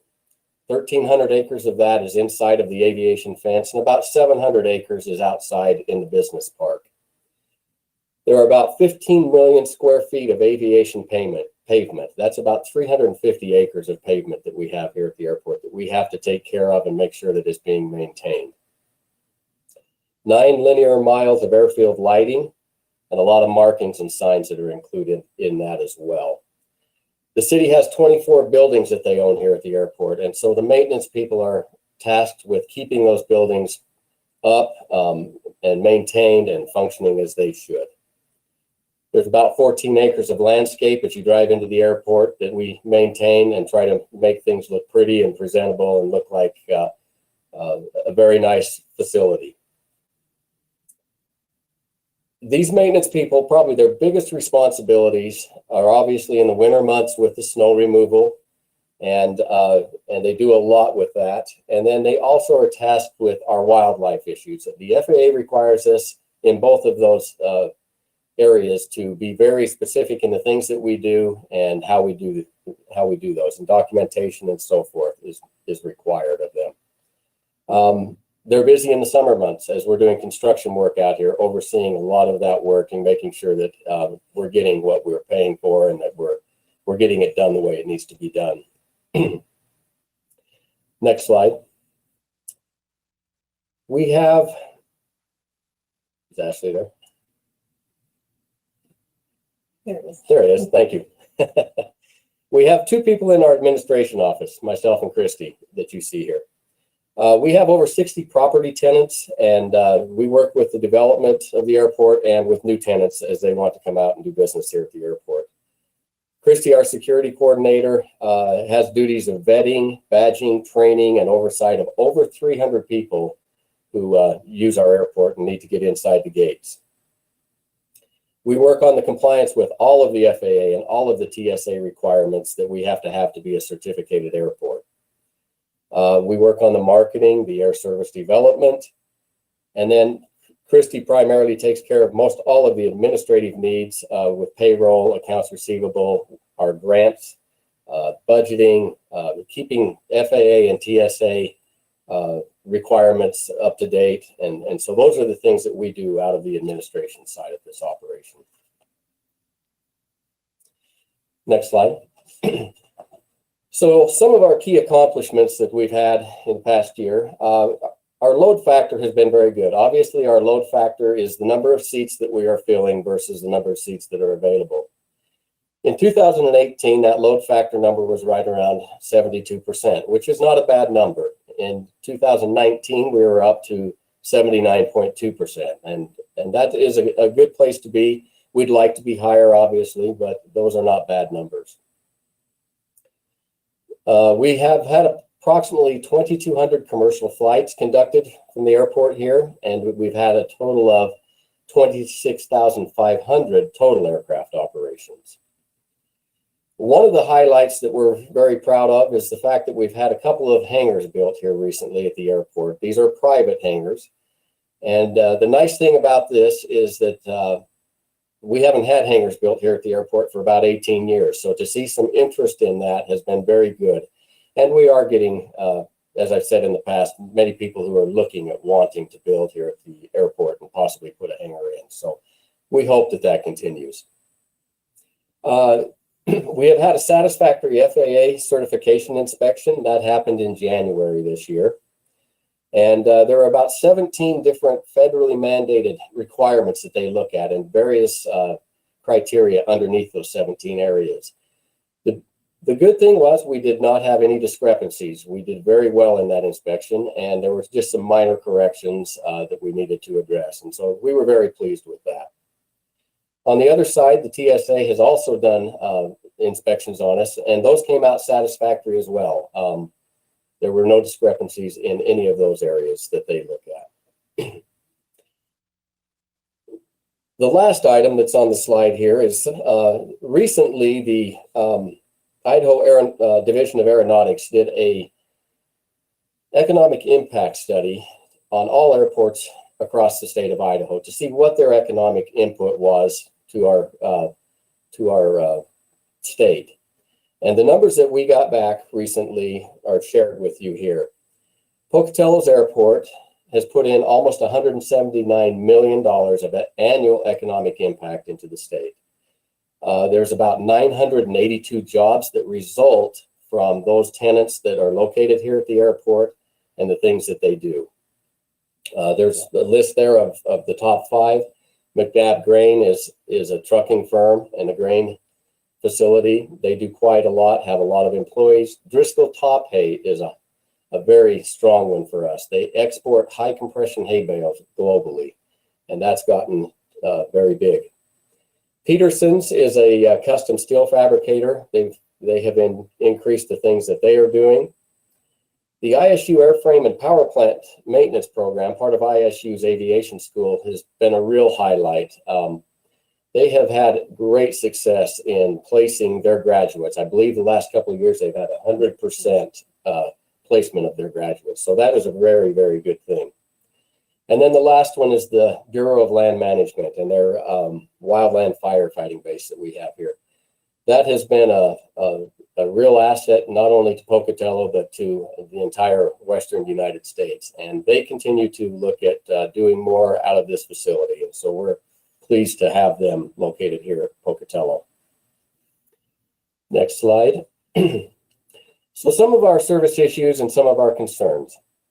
I'll just start out by saying that we are requesting or asking for an additional senior equipment operator this year.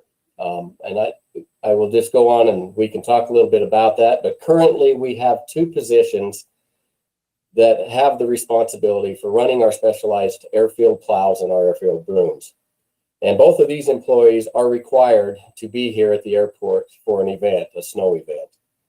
And so with only 2 people running plows and brooms, it really leaves us with very little room for illness or injury. And we've been very fortunate over the years that we have not had that. Vacations in the winter months are non-existent for these individuals. It just doesn't happen because of the staffing.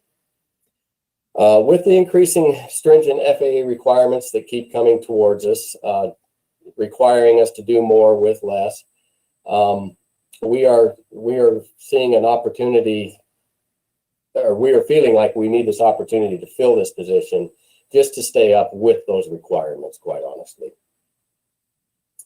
The second item is a need to establish a capital fund to maintain our aging infrastructure here at our facilities and some of our equipment.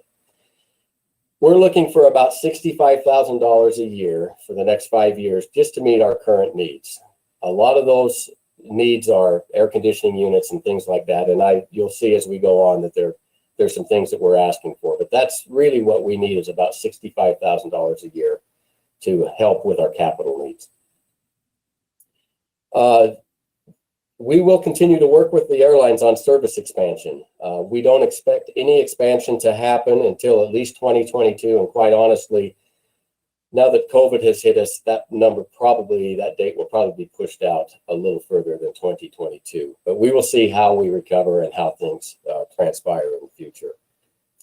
But I would like to say with that, whatever we do in the future, we are obviously going to need a considerable investment from the airport, from the city and from our community in both advertising funds and revenue guarantees in order to attract future service here at this airport. We just went through a grant application, as you all know, and many of those communities that received that had a great deal of support from their community. We did too. We had a very good amount of support, but it is going to require maybe more than we've had in the past even. The last item on this slide, we are seeing an increase in passengers through our facility, and so that we are seeing some, well, we were until recently, that's a good point. Events. But we're seeing some wear and tear on our facilities, obviously, and we're still at a flat budget. We're not able to put money where we need to improve those items, carpets and things like that that are starting to wear, and even supplies for our restrooms, things of that nature. So a flat budget is not going to be good for us for much longer if our numbers do come back to where they were, for sure. Next slide. Ash's turn. Yep. All right. So we can see that there has been some turnover here. So the change, there is an increase in medical benefits just due to that. What was budgeted for wasn't what we're actually doing. About 45% of their budget is for labor, and they have 10 full-time positions. And then, okay. You can see that there has been a decrease. I believe that these were one-time monies that we used last year. Is that correct? That is correct, yes. Okay, that's what I was remembering, but I wanted to be sure. So last year I think we used reserves for some projects, and so they just took those out of the budget so that they would just because those were one-time monies. Yeah, that is correct. All right, and you can see that the airport does receive about $1 million of property tax. They also receive monies for rentals and leases, and then of course charges for service. And there is a little bit of miscellaneous revenue in there, but the big one is the rentals and leases and the property tax. This is for PFC, so I can have Christy talk about this. We basically just budget for these projects as we have the funds available, but I can let Christy kind of talk a little bit more about Fund 72. Right, so our operating fund is Fund 006. This one is 072. This is our Federal Airport Improvement Program Fund. It consists solely of federal grants and PFCs.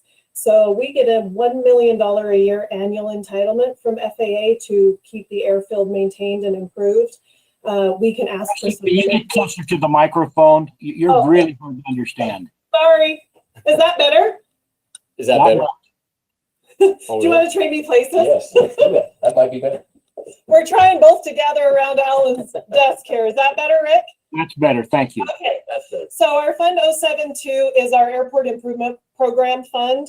It consists of our federal grant monies and our PFC monies. PFC is passenger facility charges. I keep looking at you on the screen, Rick, because you're the only picture I see. I should probably look into the camera. So our passenger facility charge funds, we get $4.50 off of every passenger that comes through our terminal. Every airport in the country gets that. That money is to be used as match funds for our federal grants. We get a standard $1 million a year in FAA grant funds. We can ask for discretionary funds if our projects are going to be more than that. So you'll see for last year, that budget is $6 million. Our project for last year, this current year, was a very large project with lots of paving. We actually did a multi-grant year for that and used 2 years worth of entitlements as well as discretionary funds, as well as we got one of those supplemental grants that went around just a little while ago. So that's why that amount is so large. Next year, we're planning to only use the $1 million. However, because of the way grants come out, they typically come out very late in the year.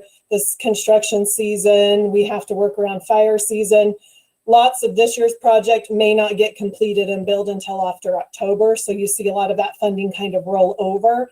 But that's what that fund is. And then the passenger facility charges are used to make our match. We get 93.75% of the project from the federal grant funds. We have to provide 6.25% of that. Right now, we do that fully with passenger facility charges. You can use general airport monies, but right now our PFCs fund that.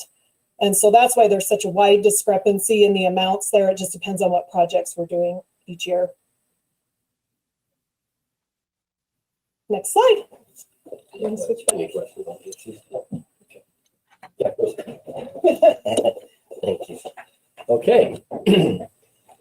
So our budget authority increase request. All of these items that I'm going to talk about will come out of, we're asking for them to come out of excess reserves. In capital, we are asking for $40,000 to replace 4 terminal HVAC units. One of those units currently is just barely working. 3 of them are on their way out. We know that we're going to have some problems. These units are in excess. Well, they were put on about 20 years ago. We're paying a lot of money just to keep them maintained. We know we have replaced a couple of them over the past couple of years, but we know that we're going to need to replace them all soon. There's about 9 of them still to be replaced. So this is something you're going to hear from us probably continually for a little while. Second item is a capital item of $8,000. It's a heat pump in one of our buildings that we have. It is that unit or that building has 3 heat pumps. One of them is totally dead. 2 of them are functioning but are 30 years old, and they're going to need to be replaced soon. This is the Utah helicopter building. They have vacated that. If we have somebody want to come into that building, we're really going to need to do something to put them in there for sure, but it would be nice to have it done prior to that, just to keep that building up. The third item on that slide is capital improvement of $8,000 for our ARF station. That is our fire station here at the airport. There are some general maintenance items that need to be done in that building. There's some painting, some lighting upgrades, some door repairs, door openers, so forth. We have done some repair work with what monies we've had on that building, but quite honestly, our maintenance dollars just don't go far enough to spread into that building and do the things that need to be done. So we're asking for some additional monies there. The last item is an airfield friction testing meter, and it's $5,000. The one we're currently using is also about 20 years old. It's starting to have some quirky things with it, and so we need to get that replaced. This is a unit that we take out in the winter months. Our ops guys take it out. They do a braking test on the runway to see how good the braking is so that they can report it back to the tower and to the NOTAM system. And it's a way that we monitor if we're getting better or worse as we put de-icer on or plow or broom or whatever surface treatment we may make on a runway. So $5,000 is really a cheaper unit. These run upwards of $30,000, but we believe we can. This is about what we have now as a $5,000 unit. We think that that's done well for us. So we'll look at that. Next slide. So we're asking for some budget authority increase requests. And the first one is the BLM tanker base. And I think some of you have probably heard, but the BLM is looking to expand here. They've got $2.5 million that they are, this project will be revenue neutral. It's fully funded by the BLM. What they're looking to do is put in an additional retardant loading pad and then do some upgrades down there at their facility as well, expanding some pads and doing some lighting and a number of things that they would like to do. It's mostly to accommodate these, what they call VLATs, the very large air tankers, the DC-10s that you have seen fly in and out of here. Pocatello is a base that serves Idaho, Utah, Nevada, Wyoming, and Montana from our facility here. We have about an average of 60 incidents per year, and we make about 400 retardant operation or drops each year from our facility. Pocatello is the only base in the Great Basin region that can handle these VLAT DC-10s. And so they are seeing the need to increase what they can do here. They see this as a very positive thing, and we feel like it's a very positive thing for our airport. So we're on board with helping get this done. This will be an improvement to our facility, and so we're going to need some increased authority to help spend those monies and get this accomplished. The next one is the CARES Act grant funding. Hey, Alan, real quick with that money is not City of Pocatello money. That is BLM money, but we need to be able to accept it into our budget so it can be spent. Is that correct? That is correct. Correct. Both of these next 2 items are revenue neutral. I'm gonna lean forward here, Rick. So yes, BLM is going to give us the money to accomplish this. It's our asset. We have aviation engineers to do the project. They will give us the funding. We will complete the project, and we will bring an agreement to council before this project starts so that you can see the agreement, how the project's going to work, how the funding is going to work. But the CARES Act grant and the BLM will require no city funds. Thank you for making sure that was clarified. Okay. And so the CARES Act grant funding of $1,190,000 is, these are funds that can be used for operations and maintenance here at the airport, as well as some development projects. We have 3 years to utilize these funds. And of course, our specific expenditures are going to have to be determined as we get a little further down the road and decide where we want to spend these after we see what this COVID-19 has done to us. And then the last one is the additional position request of $76,450. And this can be funded with pre-COVID projected increased revenue. Our revenue prior to this pandemic hitting would cover this, but we'll get into that on the next slides. So before I move on, I just want to ask for guidance. Where these are revenue neutral items, we just want guidance from council to see if we can just go ahead and build the revenue side and the expense side of these into the budget. Would Ashley, I Mr. think Mayor? Yes, Linda. I absolutely think we should move ahead. I don't see any reason why we wouldn't. So I think we should prove that. Rick, you had something? I agree. So what we'll do, it looks like Heidi's nodding her head. What we'll do, Ashley, if you can just, you build these two items in, but we probably want for sure on the BLM base one, a note, a star that says it's a one-time expenditure, and it's, you know, with the little explanation, so that when next year you see it, you see a bump up and then it drops down that much again. We want to be able to explain that probably. Okay, yep, we just wanted guidance on those two where they are revenue neutral. Okay, it sounds to me like we can go ahead and build those in. All right, thank you. Okay, next slide. Okay. So our revenue increases. We have excess reserves in the amount of $259,366, which is well above what our required is to maintain. So we're proposing to use excess reserves for capital needs, the items that I talked about, for $61,000, the air conditioning units and so forth. Our airport operational revenue was projected to increase by $92,715 in fiscal year 21. That was pre-COVID, obviously. And that's how we would propose to cover the additional equipment operator position. Now, knowing that that's happened, we may have a different outlook on that. We have put on here some estimated operation revenue losses that we feel we've had due to the pandemic. These numbers we're pretty comfortable with, but more so this year's. Next yes. year's revenue is a wild guess. And as you can see, this year's is about $120,658. Those items there would be landing fees that we have lost, fuel sales that we have lost, and car rentals that we have lost. Now, mind you, we do have this CARES Act money that we can use to back those losses, and that's probably what we would look to do with some of those funds. I'd like to ask a question. Sure.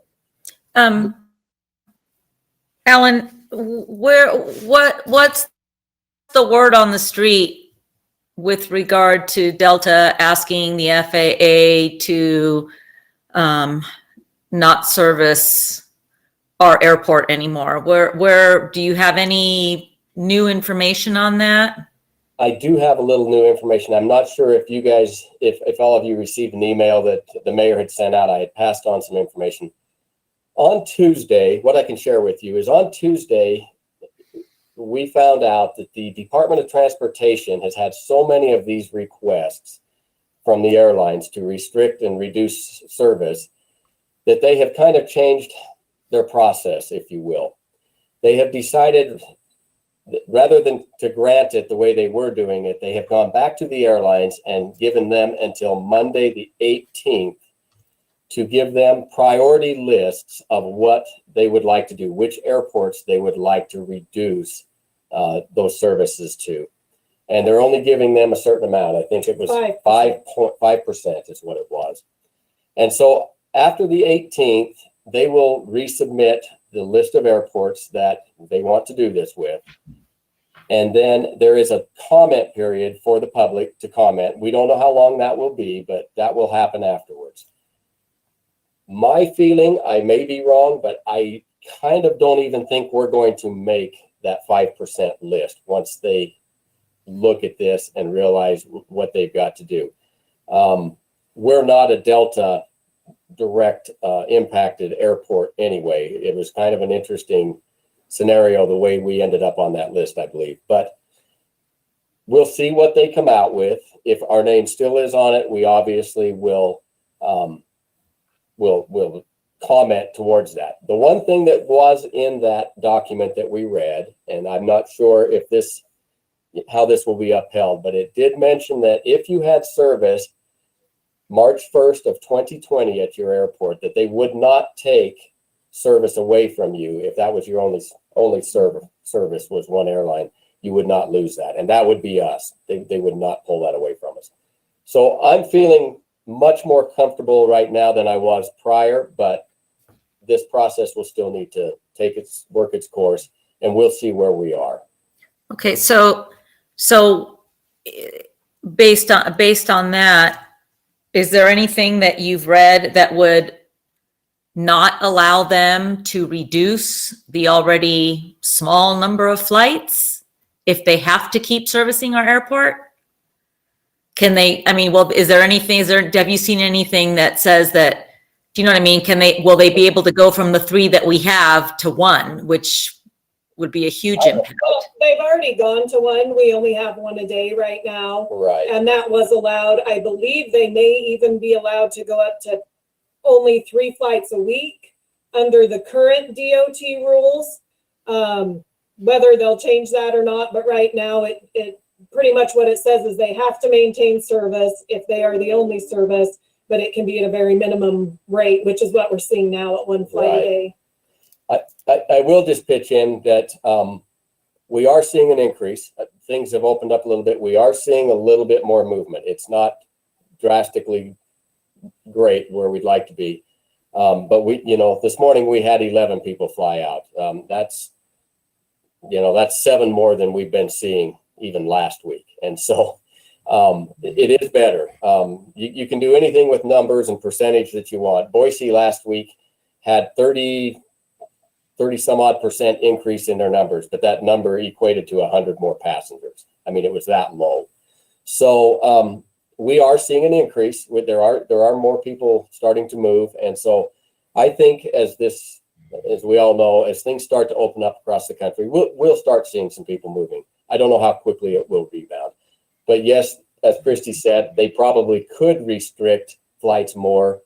I don't get the impression with the discussions I've had with SkyWest that they're looking to do any more than what they've done right now. Thank you. Mr. Mayor? We've got Linda and then Chris. Okay. Alan, I just wanted to get a little bit of clarification on your request for the additional position. I'm just not really sure because you said that how you were planning to fund that was based on, pre-COVID experience and projections. So what are you actually proposing now? Are you still asking for this position, and how would that be funded? Well, I would like this position. I would. We've got increase of $92,000, which would cover it. If we use the CARES monies to help us with some of this offset losses that we're seeing, we would still have that 92 there. Okay. I realize this is a difficult time. The last time we added a position out here, we asked, I think, for 3 years in a row before it came through. So I understand if it doesn't happen this year, I will be back asking again.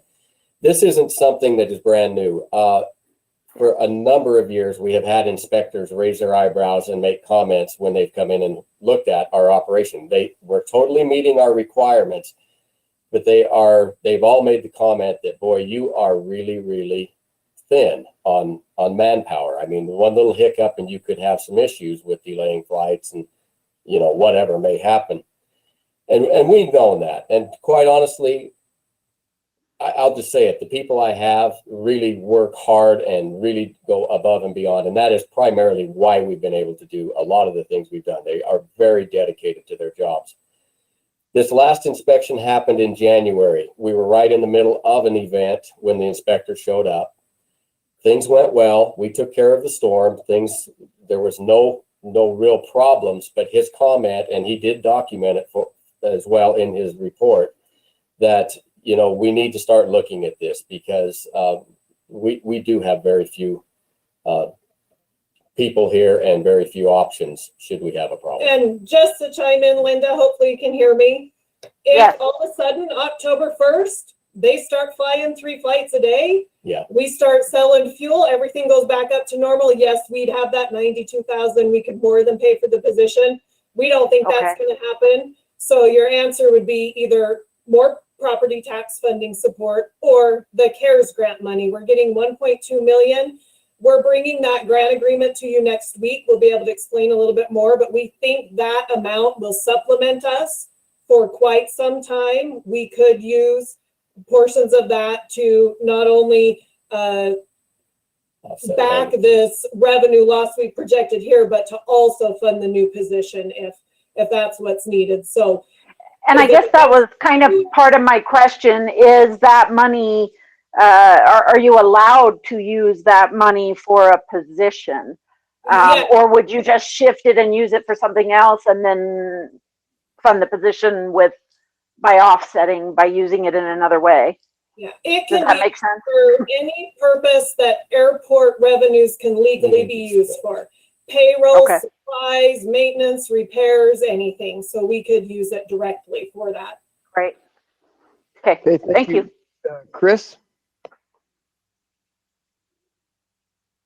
Yes, I'm sorry, Alan, my questions are kind of going to be all over the map. I apologize for that. So, am I correct in thinking that the Airport 072 fund is short in reserves by a bit over $1 million, even though the 076, I think it has excess reserves? No, so 072, and Ashley, correct me if I'm wrong, we don't build reserves for that. It's strictly in and out. Grant money comes in, expenses go out to match it. So we don't build reserves there. I realized I forgot to mention the red on that slide about our projected revenue loss, which might be what you're asking about. That is what we're projecting we're going to lose in the PFC funding for this year. So that means we won't have the match money needed for those grants. We will have to use the CARES Act funding to match that. So 72,000 of that 1.2 million is pretty much claimed already to match our grants for this year. It entirely depends on what passenger numbers do next year for how much money to use.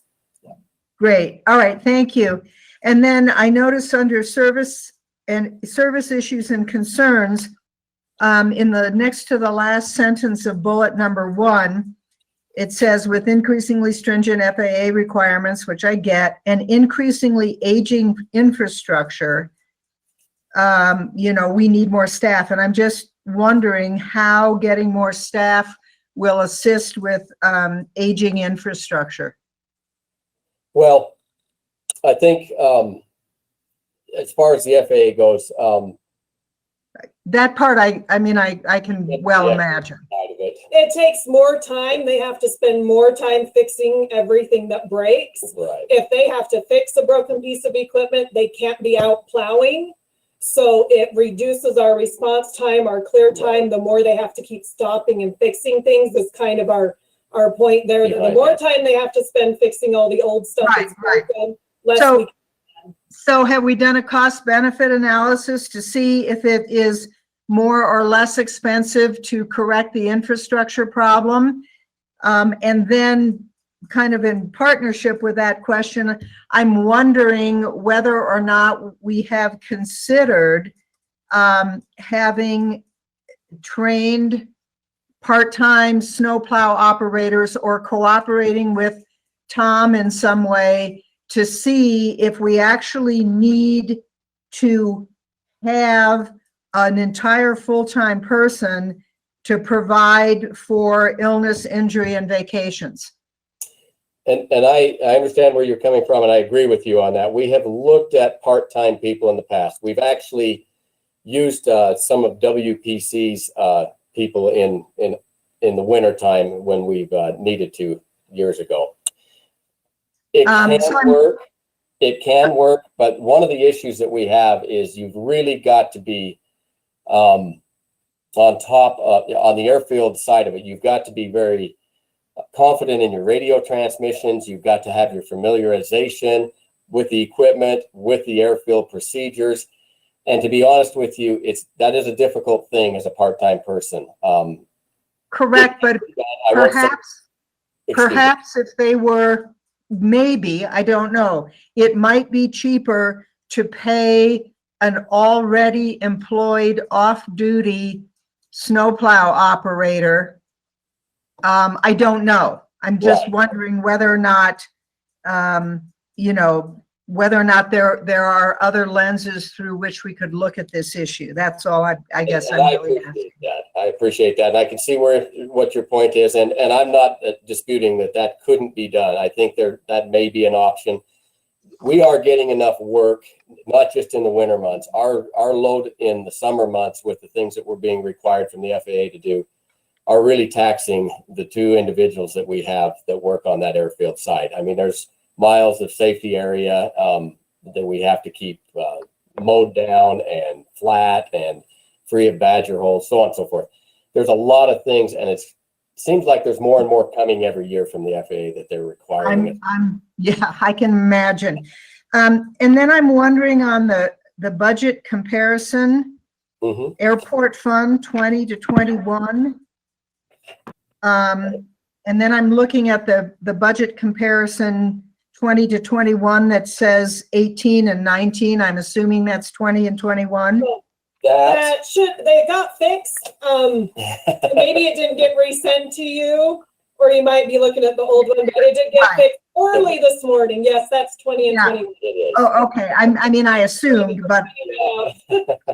And then so then my question, and I'm sure this has to do with my not understanding how your budget is put together. So in the airport fund, we have professional services at 73,000 and a bit. And then in the airport construction, which is apparently a different fund or a different sub-fund, we had nothing in 20, and in 21 we have $500,000.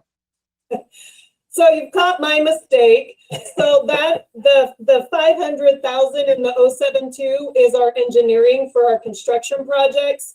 Apparently, when I budgeted for fiscal year 20, I went, oh, it's all capital outlay. I threw it all in there. This year I realized, oh, there is a separate line item for professional services. That's where my engineer should go. So it was included in the 6 million before. We still had engineering costs. I just put it in the wrong line item. Okay, all right. And we need engineering services that our city can't provide, and just help me understand that. Yeah, so in 072, it is aviation specific. Years and years ago, the city engineering department tried to do our projects. It was too much work for the amount of staffing. They had to dedicate at least one person fully to get the training, the funding. They just couldn't anymore. It just wasn't cost efficient. It wasn't the amount of knowledge that an aviation engineer has saves us so much time and money. And we have to Right. have independent estimates. There are controls the FAA requires us to have so that we know that they're not inflating the price just because they're aviation. It has to be checked before FAA will approve us to pay that amount of fees. So yeah, pretty much every airport, I would say, has to use an aviation engineer. Right. The And engineering department does help us with the land development. Right. Engineering side, they provide those services. Got it. Thank you. And then, and again, with those same two budget sheets, budget comparison sheets, on the airport fund sheet, it says repair services are 40, close enough to 41,047. Okay. And then on the airport construction sheet, it says repair services are nothing. And I mean, can you help me understand these two different funds? I guess probably that's the bottom line question that I. So the first one, the first sheet with the 41,000, that's our operating budget. What we do every day, our vehicles that we fix, our buildings that we have to fix the toilet or the doors, it all comes out of that. The other one is only our airfield construction projects. We don't buy supplies. We do a sealed bid. We hire a contractor. They submit a pay request to us. We pay one chunk of money. So it's not split out among different line items. It's we pay the contractor, they pay all the individuals. So it all comes out of one line item because it's just a one payment for the contractor. Okay, and my final question, and thank you for your patience, is on the airport fund comparison sheet. What is the difference between, I mean, you've explained professional services. I understand that. What is purchased services? You're sharp, Chris. Alan and I had to figure that one out. I must say, Ashley, we should put the line item numbers on here because I had to go through and say, well, I know what 4002 is. I know what 4007 is. What are we using for this? So it's a section of line items that we use to code our purchases. So the professional services have line items like legal, training, dues and memberships. There was a big part in there for legal. You'll see we're going to take that out. We had an aviation specific attorney we were paying. We'll talk about that in a bit. The purchase services are a section of line items for things like advertising. That's our biggest one in there is our marketing campaign, our phone lines, our travel and meals. It's just what that group of line items is titled. Great. So this is just so that you don't have to be pestered by new people like me suggestion, which is perhaps, you know, it perhaps not just for you, but just in general, for some of these questions, if you could just have like an asterisk or something and list those out, it would prevent people like me from asking you unnecessary questions. We don't mind the questions. We want to help you guys learn. Our slides were really full, or we may have added some of it. Okay, well, I appreciate your patience. Thank you very much. We answered them all for you then, or? I think, yes, I think, and I'm not going to look any further. I promise. All righty. So are we on the proposed 5% reduction? So I'd just like to say that every year when we do our budget, and I have not necessarily been in this position, but I've been involved in it, we always have tried to look and see what could we do better, where could we save some money, and we've done that as well this year. 5% of our operating budget equates out to about $47,000, and we've identified 3 areas that we think that we can cut, and they are as follows. 40-16 is in subscriptions. It's $1,070. That is what that previously was, is an online training video program that we had in place. It did not really meet the needs that we anticipated it would. And so we have canceled that, and we don't foresee needing anything in that place. So we could save that money there. The next item of 40-99 is a new overhead music system. We recently had that installed. It's tied in with our PA system. That reduced our cost by $3,000. We were using Muzak prior to that, and we've gone a different direction, and that has saved us and been much better, quite honestly. So we could cut that as well. And then the last item is the 40-07 legal. And this was $50,000 that was budgeted for an aviation attorney to be utilized back when we were developing, looking at the development out here. Recent legislation, obviously, was passed, and we're thinking that that probably should not be needed in the future. So we think we can give up that $50,000 there. That being said, we're just starting this what I want to say, development. So it may be necessary to go back and look at that if needed. So I just want you to know that as well. And I think that's... Mr. Mayor? Yes, Roger, go ahead. I have a couple comments and then question. I think you guys have probably the greatest challenge in the city.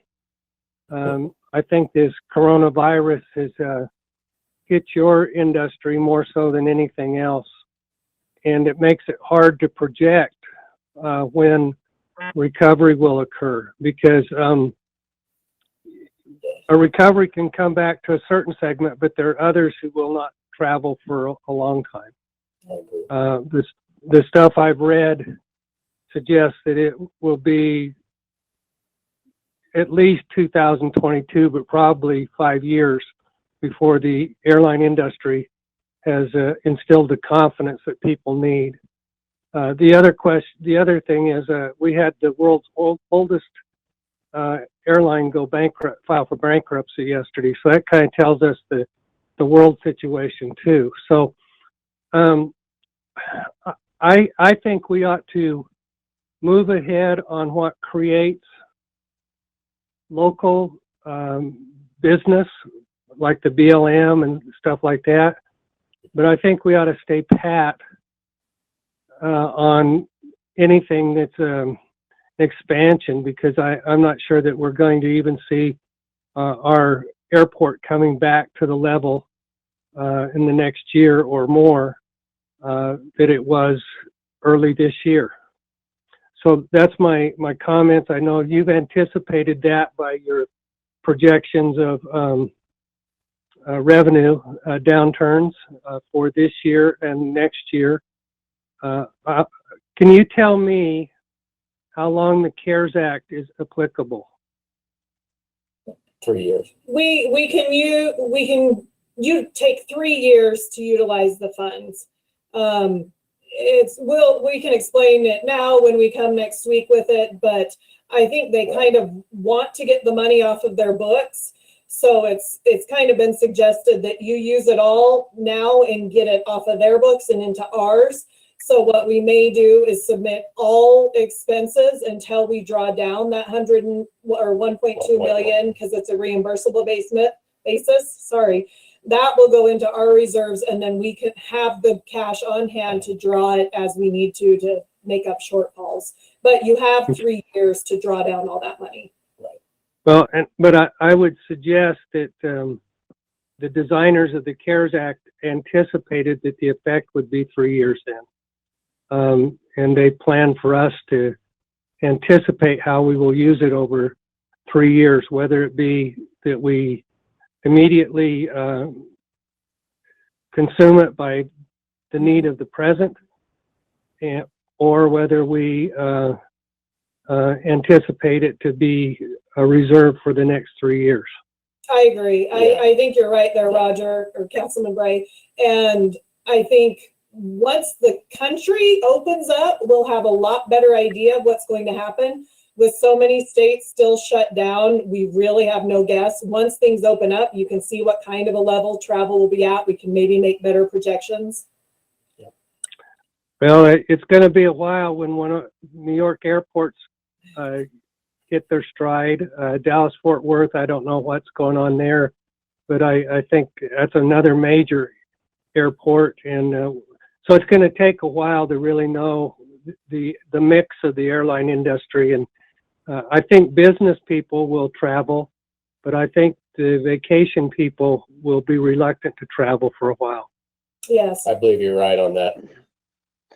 Chris, you had something? Yes.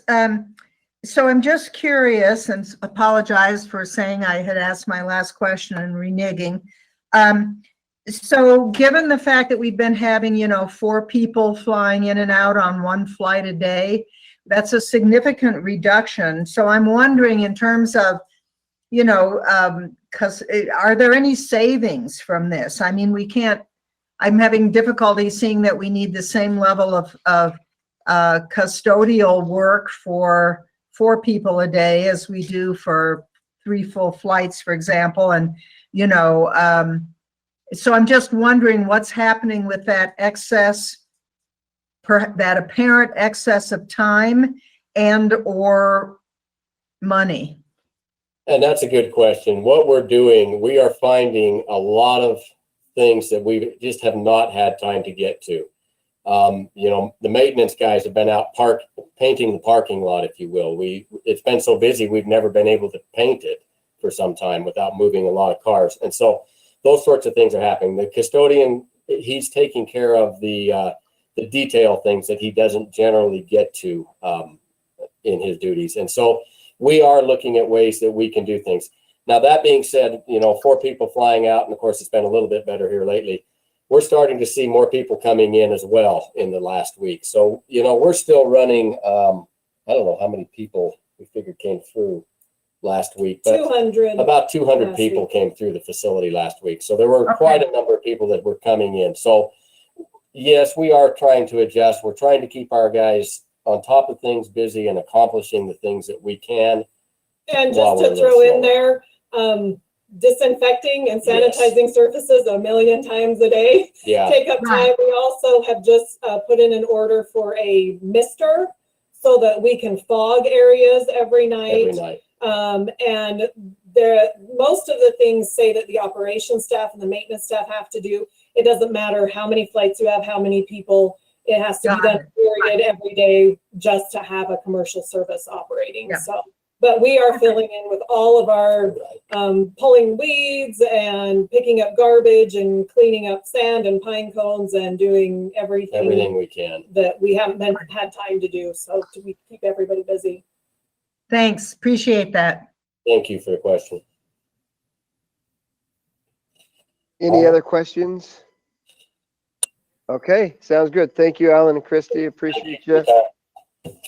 We'll go ahead and move to animal shelter.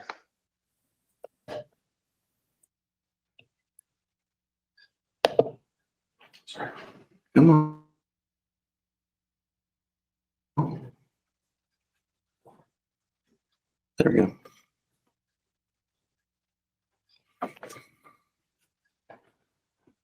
Can you hear me?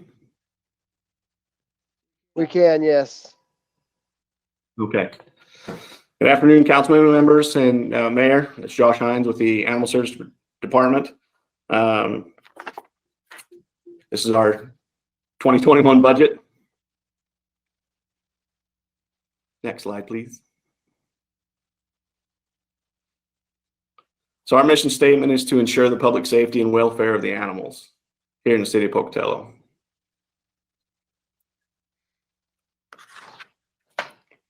The labor summary, right now we have 17 positions. 13 of them are full-time, 4 of them are part-time positions. We have 2 vacant positions right now, being the supervisor position and the department specialist. If you can see there, right now we're working on combining the volunteer and the TNR as one position. Next slide, please.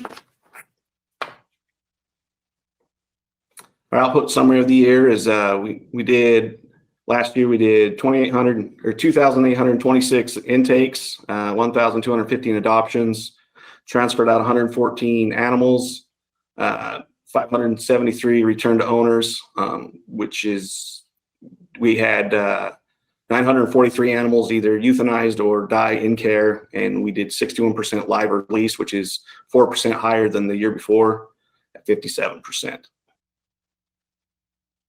Next slide, please. Calls for service, we responded to approximately 3,000 calls last year, patrolled approximately 41,000 miles, and issued approximately 100 citations.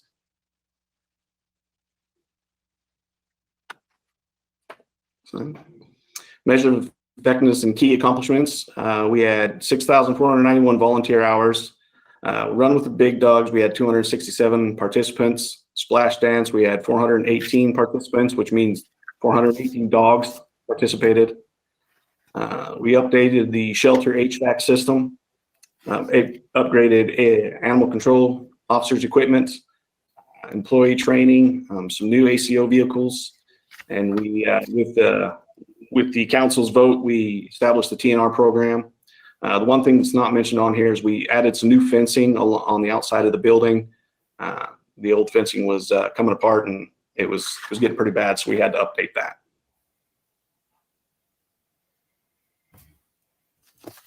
Our external issues and concerns are unleashed dogs.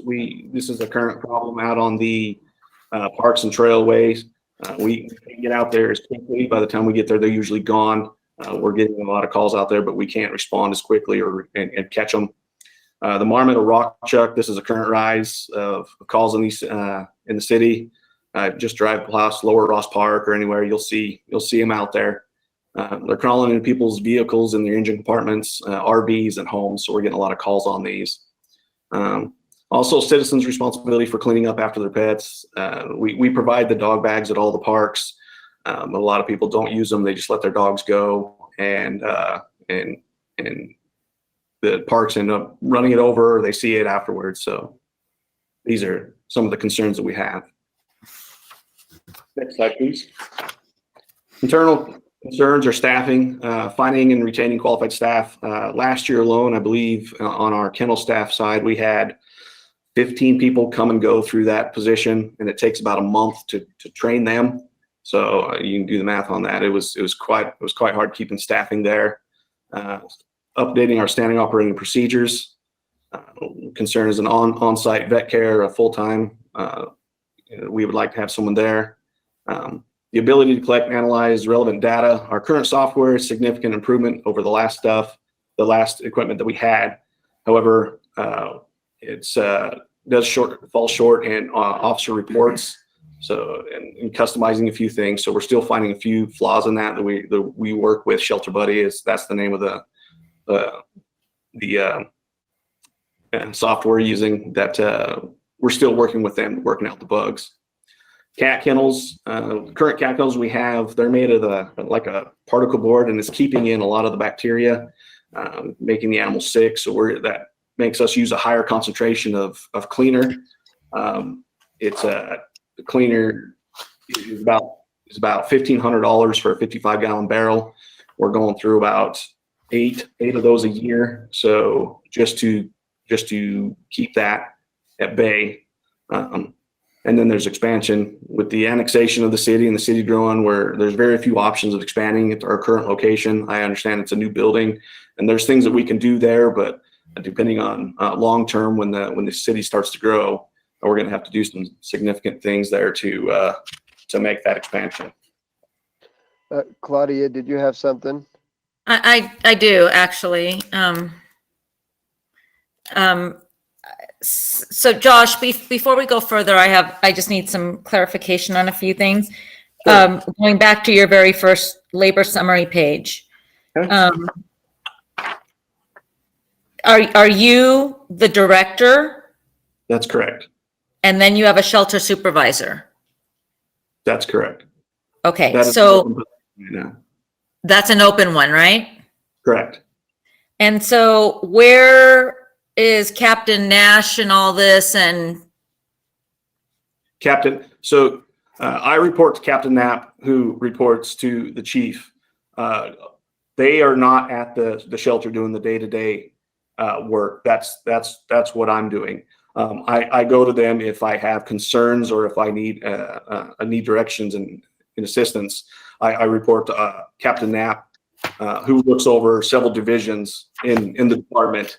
And then Knapp then answers to the Okay. major.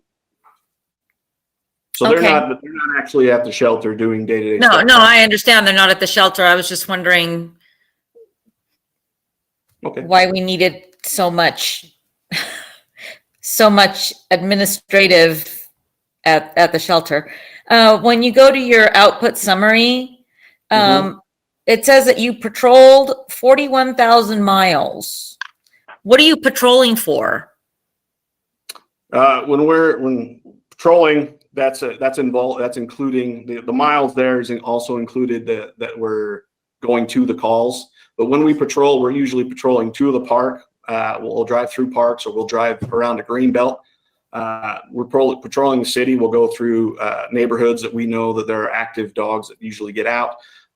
We just make our presence known that we're there, that it's out there. So the 41,000 is including going to calls as well as doing patrols.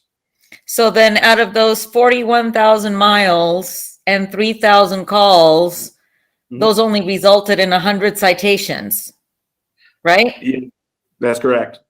Okay. We like to issue warnings on the first time. So we see a lot of one-timers. So we do issue a lot of warnings. If someone wants to sign a citation, or we see that it's a significant incident that needs a citation, we do issue those. Yeah. Well, it's just that, when I'm looking at the numbers, it just seems like if you feel the need to patrol neighborhoods that have these issues to the tune of 41,000 miles, that 100 citations isn't much of a return for those 41,000 miles, because we're paying people to be out there. We're paying for the trucks. We're paying for maintenance. We're paying for fuel. And everything else. So the other thing I wanted to ask is, why is the animal shelter involved in the marmot issue? Isn't that a wildlife issue? Like the deer? It is a wildlife issue, and a lot of the wildlife issues we are dealing with in the city. If it's in the city, it's kind of the Fish and Game wants us to deal with the wildlife in the city because it's in the city, so it's not their jurisdiction. But sometimes they want to deal with the animals depending on the animal. So if it's an issue and the citizens call, we'll send an officer out to see if we can help. So a lot of times, like I said, the marmot issue is they're getting into people's vehicles. They're crawling up in the engine compartment, and we have tools that we can help get them out, remove them from the vehicles, and that's what we're doing with those. Okay. Because I've experienced this myself. I couldn't get anybody to come pick up a deer that had been struck. I couldn't get wildlife to do it. I couldn't get you guys to do it. And so I'm just wondering, if we're not responsible for doing that, then why are we responsible for, marmots? Well, so we try to, if we can pick them up, we actually have a vehicle that we try to pick them up. But the majority of the time, what we'll do is we'll try to drag them off to the side and contact Fish and Game. They like us to notify them when they're on, when they've been struck. We just try to get them off the road and out of harm's way for other people. Okay. And then, thank you. And then going to your internal issues and concerns, I read the report, and I'm having a moment here. I can't think of the name of the organization that's involved with the TNR grant. Mm-hmm. I can't think of their name, but we all know who I'm talking about. Yeah, Best Friends. Best Friends, that's it. So I read that report, and so I guess I'm asking, how are you implementing the recommended changes in that report? For example, you mentioned needing to update your SOPs, but according to that report, there are no SOPs at the animal shelter. So you're creating an SOP? We're creating an SOP for the TNR. There's not one for the TNR program that we are creating an SOP for. That is correct. Because the report says that there was no SOP for the shelter, period. So I guess my question is, what are we doing to address all the shortcomings that are listed in that report? Those are things that I'm currently working on. combined with running the shelter right now, that's you said that we were a little light on the supervisor duties. That's one of the things that I've been working on. I've been making sure that I'm running the shelter. I'm doing payroll. I'm doing the officers' reports. I'm keeping an eye on the daily. Excuse me, I can't even think of the word now. Payroll. We're doing payroll as well. So these are all things, and I'm working on updated SOPs for all of these things. Captain Knapp did a great job of updating some, but there's still a lot need to be done. A lot of them are outdated. So these are things that we are currently working on. Okay. Thank you. Mm-hmm.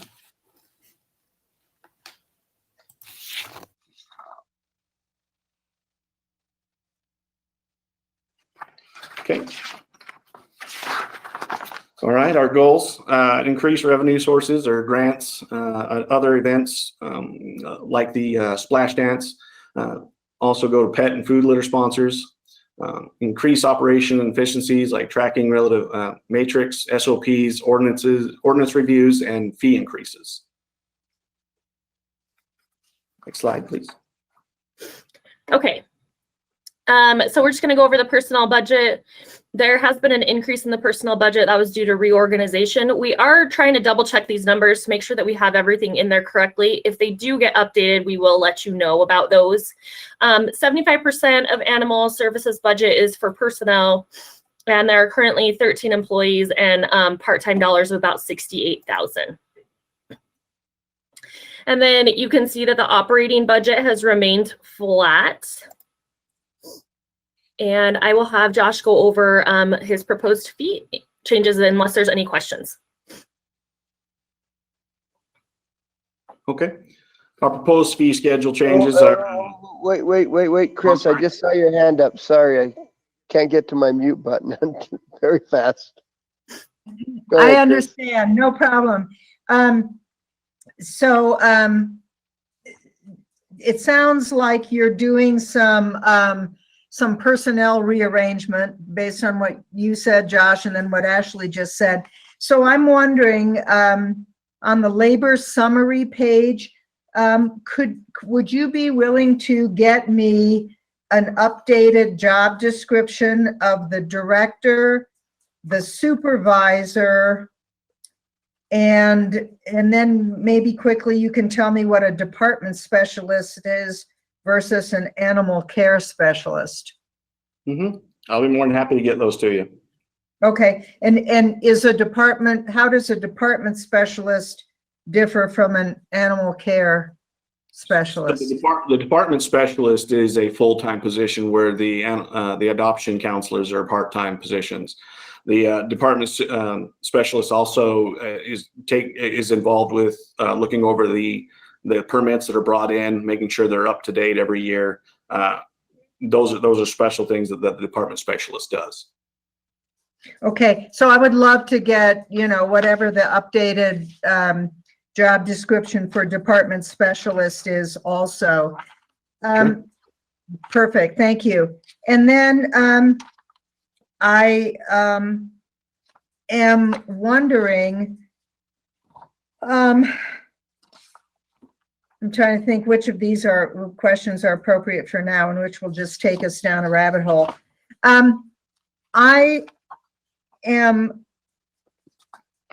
Well, let me just hold my questions and let you continue, and let me get my head straight before I take up everybody's time. Okay. Okay, so the proposed fee schedule changes are animal releases are currently at $20. That's what we charge people when they bring in their animal. We'd like to up that to $25. A litter release, so when someone brings in a litter of animals, it's $40. I'd like to up that to $50. These are all fees that have been in place for quite some time. The quarantine release, the reason that's a significant jump is because $135, if we do a quarantine release and we hold the dog for 10 days, it's $13 a day for us. So that's $130 right there. If you add in the release fee, and then we have to get the animal cleared. So that's where the $200 comes from. The pickup fee is if someone wants to release their animal, but they're unable to come up to the shelter to do that. We do charge a $20 fee. We'd like to up that to $25 as well. You see a volunteer training that's crossed out there. I saw this on the fee schedule that it was approved, and it's been on there for a while, and I hadn't seen it. And so when I came across it, I spoke with the last 2 volunteer coordinators who were over the volunteers, and they were unaware that that was even a fee. So they hadn't been being charged. So we charge every volunteer a T-shirt. They have to buy a T-shirt in order, so we know who they are when they're working there. That T-shirt's only $10, but the cheapest T-shirt is only $9.99, and it goes up to $12 or $13.99, I believe. So we'd like to get rid of the volunteer training and go with the volunteer T-shirts, and so it's $15 plus tax. Next slide, please. Just a minute, Chris. Looks like you have another question. I do. In the Best Friends report, they specifically say that they recommend against raising fees if we want to reduce the number of stray animals. And so I'm a little concerned, you know, given their research and background, that they're saying this could compound our loose animals situation and not make us all that much money toward the expenses for running the shelter. So I'm just wondering how you factored that, or whether you're still in consideration around how these fee increases seem to go against the recommendations of Best Friends. So they do recommend that, but they also recommend with the TNR program that we're going through that we not take any animals outside of Bannock County either. I think raising the fees of something that, you know, it's just a cost that we've gone through and we've discussed it, and I think we felt that in raising the fees at this time would be okay. Again, this is up to the council review for this. So I guess we'll leave it in your hands, and if you guys agree, then. Right, because my concern is that many times people who have to release their animals, not always, of course, but many times they're elderly, they're have become incapacitated or have reduced capacity in some way, or are low income. And if we increase the fees, my concern is that, you know, that the animals and the community in general, just because of, you know, more animals, is going to suffer more than we gain. So this is probably undoubtedly a longer discussion for the deliberation process, but I just wanted to make that observation. You know, Chris, to your point, we had this discussion last year also, and we had those same concerns. And so I think when we have the discussion this year with fees and everything, I think that you're absolutely right. It's going to be a discussion that we will have, and I think something that people should be thinking about. Well, what do these look like? And I know last year ultimately we decided to leave them the same, and so I think that that you're right on that. So something to think about. Yep, appreciate it. Thank you, everybody. Thank you. So can I just ask I would just like to ask that we get some information on what we're doing to comply with the long list of recommendations in that report. Recommendations like a foster program and things like that have proven immensely successful in other communities and are a way of saving money. So, Josh, at some point, I'd like you to present what you're doing in order to comply with the long list of recommendations for efficiency and for reducing the number of intakes. Thanks. Okay. Yeah, no problem.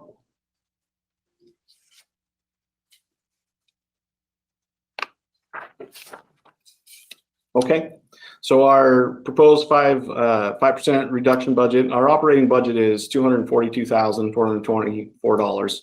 5% of that is $12,000. With the combination of the volunteer and the TNR, we're saving the city, or our budget is about $56,000, which is actually our overall budget is saving a little over 5% of our overall budget as well. Hey, Josh, I have a quick question for you. Is Best Friends okay with us you doing that, combining the two positions, or have we reached out to them to talk to them about it? I know we're trying to work on all this stuff to make it happen, so. Yes, I've actually been in contact with Jennifer, who was here and helped present on the TNR. I've been in contact with her about once a week, emailing back and forth. That was a question we asked before we went down this road. And she highly recommends it, and they're behind it. They know a lot of other agencies do it as well. Great. Okay. Thank you. Mm-hmm.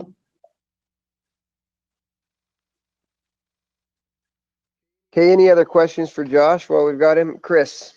Yeah, Josh, I know that in a conversation I had with the Best Friends crew, a big part of, in their vision, a big part of the TNR position is outreach, education, etc.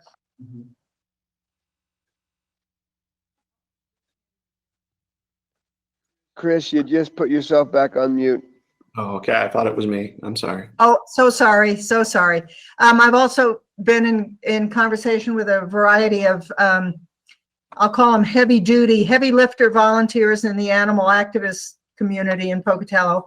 And I just wanted to put a bug in your ear that I think we have a lot of really qualified and willing volunteers who, if they were, all trained properly, so everybody's on the same page and you can control your messaging, I think that a lot of that outreach and education could actually be taken over by a kind of organized group of volunteers. So I just wanted to put that bug in your ear before it escapes my thinking. Okay. Yeah, I think I know the organization you're talking about. They've reached out to us, and I've had conversations with them as well. So it's all something that we're putting together with the TNR. Great. It's all something that we're looking at. Yep. Sounds good. Thank you. Any other questions for Josh? Seeing none. Thank you, Josh. We'll go ahead and move on to, looks like cemetery with John Banks. We needed to make another change right there. So we've got cemetery now with John. So hopefully John's on there. There's John. Super. Okay, John, you're up. All right. Well, good afternoon, Mayor and Council. Thanks for the opportunity to present. I'll be covering the cemetery division this afternoon. And the mission of the cemetery is to provide a sanctuary of peace for loved ones, and also to ensure that the cemeteries function efficiently, are well maintained, and that the public's needs are met through courteous service being most important. Some of the key services that we provide in the cemetery include prompt, accurate, and courteous customer service at all times, first and foremost. Also, interment plot sales and the associated record keeping that goes with that. Also working in conjunction with funeral homes and other cemetery-related businesses, completing burials on schedule and without incident, which we take great pride in, and also enforcing city rules and regulations. The cemetery grounds consist of about 67 acres total, about 55 of that being at the Mountain View Cemetery, and about 12 acres over at Restlawn. We included in all the maintenance of these facilities is kind of all entailed below for all of the green space, equipment, and buildings that we perform on a daily basis at both cemeteries. As far as staffing go, we have, and the staffing has been the same for many, many years. We have 3 full-time staff members, a lead maintenance employee, 2 maintenance technicians that report to him, and a 30-hour-a-week cemetery administrator is our current and staffing structure for many years. We also bring in about 8 part-time seasonal employees during the growing season to help maintain the cemetery. During fiscal year 19, there were 300 total interments, over 217 over at Mountain View, and the remaining 83 at Restlawn. Pretty consistent. We had 327 internments in fiscal 18 and 332 in fiscal 17. So you never know with the cemeteries. It tends to kind of go up and down. I think in fiscal 16 we had in the high 200s, so it goes up and down. We also had 125 total ash burials and 3 disinterments in fiscal 19, and those ash burials are up just a bit from 108 and 109 in the past 2 fiscal years, respectively. John? Yes, sir. Are the ash burials on top of the internments? Or are they part of them? They are on top of the internments. There's a couple of ways that it's done. There's some niche ash burials over at Restlawn. There's a dedicated location for those. And then if they're interned, you can either buy a spot and place up to 3 ash burials in that spot, or you could have sitting on up to 2 sitting on top of an internment. So there's multiple ways of doing that. Thank you. Fiscal 19 output summary. Our fiscal 19 final budget expenses were just under $515,000, and we had executed at about 95% of budget. Fiscal 19 revenues were just under $317,000, about 97% of the projected $380,000. And the cemetery operation cost recovers very well, almost 72% fee supported for the entire operation versus 28.2% tax supported. And that's been consistent also for the past couple of fiscal years, 71.29 in fiscal 18 and 75.25 in fiscal 17. So again, up and down a bit, but always hovering right around that 70% fee supported. Some of the measures of effectiveness and the cemetery division's key accomplishments. The National Recreation and Park Association's agency performance review analyzes some key maintenance benchmarks for green space, which are very applicable to maintenance of cemeteries and the green space that they maintain. I will note that due to the kind of the inherent congested nature of a cemetery with the headstones and whatnot, it's the maintenance of those areas is quite a bit more challenging than, say a OK Ward Park with an employee on a gang mower. It's much more labor intensive. So it's comparable, but a little more complex for a cemetery, but green space maintenance nonetheless. A couple of the categories that I think are applicable, or most applicable to us, is operating expenditures per acre or cost per acre maintained, and then also operating expenditures per full-time employee. And just to note that this would include the 8 part-time employees kind of factored in as full-time equivalents. And the City of Pocatello Cemetery Division actually compares very well to agencies nationwide of similar size and characteristics. As you can see, operator cost per acre maintained, kind of the lower quartile or the lower 25% of agencies nationwide are about $54 or almost $5,500 per acre, going up to the median of almost $13,000. And then, boy, that must be quite a cemetery at $32,700 an acre. I bet it's immaculate, but we compare very well with that at just under $700 or I'm sorry, $7,000 per acre, well below the median and kind of much closer to the lower quartile. In the next measure of effectiveness is operating expenditures per full-time employee. And again, we have 7 full-time equivalents. We're hovering right at the lower quartile average of 64,915.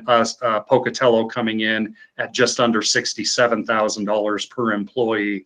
And you can see the median a good $23,000 more, and then that upper quartile, that's some well-paying cemetery jobs, but that would be the highest 25%. So I guess what this is saying overall is that we're a very efficient operation. We're absolutely getting the most kind of bang for the buck out of our very dedicated employees.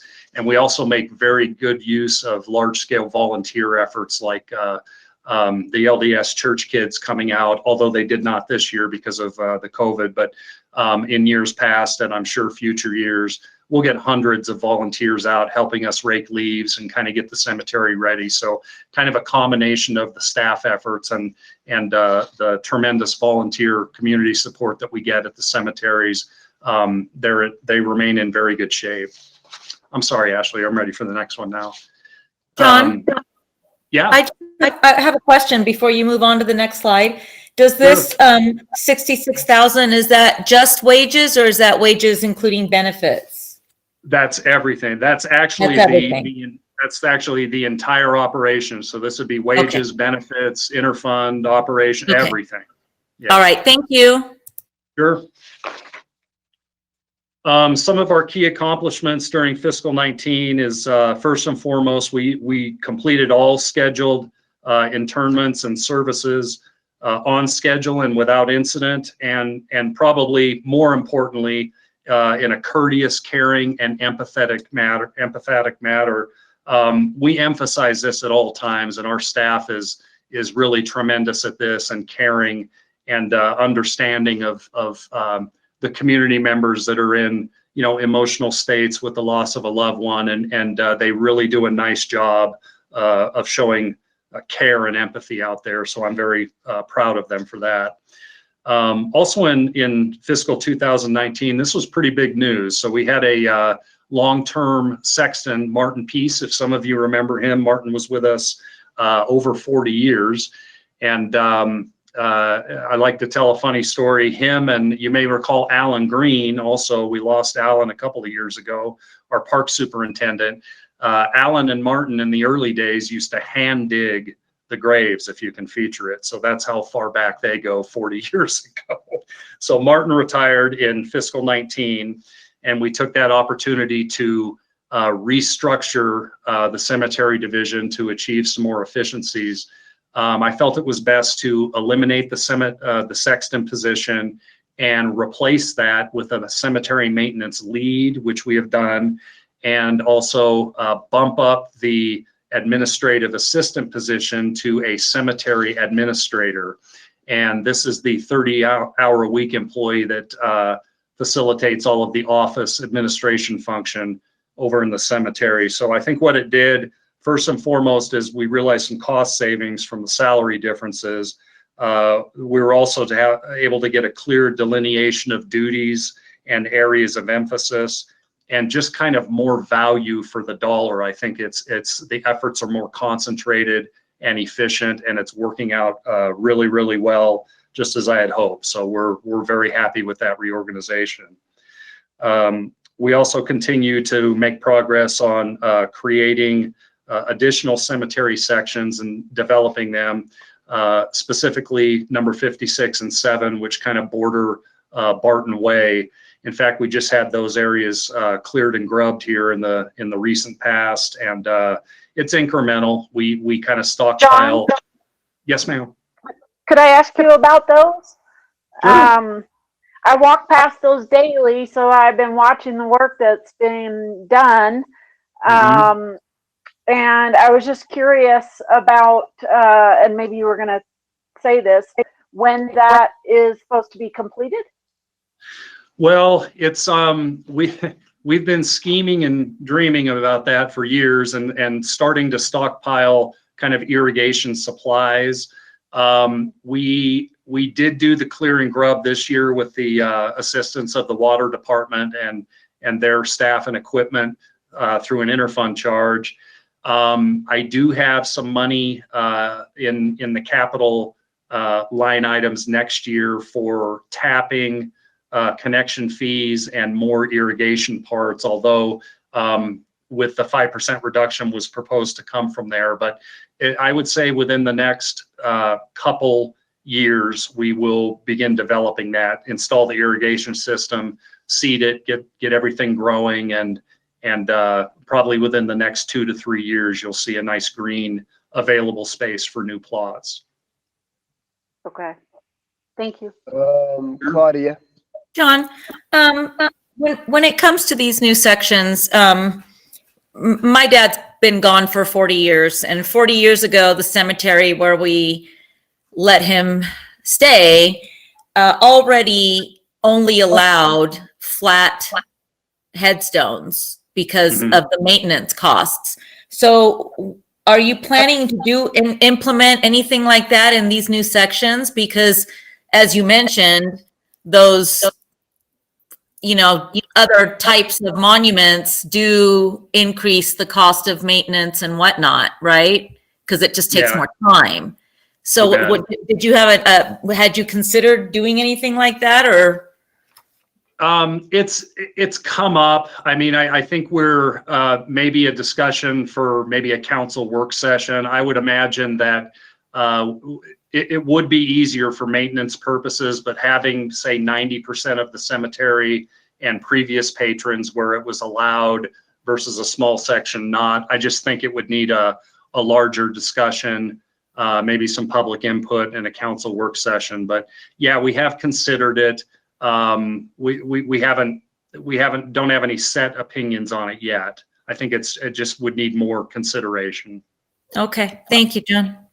Sure. To follow up on that, John, is Restlawn, does it have a policy established for only flat stones? I can't remember. It used to when it was private.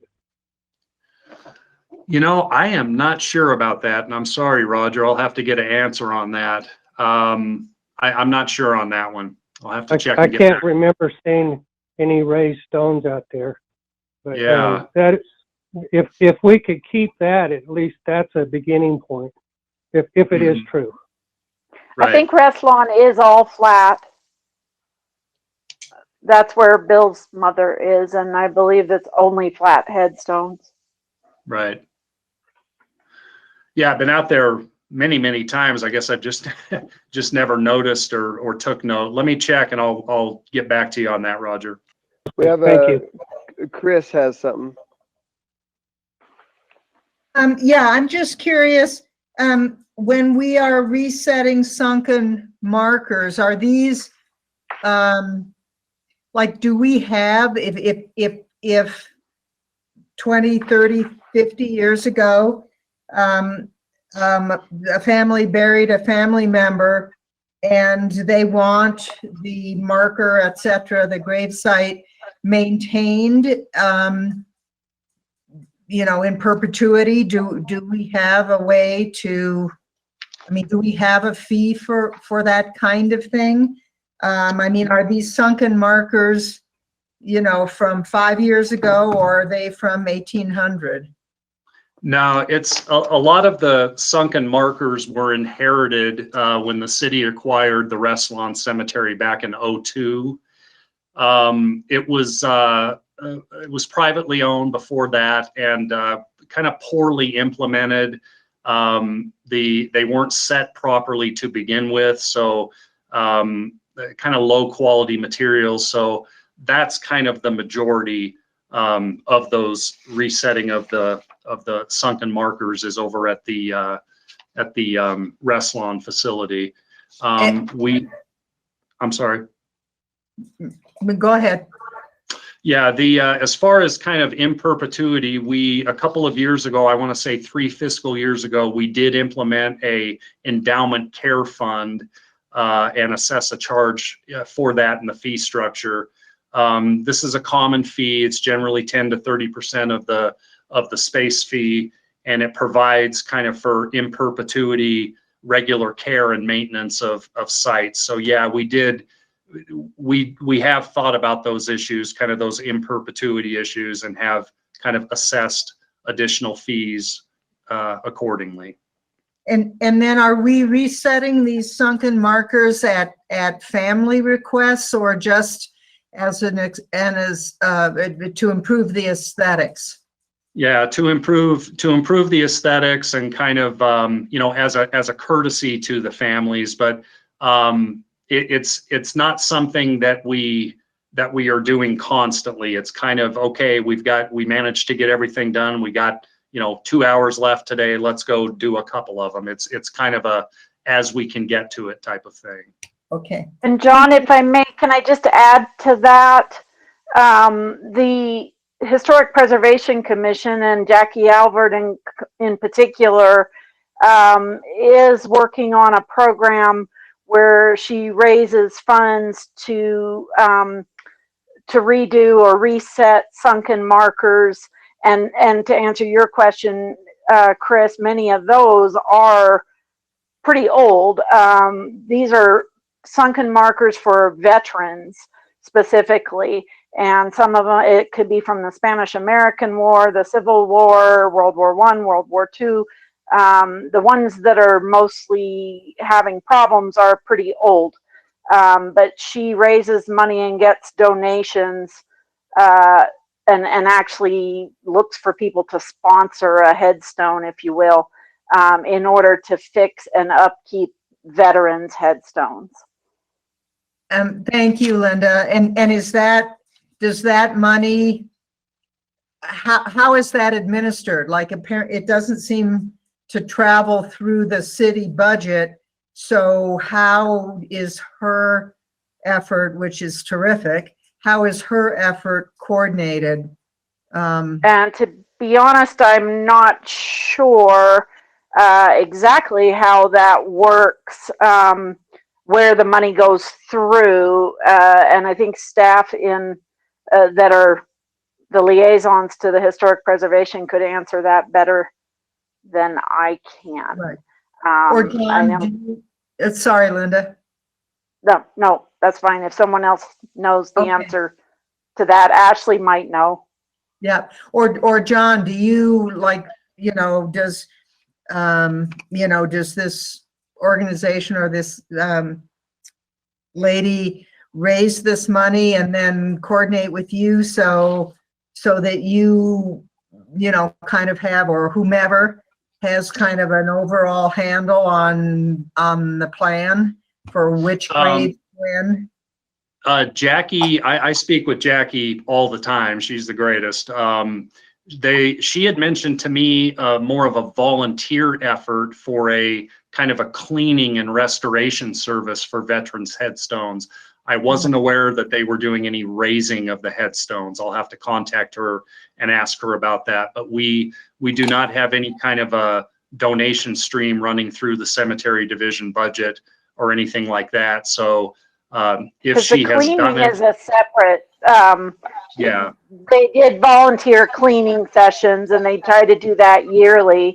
But there was also she's been working on raising money. I know Jim Johnston actually donated money for a couple of headstones, but I don't know that work has been done and how the money gets handled. But that's a little bit different than the cleaning part. That's volunteer effort. Right. Yeah, I'm not certain either. I'll follow up with Jackie though for sure and check into that. All right, let's see. Let's do that, and we'll go ahead and continue on. Okay. I'm ready for the next one, Ashley. Some of our kind of key issues and concerns out at the cemeteries. First off, we've got a need for a replacement utility vehicle. This is kind of your Kawasaki Mule, Polaris type, similar type of vehicle. The current one we have, we've been nursing every bit of life. It's about 30, it's pushing 30 years old though, and it's just given up on us. I think we're about ready for a replacement on that. infrastructure needs, the irrigation system mainline replacement, which I'll touch on just a little bit later. New replacement roof for the cemetery administration building, clearing and removing of dead trees and dead wood in the large trees, some interior roadway repairs and paving that are needed and will be needed in the future, the continued development of the new sections 56 and 7, and then we at some point would like to replace some of the, or have some new kind of period matched historical fencing constructed and replace some of the bad sections along Fifth Avenue. It's functional, it's just it's been hit or bent up and not looking as good as some other sections. And then also at some point it would be great to install a sidewalk along the Restlawn Cemetery along Fifth Avenue.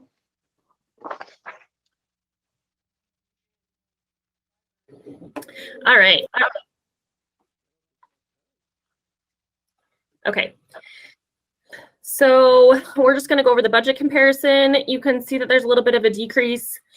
I think that was due to a budgeted retirement, or maybe it was due to the reorg. I'm not 100% sure on that. We can definitely look into that though, but I think it could be due to a few different things. So percent of labor is 74%. And like John had mentioned, they have 3 full-time staff and 1 half-time staff with a part-time budget of $75,000. All right, and then you can see there is some movement between the lines, and then we just had a $34 increase, which I'm sure was just due to some miscalculation, which isn't a big deal. So we just have movement in between the lines to try to get things to a better place for John to be the fund manager. All right, John, back to you. All right. So council, the cemetery division was asking that you might consider a couple of budget authority increase requests. First was for a new or replacement roof for the cemetery administration building. That building is several decades old. We've been, patching and repairing for many decades, and the leak problem is just kind of worsening to the point where we think it's about done lifespan wise and needs to be replaced. It's about 1,000 or 1,100 square foot roof, and we put a cost estimate of about $20,000 on that project. The second is replacement of the previously mentioned utility vehicle, and we'd like to outfit this like we have another one currently outfitted with snowblade, winch, and hydraulics. And we got a cost quote of about $22,000 for that request. Hey, John. Yes, Rick. I think you need the other kind of winch. Yeah, winch versus a wench. Just a comment. Yeah. Did I misspell that one? Oh boy. Yeah, leave it to me. I fat fingered it. We might have some very concerned citizens. Well, to fund these requests, the cemetery division's requesting that if council would consider transferring $42,000 into the capital fund for the new roof and the replacement utility vehicle out of excess reserves. And the cemetery division does have adequate reserve levels in excess of the 3 months to accommodate the request. Some of the council members might recall from past years, we used kind of a similar technique to kind of stockpile adequate funds for the Mountain View mainline replacement, which we have done. To date, we, over the course of the past 3 fiscal years, we've got about $165,000 of additional reserves in excess of the 3-month level, kind of stockpiled and waiting for that mainline replacement, which is tentatively planned for fall of this year or early next spring. So that money is set, it's been allocated, it's ready. So kind of, we're asking for kind of a similar technique to get these two, the capital improvement of the roof and then also the capital outlay accomplished for a replacement maintenance vehicle that's needed. For fee increases, we did some real wholesale and comprehensive changes and increases to the fee structure last year. Internments were down, but the proposed increases were still very effective. Even with internments being down about 27 internments, we were able to cost recover at 97% of expected. So I think the changes were good. But they were extensive and significant. So in light of that, we're not recommending any changes this fiscal year. And the staff was directed to prepare a proposal for a 5% operating budget reduction. We're rather lean in the operations budget. Most of our budgeted allocations are for staff. And so we've got about $72,000 in the operations. Staff is proposing that we take the needed 5% from one of the capital line items for development of the cemetery sections. We do still have ample, well, not ample, but enough remaining capacity.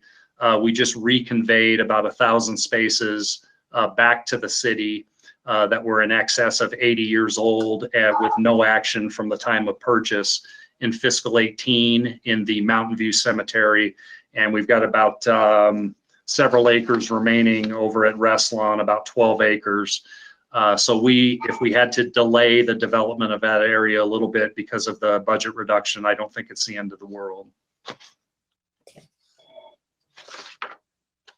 And I think I'm done, Ashley. Okay, any questions for John there? Chris, I have one question. Okay, Linda, Chris, your microphone's unmuted. I don't know if you had a question or not. Okay, go ahead, Linda. John, if we do delay those new sections, I was just curious, and maybe this is a silly question, but I mean, it's dirt right now. Is it going to stay that way? And how are we going to deal with that? I mean, it blows everywhere, and it would theoretically, I mean, I would assume it would get weedy, and what do we do in the meantime? I mean, is there any way we could at least plant some grass or something? Well, we don't really want to plant the grass until we get the main line replaced and the tap and the hookup and all of the lateral irrigation lines in. We have been talking about just keeping that area sprayed and then doing periodic water truck drops to kind of keep it from leaving the cemetery, so to speak. So just kind of keep it watered periodically and keep it sprayed so it doesn't all the clearing and grubbing that we did remains effective. But we are conscious of that. We want to get that irrigated and seeded and get some green out there as soon as possible. Okay. I'd like to make a comment. Go ahead, Roger. I think we ought to get going on that cemetery because part of the usefulness of a cemetery is its aesthetics. And I also think that once we get that a vision of what it can be, that we might be able to get some Eagle Scout projects or something like that out there to help plant trees or something like that that would help with the sound coming off the freeway. So I think we got to keep moving this forward so that it develops into more of a resource rather than somewhat of a liability. Okay, thank you, Chris. Yeah, I have some very similar feelings that I don't know that we want to be, the cause of essentially an eyesore in the city. And John, you can probably tell me this faster than I can find it in here. to get the necessary, to get the infrastructure necessary to irrigate, if it were grass, what would the cost of that be for the infrastructure? Oh, I'm gonna Give or say, $17,000 to $20,000. I'm planning on having the cemetery staff and our parks irrigation guys kind of chip in and do the lateral line. So it would just be the tap, the water department tap, which typically are $6,000, $7,000, $8,000, and then all of the necessary piping supplies, which we've got a quote for about $10,000. So I'm going to say, $17,000 to $20,000 to kind of get that knocked out. Would you be willing to just put together a kind of an estimate, a cost estimate sheet, so we can have that as we're thinking and see, in the larger mix of things, whether we can find a way to keep that moving forward without just going for a straight off the top addition? Yeah, absolutely. Actually, we've got all the pieces of the puzzle. It's just a matter of bringing them together. We've already spoke with water department about the tap, and the cemetery maintenance lead. I've already asked him to get quotes on the irrigation supplies, and so yeah, that's very, very easy to do. Great, thank you. Rick. John, And is then this, Linda. is this going to cause you to need any additional maintenance personnel to take care of maintaining this extra grass? I don't believe so. I think they're busy out there. It's just I think we'll be okay. If I had to come to you, it certainly wouldn't be another full timer. It would be maybe another seasonal if it got to the point where it was getting really lean. Thank you. Mm-hmm. Linda, go ahead. I just wanted to comment. I agree with Roger. If there's any way that we can move forward, I would like to see us do that. I mean, I think currently it is kind of an eyesore, and I know the work just began, so I don't expect it to get done overnight. But my bigger concern is if it stays dirt for a couple of years, the amount of water that it would take to keep that tamped down and not blowing. I mean, we know how windy we are, and I just think, I got blown, I got very dirty on my walks while that work was going on. So I see that as an ongoing problem, and I just think if there's a way that we can not have that problem by moving forward with the work, I would love to see us do that. Linda, I appreciate. Thank you for that. Perhaps the council might consider. I think our reserves in the cemetery division are, fairly healthy, in excess of the 3-month minimum. Maybe if council so desires, a little bit more excess reserve fund to get that project knocked out this fiscal year. We just, we try to be judicious and kind of incremental about these things, so it's not too much of a hit in any one fiscal year. But if the council and I really appreciate that, John. And I was just thinking, though, if we do have a funeral service out there and it's a windy day, and the people at the service are all getting dirt blown on them, then I think that would really have a negative impact on the service that we're Absolutely. providing. So I know you're trying to be as judicious as you can, and this is a decision the council has to make, that if there's a way that we can get that into some kind of better condition for the next few years, I think that would be good for us to think about. Sure. Yeah, Chris? we would love to do the work if we have the resources. We'd love to do it immediately. Chris, go ahead. Yeah, I would like to propose that we do whatever we need to do to give the cemetery both guidance on their requested expenditures, but also on this additional expenditure. And I don't know what I need to do to get that, to where it's an action item and we can give them, or if it needs to be an action item. Anyway, something to give them the green light so that they can actually. Sorry, Chris. So what we'll do is we'll just have him plan on that because we'll have that discussion in June, but we'll have him also plan on bringing some numbers to hook the water and all that stuff up and do what they need to do with that. So he can do that and we can go from there. So. Yeah, we can do that through a budget amendment process. Yeah. And then he can have better numbers when we go for that presentation. Yeah. So John, if you'll make sure you put all that together, that'd be great. You bet. Okay, any other questions for John?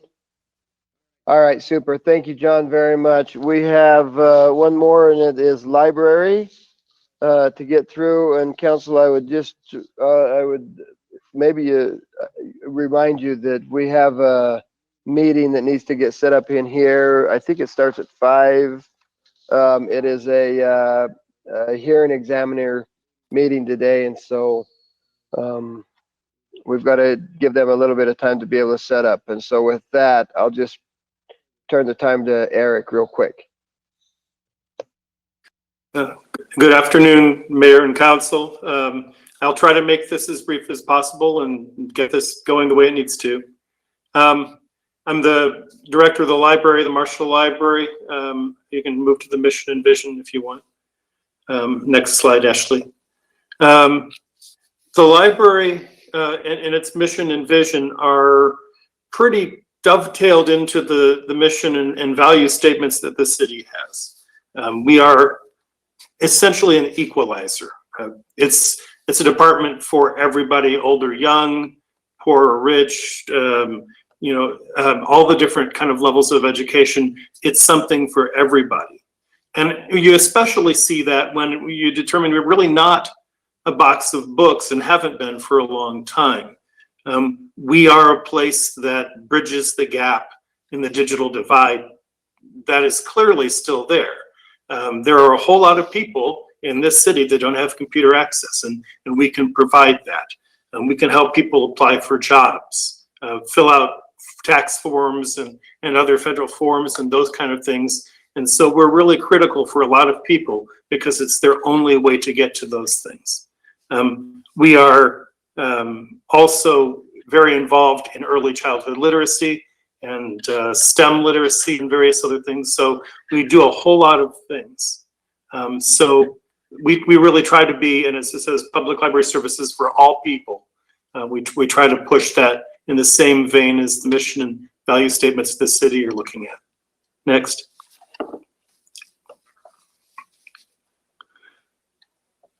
Our number of employees, we are currently at 18 full-time, 6 half-time, and 2 variable hour positions. In a later slide, it's going to say 17 and 7. We moved to 18 and 6 this year with the movement of approval of 1 half-time person into a full-time. So we're at 18, 6, and 2, and split between a variety of departments. Next, I'm going to go over some data here, measures of effectiveness, and let's compare libraries, our library to Boise and Idaho Falls and Twin. One of the first things you'll notice is the number of registered users in our community is a really sizable percentage of our total community members. We're upwards of 85, 86%. I haven't done the math there, but that's about right. And if you look at everybody else, it's closer to 50, 50 to 60%. We do really well. And what that means is our community supports us very, very strongly. We're appreciative of that support, and we see it every day in the good numbers of people that come and use the library. In fact, we have over 9,000 people from other communities that have chosen to, through part of our cooperative agreements, use our library as one of their main libraries. FTE, if you'll notice, we have 22 full-time equivalent employees. And if we can go back, Ashley, 22 full-time equivalent employees. Twin Falls is a much smaller library. they have 27, Idaho Falls 29, Boise significantly more. But what that says is we do really well with what we've got. We're really pretty proud of all we've accomplished with what is essentially a fairly small, tight staff. We have put on programs at the level. If we had 7 more people like Idaho Falls, we would be beyond that considerably. Interlibrary loans, we have an excellent collection, and people are very interested in using our material because it's very good. And our internet use, I mean, if you look at where we are compared to, for example, Idaho Falls or even Twin Falls, we're outstanding. So I'm very proud of what we've got, and we compare extremely favorably. Also, the visits per capita is nice and strong at 6 per capita per year. That's a lot of visits. Claudia. Just a quick question. Yes. How is this internet usage measured? Is it by minutes or logins? No, it's actual connections. So we have people that use the internet at the library. We have people that log into our Facebook page or our social media stuff. We have a variety of different things. And when they connect with us electronically, that's what we're measuring. Okay, thank you. Yep. Okay, let's move on.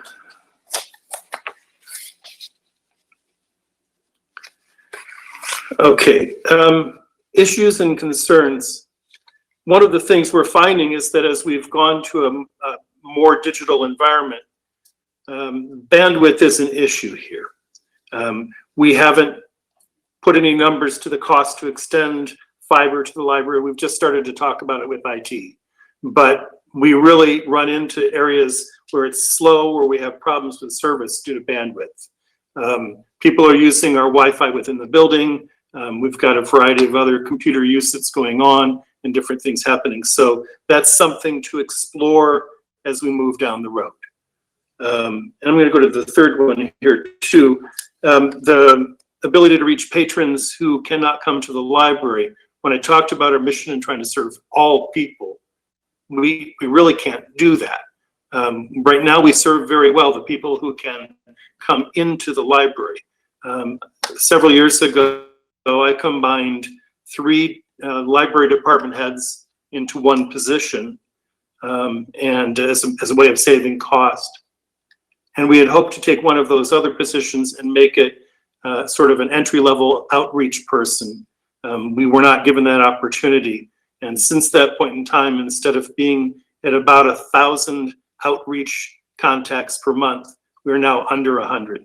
We just simply cannot reach it with the staff that we've got. And so I have not asked yet for this year for an extra person because I think the timing is not good. But I want to put it out there. That's something that we're very much interested in looking at, is to try to get back to where we have somebody who can coordinate outreach, and we can reach those elderly and homebound and disabled, those people in facilities, et cetera, and let them have access to their library. Right now, we really can't do it on a regular basis.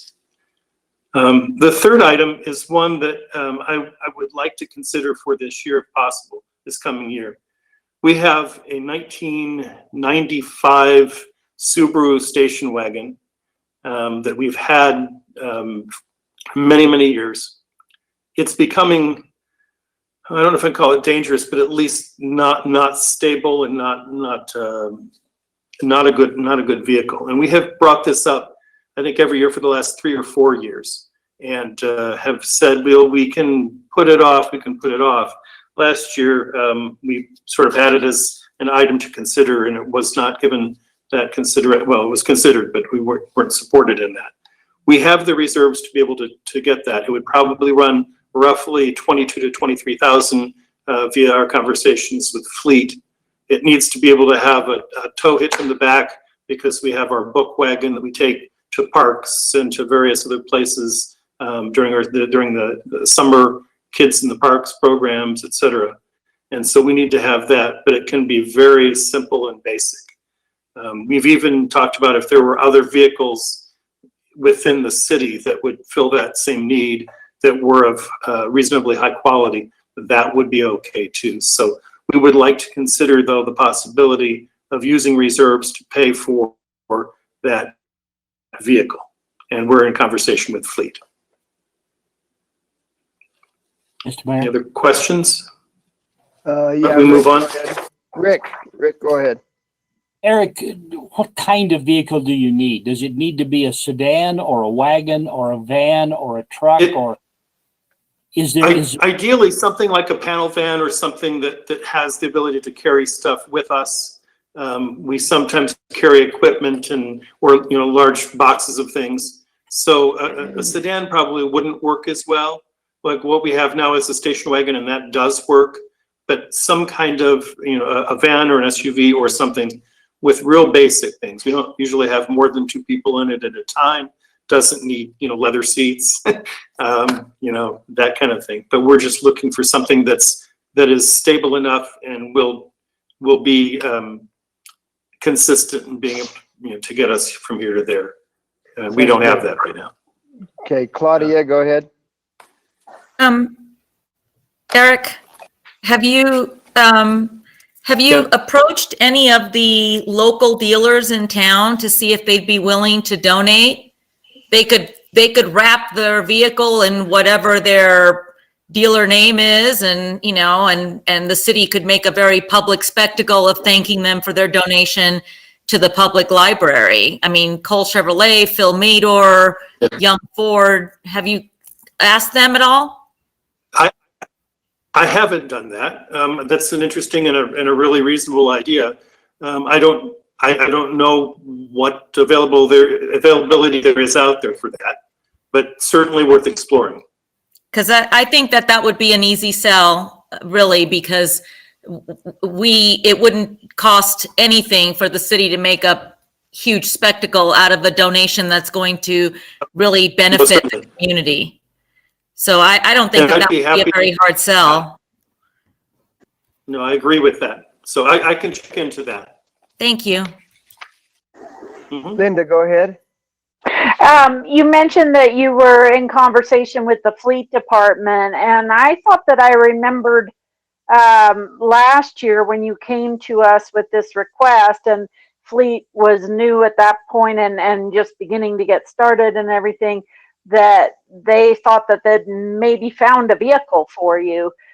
Did that not happen or work out? I think that was going to be a utility department vehicle, and that did not become available. Okay. I don't know where it stood or whatever, but it was a utility van, I think, that they had looked at. Okay. So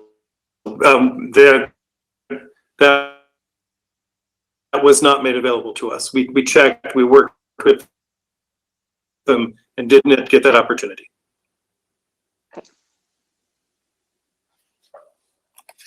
Okay, I think I'm good there unless there are any other questions. Ashley. Post-quarantine, this is the elephant in the room for us. Unlike the airport, which has a huge fiscal hit, we have a really sizable operational challenge. Almost everything that we do at the library has to be reimagined. The way that we check in books, we've got to be careful about the possibility of transfer of virus by the physical material. We are very physically interact with literally hundreds of people a day, and we've got to be careful with that. So for example, in checking with books, we could clean them all, or we let time do that. And so what we have been doing is quarantining our material in our program room, and as it's set long enough, then we check it in. It's safer, it's cheaper, and it's an easier process. We can't have the same number of computers available to the public. We cannot operate at the distance within the space that we have. And so we're going to have to remove some of those. Holding programs is not possible at this point. We can't have large groups of people gathered in one place. Same thing with use of our program room for meetings. We can't really thoroughly clean a meeting room. We usually have literally thousands of meetings a year. It's very difficult to do in an environment where you can't have a lot of people together, and you can't guarantee that things get cleaned. We're looking at erecting plexiglass shields and doing a whole variety of different things. And so it's a significant challenge. The other thing, and I have the material focus change, one of the things that we have done before we're able to open to the public with stage 3 of this plan is to order significantly more digital material so that people can get to that if they're not comfortable with coming to the library, and if they're comfortable with working with ebooks or e-audio books, etc. The challenge there is that for a book that may be $20 in paper, the same thing in electronic form, whether it be audio or just a regular ebook, will run libraries somewhere between $60 and $90 for the same material. And publishers usually attach conditions on it so that, for example, you're only allowed to circulate it 20 times before it disappears from your collection. You're only allowed to circulate it for 2 years, those kind of things. They're simulating wear and tear on material. And so based on those kind of things, it's a significantly higher cost to go to the digital format of most of the materials that we have available. And so, you know, it's a challenge to keep up with that from a financial end, because we haven't built in any significant increase in the cost of our materials budget. And so that has to be carefully considered. So there's a lot that goes into trying to figure out how do we do this. We've got a lot of help from other libraries, library organizations, et cetera, that have ideas. What are the hours? What were the hours of the library before the COVID? Before COVID, it was 9 a.m. to 9 p.m. Monday through Thursday, and 9 to 6 Friday and Saturday. And have you ever kept any kind of track as to what the busier times were? I mean, is there, do you know what I'm certainly, go ahead. Certainly there are busier times than others, but it's not consistent. Sometimes we have an extremely busy evening and you know, for a while. Others, it's more quiet, and it's hard to really pin anything down. We have looked at that, trying to figure out what we're going to play. In fact, what we're probably going to do, stagger. You know, maybe stagger, maybe the nights that you're open later, you know, a couple nights a week, you can be open later, but you start later. You know, right. I mean, how much, you know, do you have people beating down the door at 9 in the morning, or you see what I'm saying? I mean, that might be a way to look at cutting some costs, because that'll reduce utilities and everything else. And then that money you can redirect towards the new material changes. Well, and that's a possibility. One of the things we've looked at, though, is that we really operate on 2 shifts right now. And unless we can compress those 2 shifts closer into one, we really don't save a significant amount of money. Because we're open from 9 to 9, for example, if we were open 9 to 5, or you know, noon to 9, or whatever it happened to be, that would accomplish what we're looking at. I just don't know that that's where we want to go, and maybe it is. But we have looked at that, and unless we can compress things down into essentially a single shift, it doesn't really save us much in the way of money. And that's been our challenge. Well, I mean, if we're going to be going more towards a shift towards more digital material, then it makes sense that people are going to be accessing the library from home, like I do. Sure. So then you don't need all those hours. So it's just something to think about as you're trying to figure all this out. Yep, I appreciate that. Thank you, Claudia. Chris, you have something?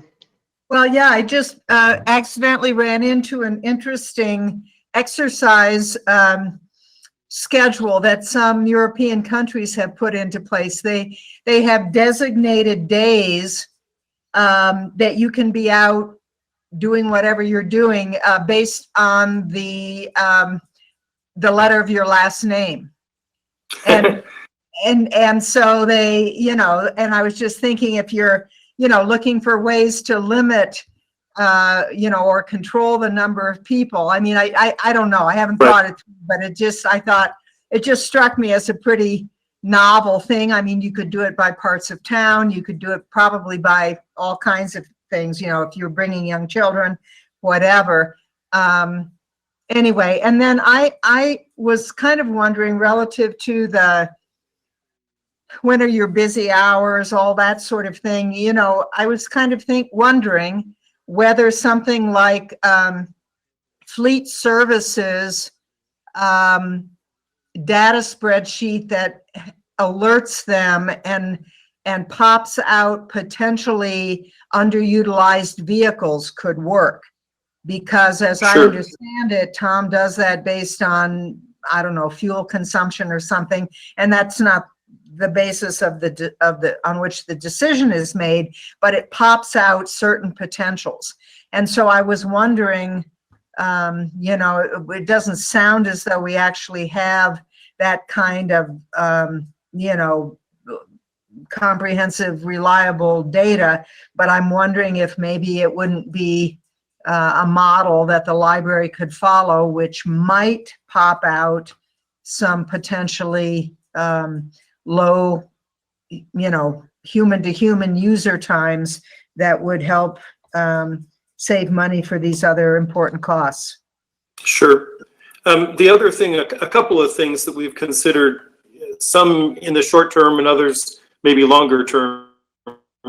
Right now, we're going to start on Monday to have curbside delivery for folks. We are going to have that by appointment, and we've got it set up so that folks can go in and request a time to come in, place holds on materials that wasn't available before with our software. We made changes to the software to allow that. And starting Monday and for the remaining 2 weeks, assuming that we go live June 1st with phase 3, that we will be offering several hours where we have curbside service. The other thing we're considering longer term is that those people who are uncomfortable in this environment coming into the building, and we've talked about, you know, how the concentration of people in a place is having hours like some businesses do or some locations do for at-risk people to come in and get the same kind of service before we open. We've talked about having an hour before we open to make that available to people so that if they're uncomfortable coming into a more populated environment, we have the opportunity to serve them as well.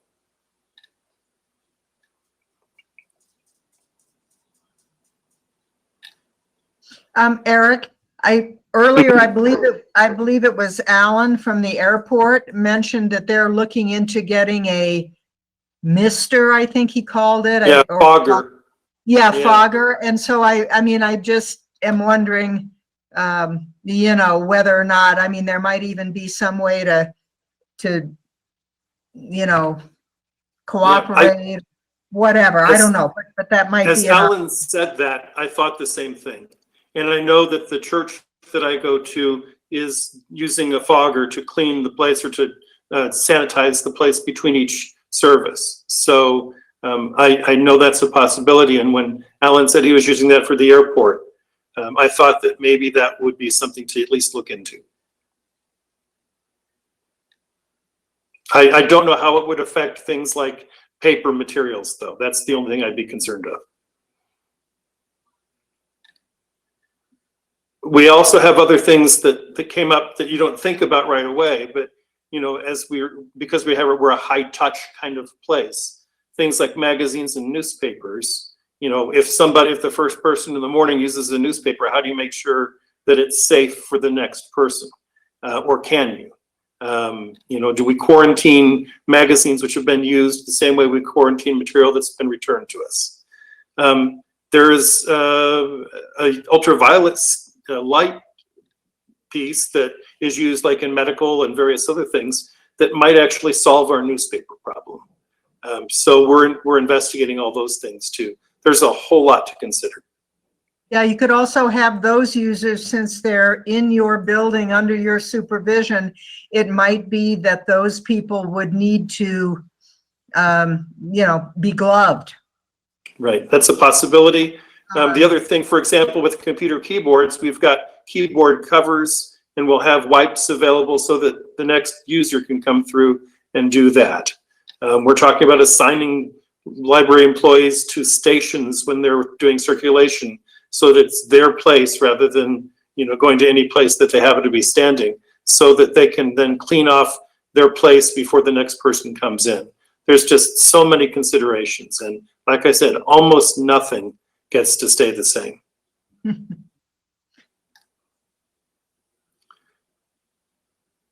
All set, Ashley, I think. Okay, so you will notice some updates. I took this home last night and I knew like those numbers just did not look right to me. So I did update the personnel down there at the bottom, the 18 and 6. There was some issues in our projection file. So we went in and fixed those this morning and updated these numbers. So instead of the large personnel increase that you will see in your slides, it is actually a decrease of about $25,000. And that is just due to a change in medical benefits. There was, there were a couple employees that had some changes from previous years. So I did want to make that note to you. I'm sorry. I was just like, that does not look right. So we figured it out. We got that all fixed. So about 75% of library's budget is for labor. And then again, their full-time and half-time employees are there. And they also do have about $22,000 in part-time. Are there any questions about this now? Did you guys all get those numbers okay? All right. Okay, we're gonna go to the operating budget. This one has remained flat. I don't think we needed to update that one. And then Eric is gonna go over his 5% reduction for you, unless there's any questions about any of those numbers. Okay, for us, a 5% reduction runs about $24,100. And this is, we're pretty tight. It's hard to find places to pull it, but one of the things we looked at least for this coming year, since we'll be doing fewer program options, is that we could put a $5,000 decrease there, reduction of programmings. But we all have to be careful about how much STEM activity we can do. That's a lot of cost of supplies, and it's bringing people together, et cetera. Other operating supplies is a large line item, and our program is not a separate line item from that, but we could decrease program costs by about $5,000. Postage, we have, if you saw the stats, we do a lot of interlibrary loan, both our patrons ordering it and other people wanting to borrow our materials. We would really, with $3,000 cut there into the cost of postage, we could cut the amount of items that you could request per patron about in half. While that will certainly affect certain patrons who are very heavy users of interlibrary loan, that's a pretty small percentage of our patrons as a whole. And so that's a place that we can take that. $2,000 decrease, which is a 21% decrease to the line item. Dealing with computer upgrades and station upgrades. We hate to get farther behind on technology upgrades, but that is a possibility. Communications is a fairly easy cut. We don't do a lot of advertising anyway, and our telephone costs are not as steep as the budget would have it, so that's probably a fair cut. Buildings and structures, we talked about a decrease there to postpone things which are not necessary. We run in, a lot of that budget gets spent on things that come up. So we needed to fix the elevator. We needed to have all new smoke detectors, not the smoke detectors, but the sprinkler system had to be replaced. All those things come out of that budget, and most of that budget goes toward things that we don't necessarily anticipate, but we need to be able to take care of. So our cut here would be to things like rug replacement or updating of bathrooms or various things like that, that we can postpone. And then books and manuals, man, I don't want to take an $8,000 cut to that because we truly need more money there than we have. But that's the only other place that we really have to take it from. And so that's what our 5% reduction would look like. Chris, Claudia, and Heidi.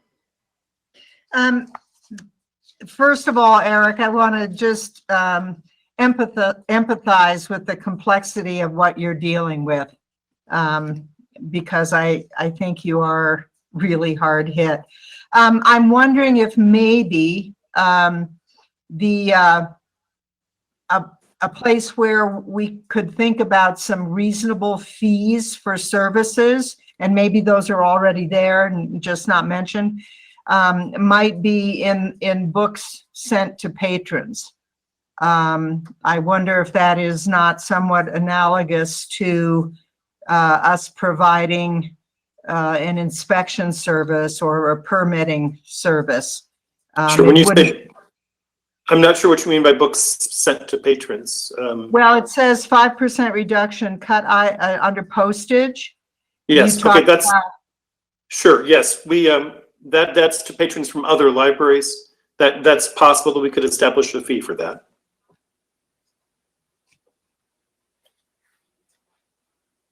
I'm sorry, I didn't mean to cut you off. You didn't. You answered my question. Sorry. Okay, I'm good. trying to respect the mayor's encouragement that we keep it short. So sure, sorry. I understand. Thank you. Sorry about that. Thanks, Chris. Claudia, go ahead. Well, I mean, the postage seems like a something that we could easily cut. I would rather than cut these other things, I would rather have you look at, number one, getting a vehicle donated, maybe in cooperation with some sort of credit union and a dealership or something like that. And the other thing is I think because things are going to be different, I think you might be able to reasonably reconfigure the schedule of the library and combine down to one shift, and thereby reduce staffing requirements, which would give you a reduction while being able to maintain the services that you provide.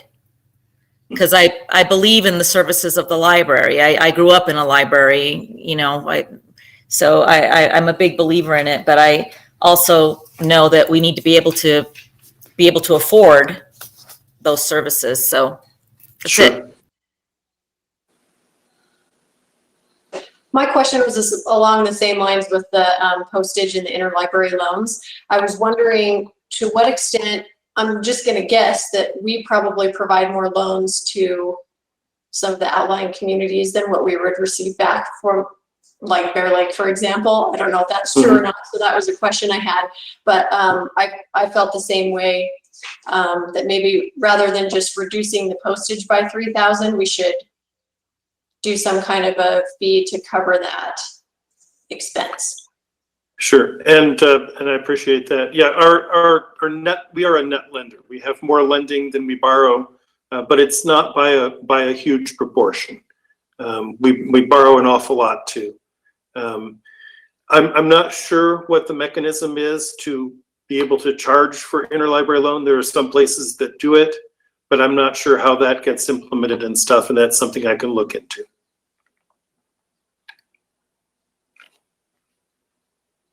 Okay, any other questions for Chris? Or I mean, Eric, I'm sorry. No, I'll go by Chris if that's what you want me to go by. We don't have any questions for you either, Chris, I guess. Sorry about that. Okay, well, thank you very much, Eric. Ashley, do you want to give us a rundown of expectations then, moving forward? Yeah, so we, finance is keeping a list of everything that's requested and everything that, has been proposed to be cut. Next week, we are going to be doing the enterprise funds. The guidance that was given to them was to follow the rate study. We're also going to be doing Parks and Rec and transit, and then non-departmental education, and then we bumped police and fire up. So we're going to try to get through all department presentations next week. It is going to be another long day, and I know we have a council meeting that night, but our goal is to be able to get through all the departments, and then that will give us a little bit more time to go through the compensation and benefits, as well as the revenue update with you in preparation for the first tax solution on June 4th. Okay, so you've got that list going and everything. Council, thank you so much. It's been oh, Chris, you've got something. You're muted still, Chris. Chris, you're. Okay, I was just wondering if in preparation for that, so that I'm not asking questions just because I don't know. Ashley, could you just, or somebody, could you just do a really quick overview of rate studies, what they are, what purpose, just so we're not I'm not bogging down the conversation by asking things that other people are really clear on?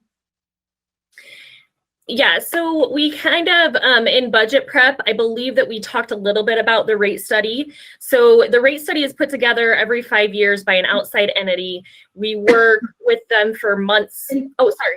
Ashley, you don't need to do this now. I'm just saying, and I'm just looking at the clock and thinking about the next meeting. I'm just saying that, or email me something. I just don't want to be taking people's time with questions that could be answered prior to the meeting. So Ashley, I think that we can have Jeff prepare that and get that sent out. That's a great idea, Chris, and stuff. And by the way, I think the discussions have been great discussions, and I'm sorry to cut the meeting short today, just simply because we have that hearing examiner meeting tonight. But I think that we've had great discussion and great questions, and so I think that's a good idea. Let's have that sent out. In fact, I will reach out to Jeff as soon as we get off this meeting to see if he won't put something together to get that sent out to the entire council so that it helps everybody remember where we are and stuff. Great idea. Ashley, sorry to cut you off. I didn't. No, Mayor, this is Jared. So Roger and then Heidi had something also. Okay. I asked that we receive the composite of what the agreement, the tentative agreement will be for our two unions. I'd like to know that total as we navigate through here. I've been asking for a few weeks now, and I really think that's an important touchpad as we move forward. Do you want that, Roger? Do you want that before next week, or do you want that? Let's see. Actually, next week we do have fire and police, and so it wouldn't be a bad thing to have it. It will be presented during those presentations of what that cost is, because that is how we're building the budget. Can we get that out to them in, say, the first part of next week? That just those numbers that we've talked about. Yeah, just not what we've committed to, basically. Yeah, not all the slides from the fire and police, but those numbers that have been committed to with the union negotiations. We'll work on that, Roger. It's a good idea. Okay, thank you. Yep, Heidi? Yes, Mayor Blad, we won't be seeing you probably in the next couple of days, so I just wanted to say happy birthday in advance to you from the council for your birthday that's coming up this weekend. I was hoping to get away from that this year. Last year, where's your song, Heidi? Where's your song? Yeah, where's the hat? Where's your hat? You don't get cake this year? The mayor doesn't want a hat and a horn? That's right. I don't get the hat and the horn. That's okay. Thank you very much, Heidi. No, she's gonna go get it. Thank you. We better hurry up and conclude this meeting before she gets back. That's too late. Happy birthday, Mayor. Thank you, Heidi. Thank you very much. I'm glad you're always prepared. You've got little kids. I can see that. thank you, council. Thank you very much. It's been a really good meeting, I think. So thank you. We'll get through this. And if we can get through next week, like we've got it scheduled, then we will be able to get into the revenue updates and all of that stuff, the end on March or on May 28th as opposed to June. So we can bump all that up. And so that's what we're hoping to do. So thank you very much. And we will see you next week, if not sooner. Thanks. Have a great weekend.